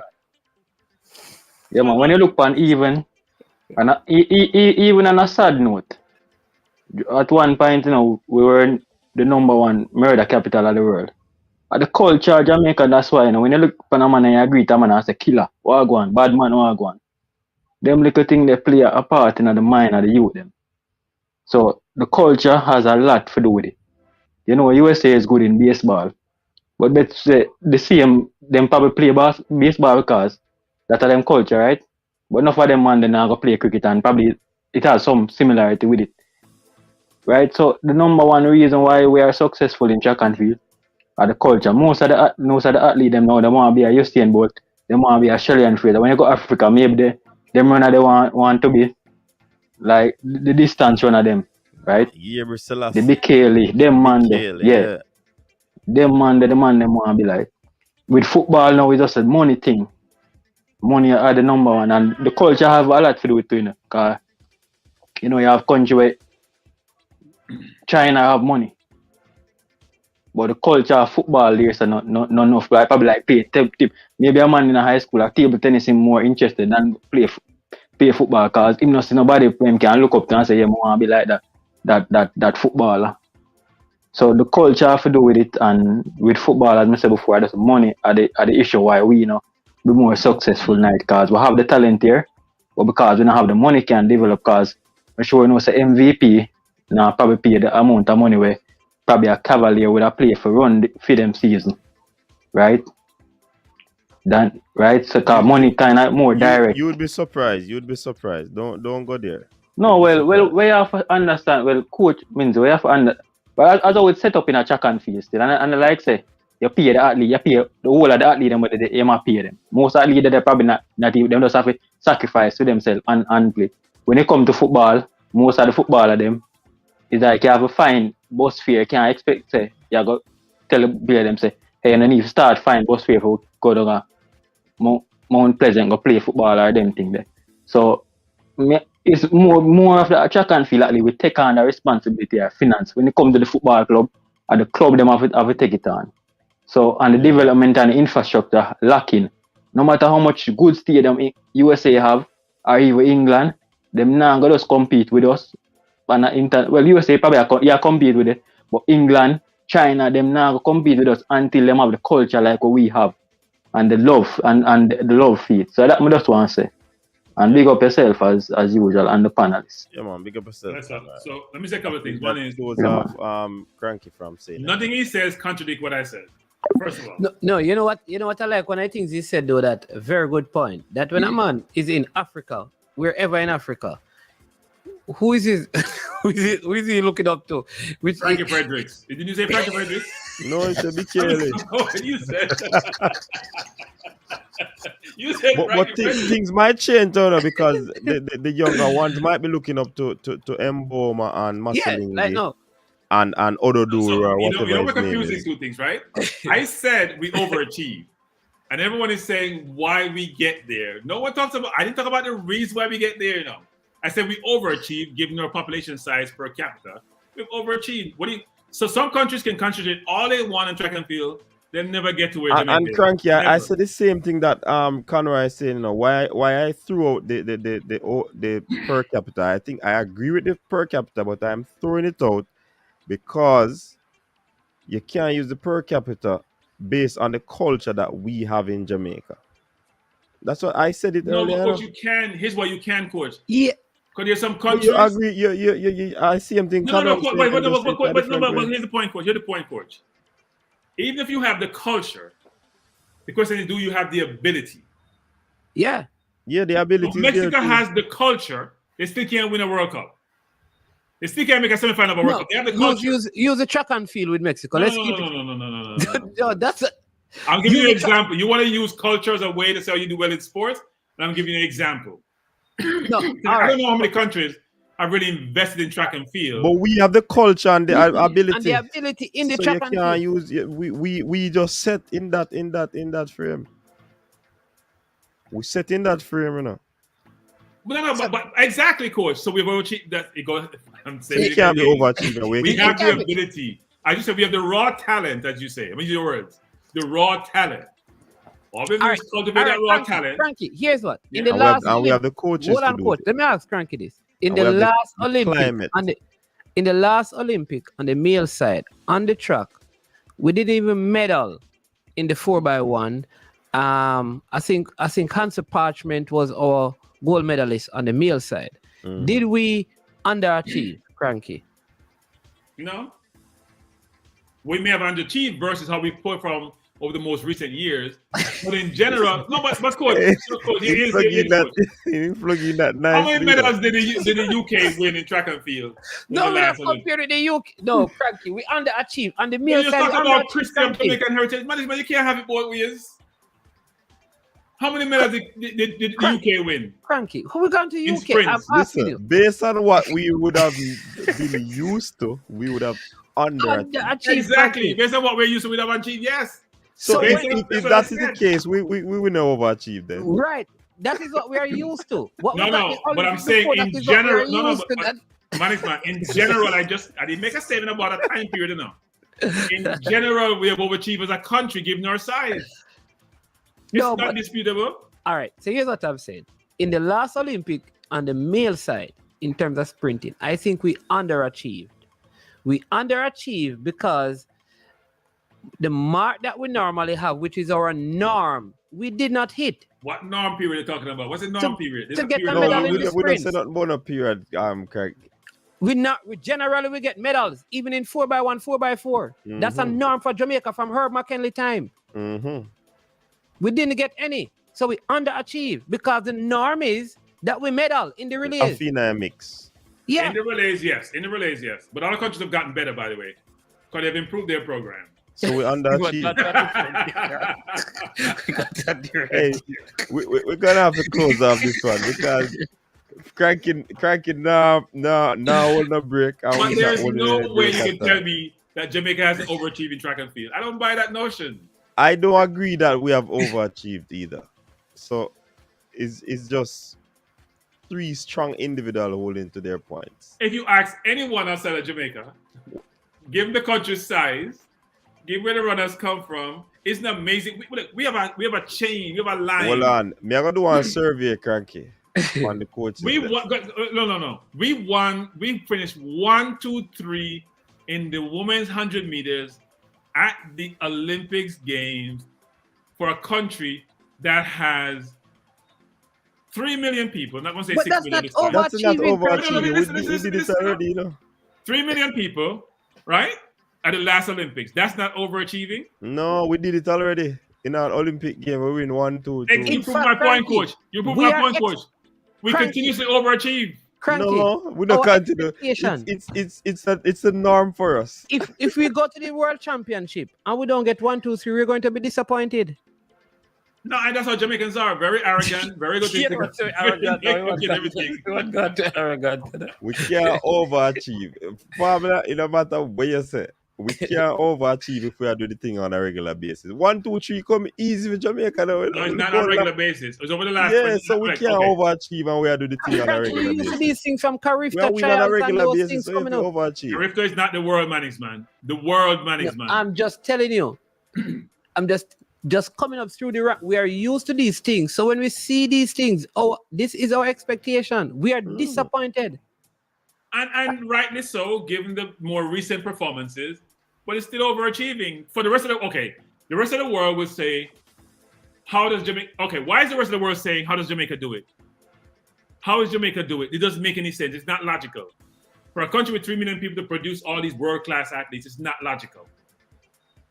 So why is that the case that the world is all surprised that we're doing it? No, when the Americans come here, I hear Americans come here, talk to American coach, and he said, listen, when it comes to Jamaica and see our champs and our primary school thing, he says, I know why Jamaica produced so many of these athletes. I know why. Exactly. No one says the culture. No one says the culture doesn't help in producing world-class athletes. Still doesn't explain that we have overachieved per capita, given our size compared to the rest of the world. I'm not sure why that's so hard to understand and digest. You understand we. All right, people, we're gonna shut it down now. But people, God, your job is to make sure we have enough likes and subscribers on the program, not to critique the subject we're discussing. Okay, Fresh God? Please stay in your lane, like how Coach of Management wants to stay in their lane as it relates to this subject. Hey, so Track and Feel Nice. People, remember, join us on Tuesday night. We have Track and Feel Live. Track and Feel discussion is always nice. Now, and me understand cranky point as Duclan is saying, based on the per capita. But why I'll be throwing out the per capita is because of various reasons. Hey, And those are the reasons that I would have explained before. So put up Duckland statement for Cranky there, coach. Put up we Duckland statement. basically That's I a don't Cranky. understand how Cranky saying we overachieving in track and then making a fuss when we don't qualify for the World Cup. We are only Aye. So I'll finish. Let me finish up boss. by saying this. We are too small. Duckland, because Duckland, our World Cup team is not just based on players in Jamaica. We have a litany of players we can select from who have been developed by other countries, where football is their culture. And I'm going to use management and coach's perspective on this. They have a culture of football. They've developed them for us, and we haven't sourced them well, nurtured them well, and put them on the field. And if we did, we'd have made the World Cup. That's why I'm upset. Okay. Not upset about just local players in Jamaica, but we had to resort the raw talent at our disposal. We didn't leverage the raw talent. All right. So Cranky hold that point there, but me stay in my lane because we're track and field with though. Manning's in his lane and Cranky in his lane. So this three the hard way. Anyways, people, I have started the Coach's Desk podcast. And I have published my first recording on Spotify. So if you are someone who, listen to Spotify or go on Spotify to search and so forth, you can check out Coach's Desk podcast on Spotify. Just hit the play button and give us some plays and run up the thing. You know what I mean? Wait, coach. Is it a video or is it audio? Audio. Podcast is straight audio. Okay. Right. I thought they would also be doing video like YouTube or something, but yeah. Well, that I think that can be done, but when you're uploading it, it converts it to audio. So no man, Spotify is audio. It's straight, audio. I thought what's his name? The guy the other day was having a lot of flack. Wasn't he video and audio? I thought he was. What's that? The guy who was getting a lot of flack for using the, what word he used. That got a lot of flack on Spotify. I thought I didn't know he was just audio. Actually, I thought it was both, but I may be wrong. I think they have the video can be uploaded to it, man. But I think the podcast is mainly audio because when I upload it, it converts it to. So it's a free format. It's free. You don't have to pay for it. No. Wow. Yeah, they're trying to compete with YouTube, I guess, in some way, shape, or yeah. Okay. So you can check it out, people. Episode 1, season 1 is on, so you can check it out. Mainly some of these even videos that we have on YouTube here, we'll be doing some conversion editing and place it over there on Spotify, so you can check it out. So we have reached the end of the deliberation, the debate. So I may do a Spotify on why Jamaica has overachieved. I'm gonna work on it. Hey, this aspect of it, this conversation, is a very good one. So I might cut out this section and throw it over there because it's an interesting debate. So people correct me. Joe Rogan is who they're talking about. Yes, thank you, Jason, and thank you, Formula Sports. Joe Rogan is the one who has that. Who they pay over $100 million, and he's had a lot of controversy around. Yeah, man. Yeah, man. Bless you guys. First night at the Triple Treat. Yeah, first night. Good to see you again, Cranky. Yeah, well, this is my last night of the Triple Treat. I'm actually first and last night. I was a guest tonight. I thought the discussion was important to join, but now I'm actually traveling. Actually, I'm traveling all the time. Yeah, man. For work, but no, it's good to be on. It's good to link up with everyone, and thanks everyone who in the chat for joining. It's always good to be back. But I want to be back to visit. Yeah, man. It doesn't matter. Jamaica. We come visit and then we leave again. It's a visit. All right, so big up to Mannings, man, and please remember, Mannings, man, had some very good content over there. Hey, Mannings, man, interview a baller to them. I tell us, a man full of life. It's a newfound joy. The man up on camera, me I tell him, man. Oh, which one? Oh, you talk. Craig Warlord. Craig White. Yeah, Warlord. Even to see the some of the persons that he know in the chat, it was very good. So please remember to support. I want to say one thing, man. man. Yeah. Sure. Most of the people they interview, when they don't get no game, they say the coach rang them. You know, they say that team, you know, coach fight them. How come the coach fight everybody? Coach want to win, eh? All the money interview when they don't get game on a regular basis. No, Cracky. Coach fight them. We're not going to get this conversation because coach done, but this one today was different. You make the man a captain, man. The first game the man is a captain. You take him and put him in a position he has never played. And then they strip him out the captaincy totally next time. As him play poorly, you realize you make a mistake. A 16-year-old. and please remember the Reggae girls. I think the U20 will be playing a game tomorrow. Guatemala at 3 o'clock. So you can also tune into that. I don't know where it's coming on, but it's on the CONCACAF TV and YouTube. YouTube, yeah. Yeah.